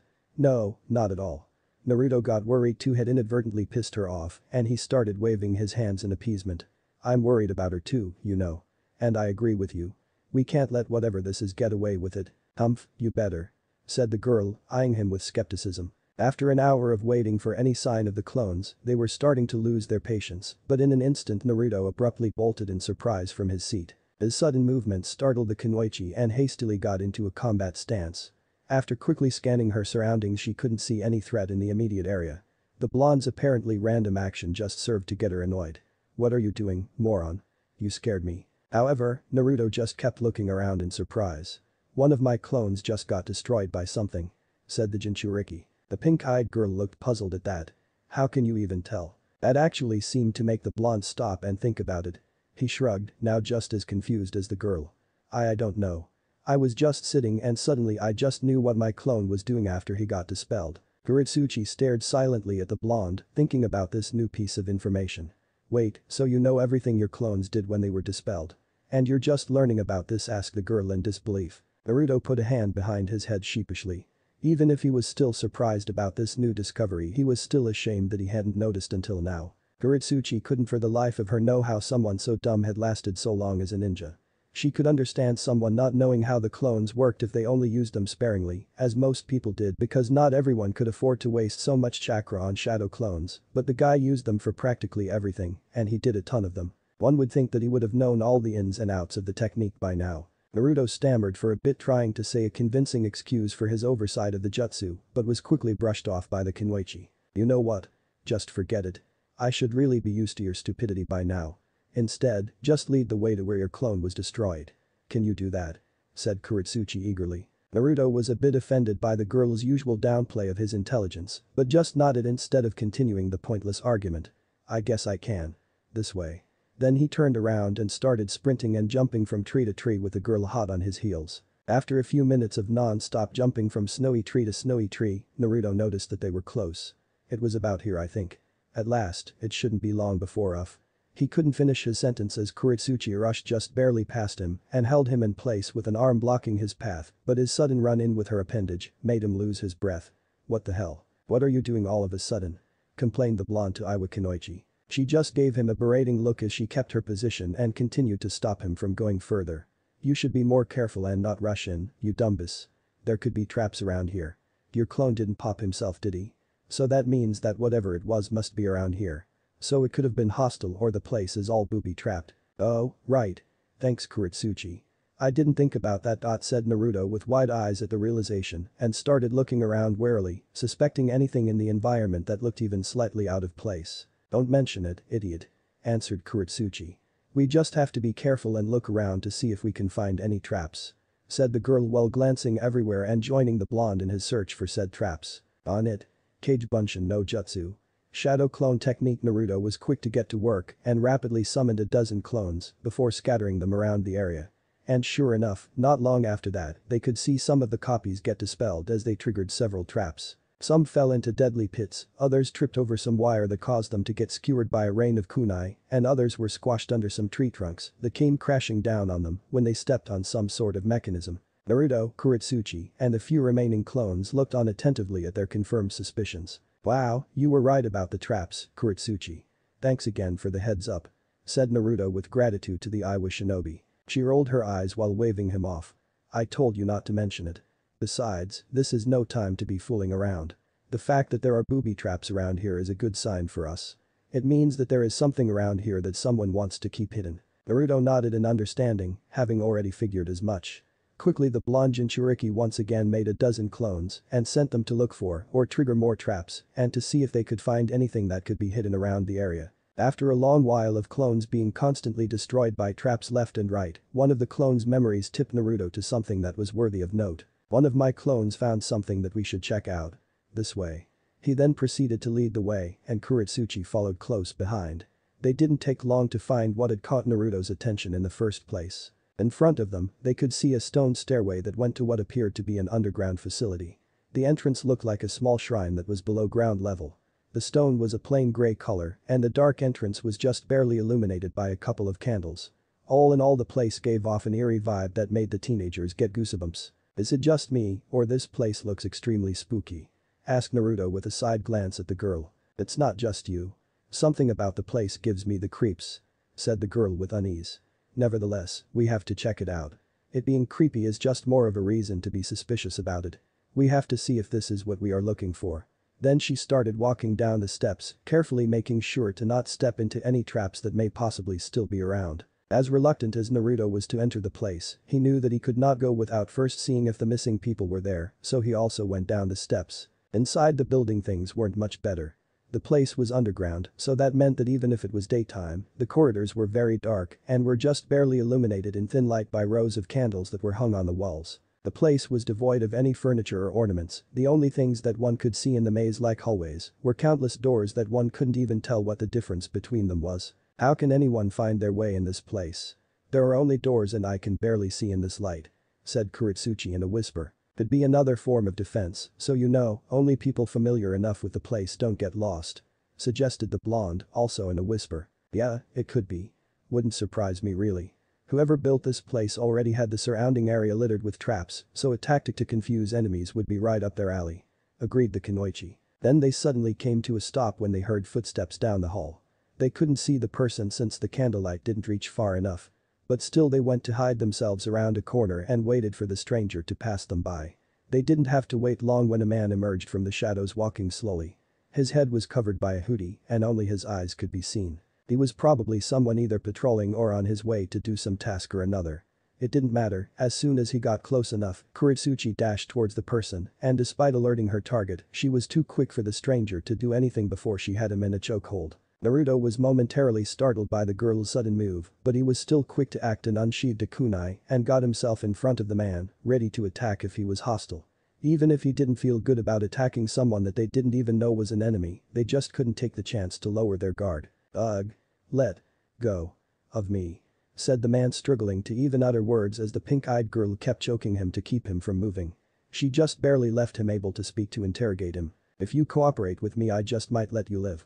Now, tell me what this place is," demanded the girl, still keeping her grip strong. "I'm telling you, jackshit," replied the man spitefully in defiance. "Why you little?" said Kurotsuchi threateningly, ready to put more pressure on his neck. It was at this moment that Naruto finally took a good look at the forehead protector of the man and he could recognize the symbol of a single note of sound, which only meant one thing. A Togeker. He widened his eyes in realization and pointed accusingly at the man. "You are an Odo ninja." His shock was such that he forgot to keep his voice down. "Shut the fuck up, you idiot. You want the entire base to come looking for us," whispered Kurotsuchi angrily at the blonde. "This guy is one of Orochimaru's lackeys. If that bastard is involved then there is nothing good about this place," said the blonde now in a much quieter tone but still with the same severity. "Orochimaru? You mean one of the legendary Sannin like your sensei? The one that deserted?" That Orochimaru? The girl was astounded. She would have never guessed someone like that could be in charge of this place. If that was the case then the situation was more dangerous than she thought. "Yeah, and I could bet anything that he is responsible for the disappearances. Believe me, if something bad is going around when that bastard is close by, then he is sure to have something to do with it," said Naruto glaring at the man they had subdued. Kurotsuchi then addressed the man once again. "Is it true? Does your beloved master have something to do with that?" asked the Kunoichi with an edge in her voice. Like, I would tell you about Orochimaru-sama plans. Responded to the man still struggling to speak. You better tell me by your own accord, pal. You don't want to make me get it out of you the hard way. Threatened the girl once again. Anything you might do to me is nothing in comparison to what Orochimaru-sama will do if I talk. Replied the man. Are you sure about that? Because I can be pretty creative with my methods. Said the prodigy darkly. Oh. To hell. Said the man with finality. You're useless. Concluded Kurotsuchi, and as much as she would like to make good on her threat, she knew that this was neither the time nor the place for that, so she just settled for snapping his neck. And with a quick motion of her arms, a sickening sound was heard as the man's neck was twisted to the side and his body fell limply to the floor with a thud. Hey, why did you do that? Asked Naruto in shock, not expecting in the least for the girl to murder the man in such cold blood. What's the big deal? He was an enemy, so I just disposed of him. What? You wanted me to knock him out and risk him waking up and alerting his friends. Not a chance I'm taking that risk. Said Kurotsuchi nonchalantly. We could have tied him up or something, you didn't have to outright kill him. Insisted Naruto, still upset. His obstination finally got on the girl's nerves. What the fuck is your problem, idiot? We're shinobi, killing is in our job description. You can't tell me you have never killed before, in fact, I saw you skewer several of my comrades if I remember correctly, so don't act like you are some sort of saint. That was different, you guys were attacking me, I didn't have a choice. I'm not a murderer, I always refrain from killing unless there isn't another way. Truthfully, Naruto didn't have a large body count as he preferred to incapacitate his enemies instead of killing them. In fact, most of his kills were the Iowa shinobi he was forced to fight when they ambushed him, aside from them he could count on one hand the number of people he had been forced to put down for good and still have fingers to spare. She rolled her eyes mockingly and had a hard time believing that they were discussing something like this. Boo-hoo. Cry me a river. Besides, now that I remember, these sacks of shit invaded your home and manipulated Suna into double-crossing you, didn't they? How many of your people did they kill, huh? I don't think they had any mercy on their part, so they don't deserve yours either. She reminded the blonde. Naruto quieted down soberly at the reminder, but his conviction was still firm. It's true that they killed a lot of my comrades in the past, but if I acted like them, then I would be a scumbag too. Kurotsuchi felt like tearing her hair in irritation. Look, what's done is done. Instead of preaching me how much of a goody two-shoes you are, help me hide the body. Even though Naruto was still miffed about this entire ordeal, he still knew that they had to cover their tracks or this entire operation could crumble down, so he complied with the Iwa Kunoichi and stepped close to one of the many doors of the hallway. He carefully opened the door and scanned the inside of the room to see if anybody was in there. Thankfully no one was around, so he motioned for the pink-eyed girl to enter. Kurotsuchi rapidly grabbed the corpse by the legs and dragged him into the room. Once inside, both teenagers looked around the room to see it filled with bookstands and cabinets and quickly stuffed the dead man into one of the large cabinets. Humph, now that's one thing taken care of. Said the girl now that she was free to explore the room. We should have quick look through some of these files, see if we can find any good info. Naruto nodded in agreement and once again made a dozen copies of himself to help them with intel gathering. After a couple of minutes of going from archive to archive, they started to feel even more uneasy about this place, as all they could find were documents regarding body modification and preparation of strange serums. All of the stuff was way too complicated for even Kurotsuchi to understand, but they at least got the gist of what they were about. Gee, these people are sick in the head. Murmured the Kunoichi to her blonde partner as she continued to read the papers. Told you that you can't expect anything good when it comes to Orochimaru. Replied the Jinchuriki, also invested in the archives. Well, no sense to keep this up. We can't even fully understand all this anyway. Said the girl while putting down a book she was holding. Naruto couldn't agree more. He didn't enjoy looking through all this bizarre crap anyway, and besides, they still had a job to do. However, just before leaving he saw another door in a corner of the room, so he approached the new door to check it before leaving to continue their search. Kurotsuchi noticed the Jinchuriki's piqued interest and couldn't help but follow suit. They found out that behind the door was an armory if the numerous weapons hanging from the walls were any indication. There were also lab uniforms hanging from the opposite wall. Okay, might as well check if there is anything of use in this place. Added Kunoichi. Naruto nodded at the suggestion and together with his temporary partner, he took a quick look through the weapons. It didn't take long for something to catch his eye and he extended his arm to pick up a cannon. It was nothing special, just a 3-foot-long 15-pound club made entirely from iron, with iron studs on one end, with a thick heavy end, tapering towards a slender handle and with round shaft, and experimentally swung it a few times to get a feel for it. Afterward, he nodded and slung it over his shoulder, apparently satisfied. What do you want with that thing? Kurotsuchi asked. Eh? Well, smashing things isn't how I prefer to fight, having an extra weapon on hand never hurts if you need it. Besides, if I can bash someone on the wrist hard enough to break bones, not only will they be too hurt to defend themselves right, but they won't be able to bust out jutsu either. Not to mention, I can use it as a non-lethal way to incapacitate someone if I just aim for the limbs or something. Naruto explained with a shrug and a satisfied grin before getting back to continue searching through the weapons again. The pink-eyed young woman blinked at the simple reasoning. Then she shook her head with a hapless grin. Weird and simple. Especially with this guy. She was starting to realize that. Then again, weird and simple weren't necessarily bad things in the lifestyle of a ninja. Weird meant throwing an enemy off balance, and simple meant less confusion when you were working with someone. Both were good qualities in the field. As much as she couldn't stand him, Kurotsuchi would be a poor excuse for a jonin, young and green to the rank as she was, if she didn't recognize the perks of those qualities and knew how to best utilize them to her advantage. Now that she thought about it, she didn't even know what was the complete extent of the blonde's abilities. Yeah, she was briefed on a bit of his abilities when she was given her mission to capture him and all that, and even if she could see that he wasn't the most skilled ninja, he had some kind of talent to get himself out of sticky situations. As they raided the supplies, the Iowa protege turned to her current ally. I've been wondering. If all you've got are 3 outside of the academy basics and a demon's chakra, how were you good enough to get a Sannin as a sensei? What's your rank anyway? Chunin or something? At that, Naruto looked away and muttered something inaudible under his breath and he tried to conceal his red face of embarrassment. What did you say, Konoha? Kurotsuchi asked. Oh, hey. Here. Naruto said, catching her attention to distract her from the current topic as he picked something out of the supplies and tossed it to Kurotsuchi. She caught it and looked at what it was. A whetstone for honing edge tools. She looked at him, confused. For the sword of your mom. He said as he internally gave a sigh of relief at having avoided the topic of his rank. He wasn't about to give her any more ammo to ridicule him if he could help it. Kurotsuchi blinked. Then tightened her grip on the whetstone with a small smile and slipped it into her supply pouch. She wouldn't be caught dead neglecting to care for the sword her mother left behind. It was actually kind of sweet that he was thoughtful about that. After that little incident and having found nothing more of use in the armory, they continued creeping from corridor to corridor, expecting rooms whenever possible and using them as hiding spots if any other sound shinobi appeared.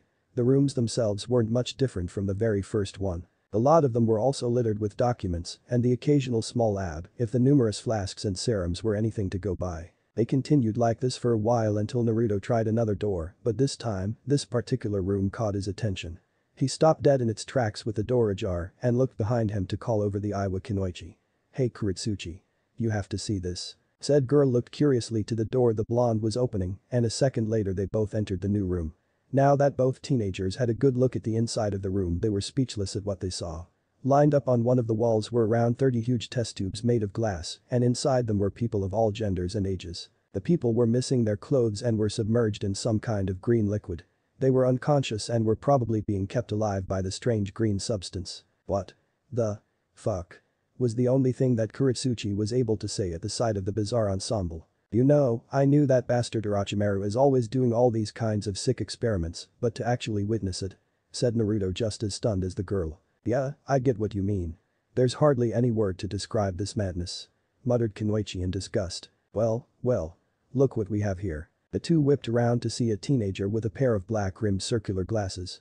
He had onyx eyes and ash-gray hair, which was kept in a ponytail that extended to his upper back, with his bangs framing either side of his forehead. He wore a dark purple shirt with a high collar, a white undershirt, dark purple fingerless gloves with armored plates on the back of the hand, a white cloth waistband worn at an angle, dark purple pants, blue sandals, and a shuriken holster on his right leg. Naruto snarled, his expression going dark and getting himself into a combat position, ready to attack at a moment's notice. Who's this guy? Kurotsuchi asked, following the blonde's example and preparing herself to attack at the slightest sign of aggression. Ikushi Kabuto. Accomplished medical ninja, master spy, and Orochimaru's right-hand man and living bedsheet. The Jinchuriki spat, causing Kurotsuchi to stare in caution at facing such a high-ranked member of Orochimaru's forces. Okay, that bedsheet crack is false, uncalled for, and revolting. Kabuto said, his fingers twitching dangerously. That's Sasuke's job. At the mention of the Uchiha's name, Naruto gave a growl of rage and his eyes turned purple, clearly on the verge of fully becoming red and letting his tenant boost his energy with the demonic chakra. Kurotsuchi could tell that this Kabuto guy was trying to rile Naruto up. An angry opponent was an opponent more prone to make mistakes after all. So she could appreciate the strategy. And besides, two could play this game. Oh, is that jealousy I sense there? What? Are you disappointed that you're not your master's play toy, but his errand boy instead? Humph, I guess Orochimaru's not so tough after all if he's so scared of us that he sent such a pushover to deal with us in his place. Taunted back the Iwa Kunoichi. Kabuto gave a cold smirk at the girl's remark. Such a sharp tongue you have there, I think I'll tear it off. For your information, I'm more than enough to deal with the likes of you, and actually, Orochimaru-sama is not here. This whole operation is my idea. A side project, actually. The young man said, leaning casually against one of the test tanks. You see. Well, he won't admit it, the failed Suna-Odo joint invasion of Konoha, as well as the loss of the Sound 4 in Kimimaro, left Orochimaru-sama's forces dangerously reduced in terms of high-caliber shinobi. Can't have that, so I've been experimenting. After all, everyone has chakra, it's all just a question of if they were trained to use it or not. So I figured trying to force it out would be productive. Rebuild Orochimaru-sama's forces. Picked an out-of-the-way spot full of those who wouldn't be missed even if their disappearances were noticed to harvest for this project, and well. Here we are. You. The two teenagers said, suddenly outraged as they remembered Yuna, her asking them to find her mother for her, even offering her piggy bank as a mission payment, and how utterly heartbroken she'd been when they wouldn't accept taking it from her, thinking they wouldn't help bring her mom back. Now they realized that Yuna's mom had to be inside one of the test tanks, and it was pretty much confirmed by this point that the rest of the missing people had to be the same test subjects. It was impossible to tell which of them was the most furious. Kabuto looked over the duo, ignoring their killer intent aimed at him. You two certainly are an odd couple.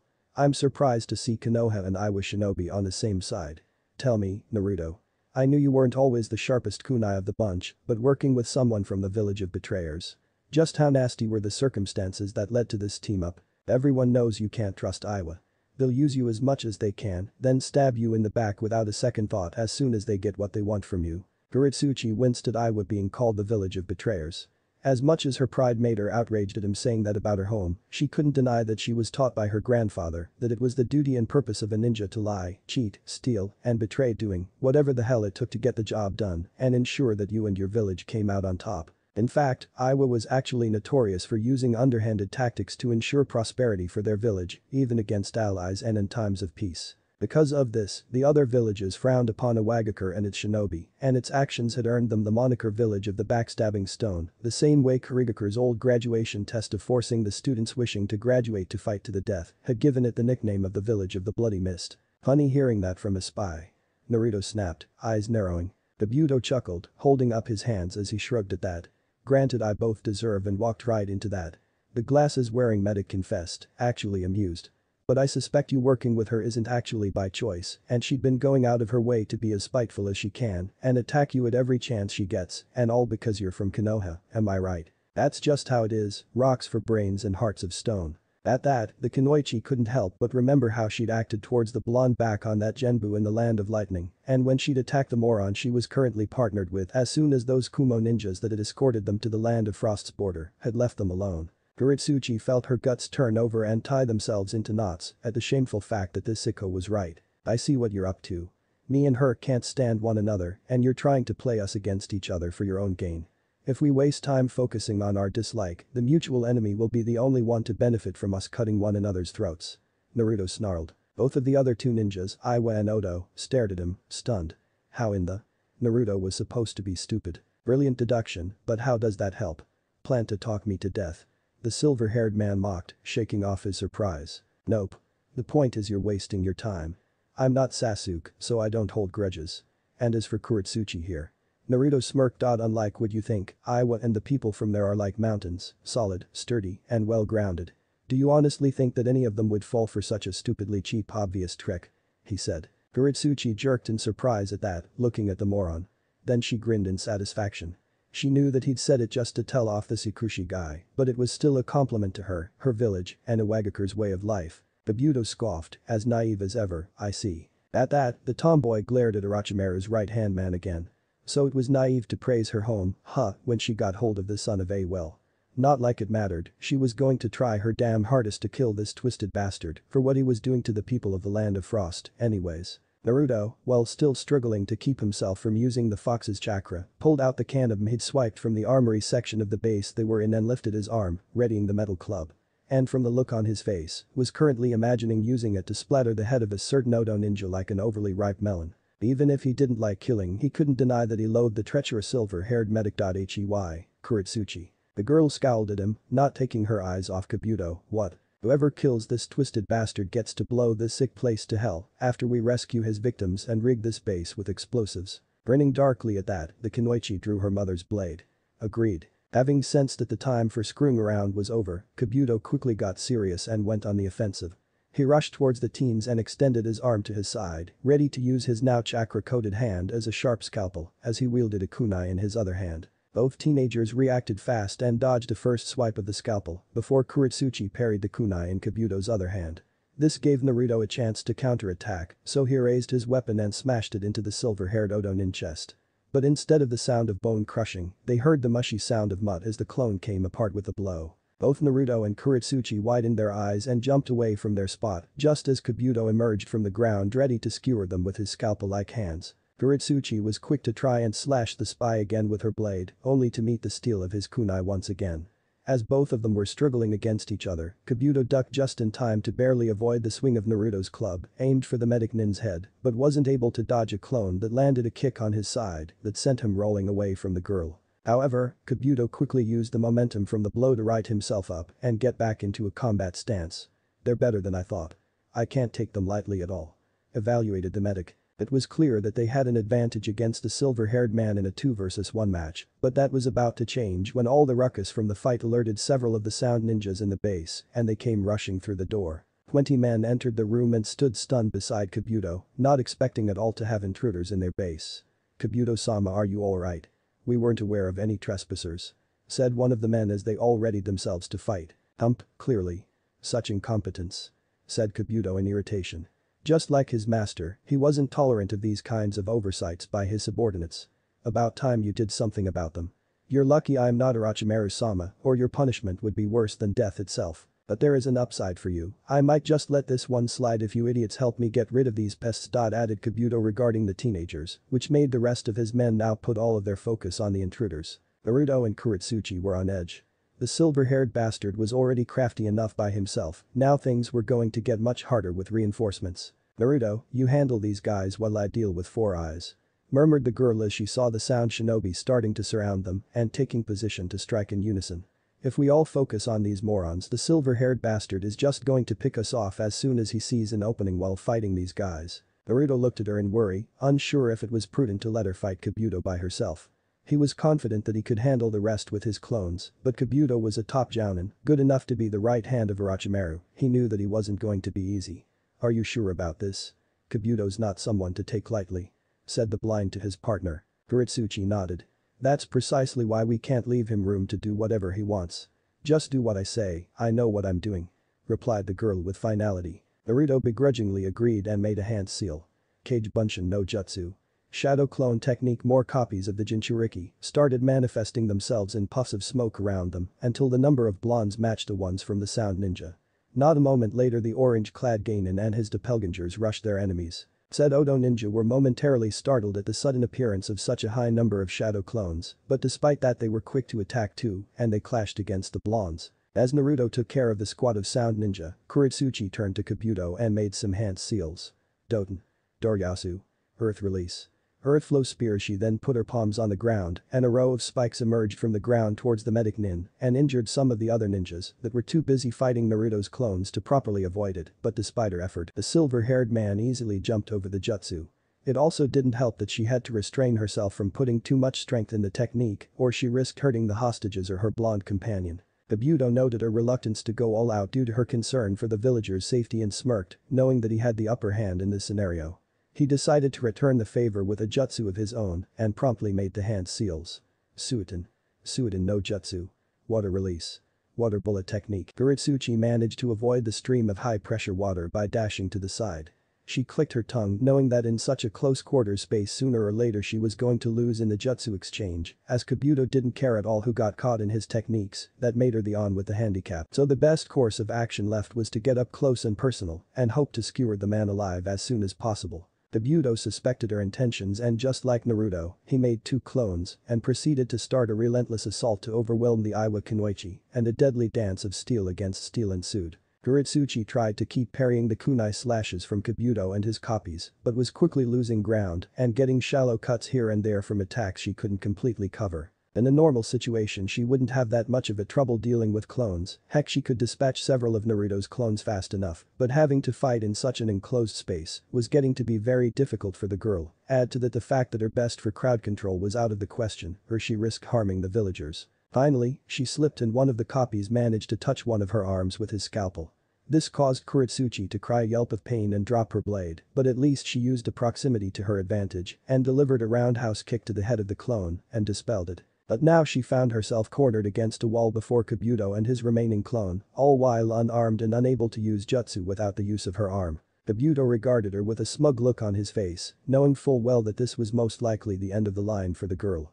Well, this was fun, but I'm afraid I have to end our game here. Oh, how I would love to use you as a new guinea pig for a couple of experiments I have in mind, they would certainly befit a brat like you," said Kabuto tauntingly and lifted his chakra-encased hand, ready to finish the battle, and his clone mimicked his action. Kurotsuchi was contemplating a way to turn things around when out of nowhere Naruto appeared beside the silver-haired man and brought his metal club on the doppelganger's head, effectively dispelling it. Naruto cursed under his breath. He had been meaning to hit the real one, but he hadn't known which one was and immediately attempted to swing the club again to the remaining medic. The now stunned Kabuto barely dodged the strike of the blonde. He hadn't expected Naruto to come to the girl's aid so soon.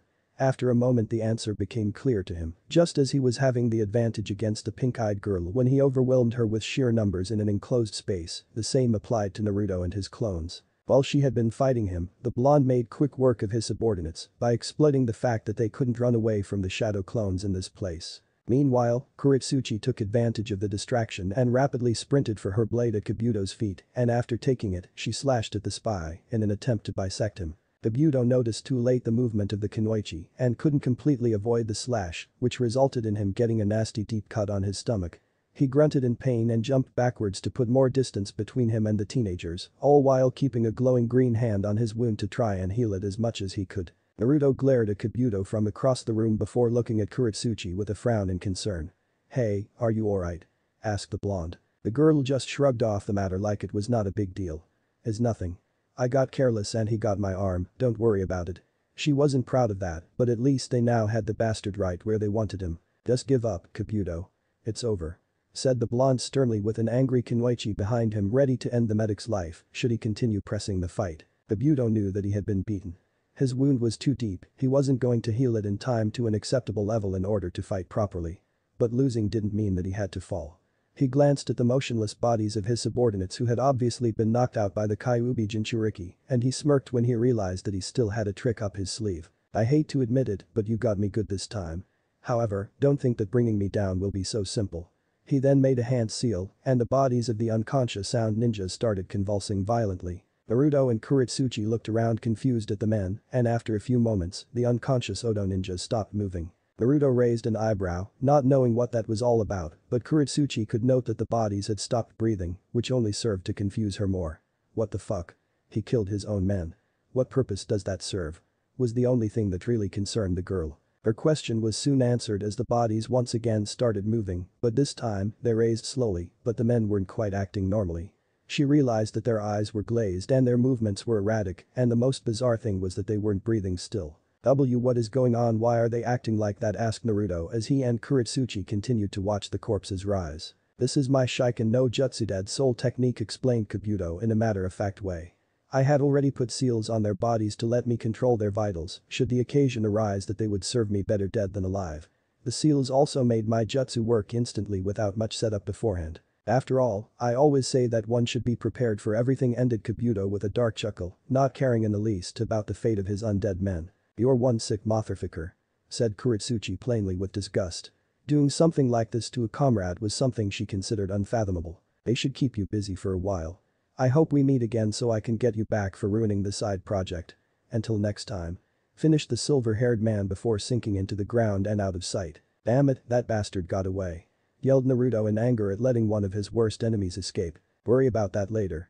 We still have to deal with these freaks, said Kurotsuchi as she slashed a couple of the undead shinobi with her blade, and she realized that she needed to cut them into pieces or cut off their head, otherwise they didn't seem to stay down. Naruto put his attention to the remaining enemies and used them to vent his frustration. The corpses posed little threat to them as long as they were paying attention to their movements, they only served as an annoyance really.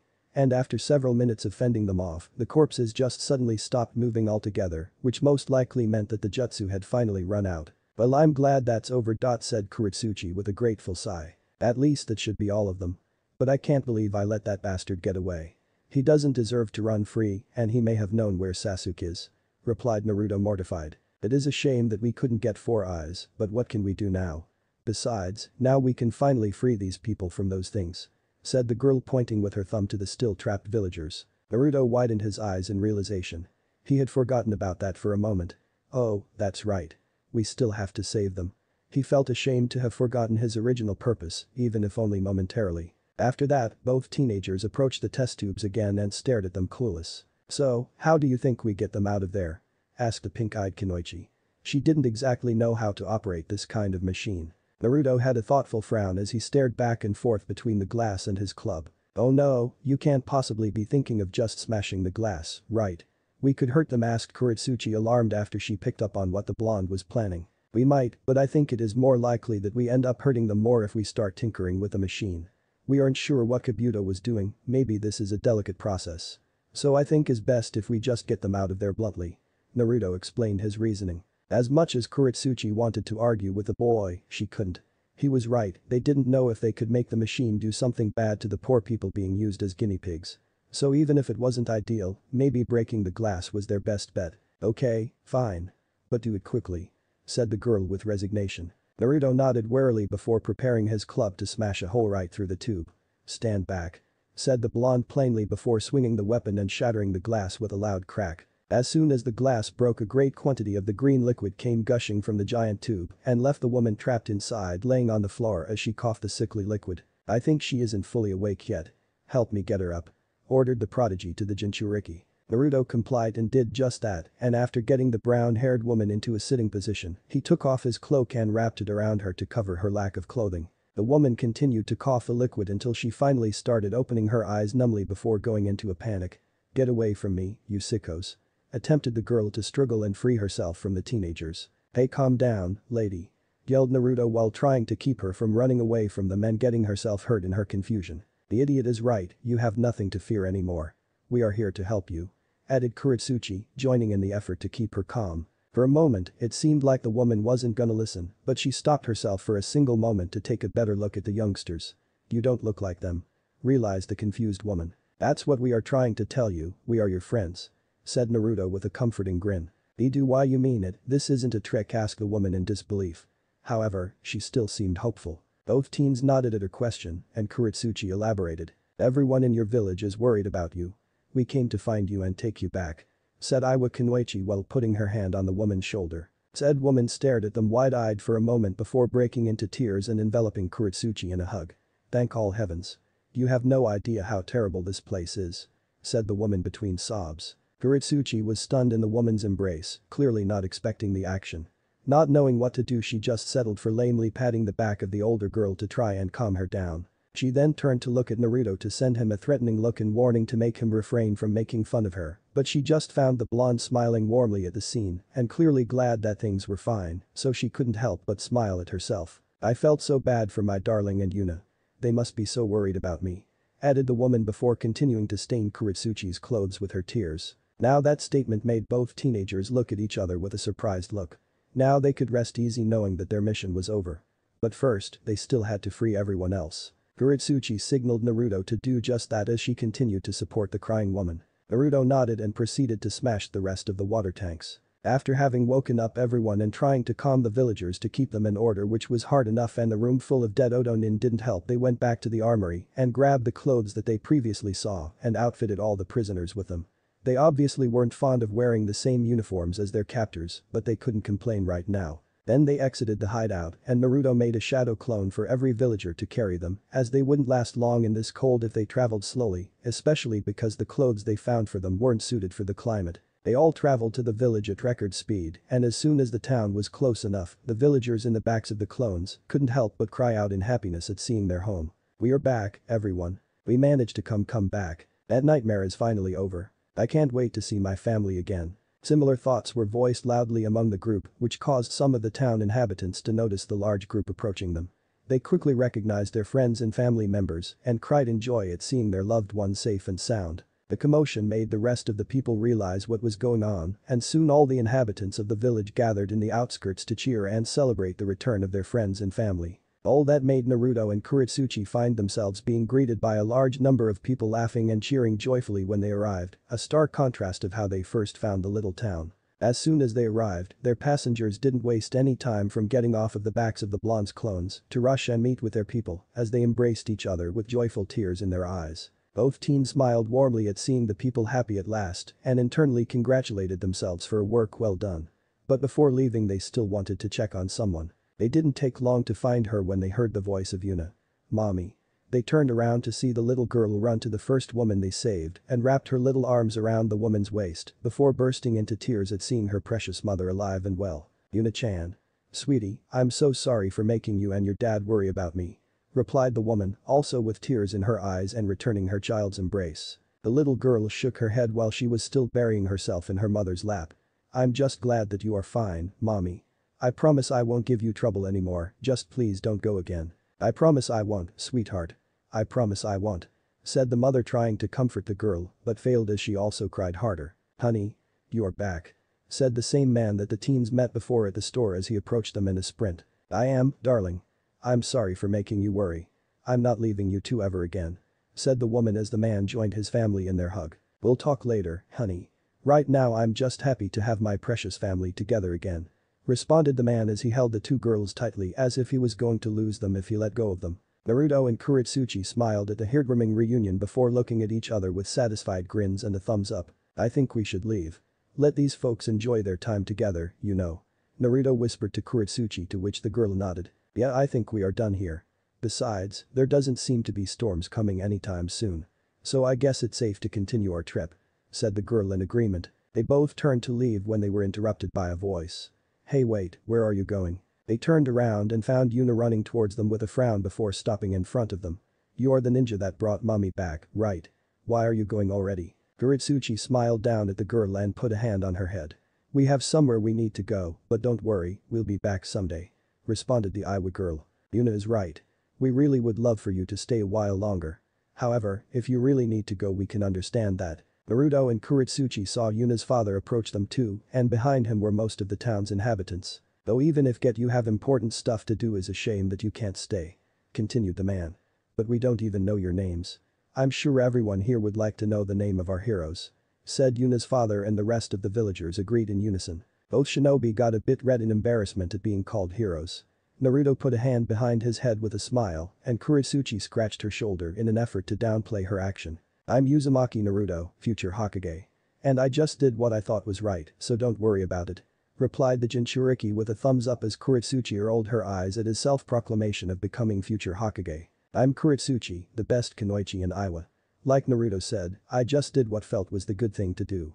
Said the girl, trying to not sound too cocky, but considering her nature it was a bit hard. Then, big brother Naruto, big sister Kurotsuchi, I'll be waiting for you, please return soon. Said the little girl with glee. Of course we will. I always keep my promises, replied Naruto cheerfully. Will do, kiddo. Keep your mom and dad safe, okay? Added Kurotsuchi with a smile. I'll try to become strong like you. Next time you see me I'll be able to defend my mom and no one will bother us again. Said Yuna with determination. I'm sure you will. Finished the pink-eyed girl, giving a pat on the head to the small girl. Okay Naruto, I think it's time to get going. Said Kurotsuchi, turning her head to the Jinchuriki. Yay, I think you are right. Answered Naruto before turning again to the crowd. See you guys, I hope to see everyone soon. Replied the blonde with a wave to the grateful people. Come back soon and stay safe on your travels. Bye big brother and sister. Farewell. Thank you again for everything. Both teens turned away as they heard the cheers from the people they just helped, and once again they felt good about their deed. Now they proceeded to resume their trip back home. However, as their silhouette started getting smaller and smaller from the village, the black and white figure of Zetsu saw the whole thing from atop a nearby hill. Found them at last. Let's inform Toby and Pain. Said both halves of the strange plant-like man before once again sinking into the ground and vanishing any trace of them. Thanks for listening. I hope you enjoy it. If you want the next part of this video, turn on that bell notification. Like, subscribe and comment down below. And also check out the others' videos. I have created and enjoyed it. See you guys in the next video. Till that. Take care.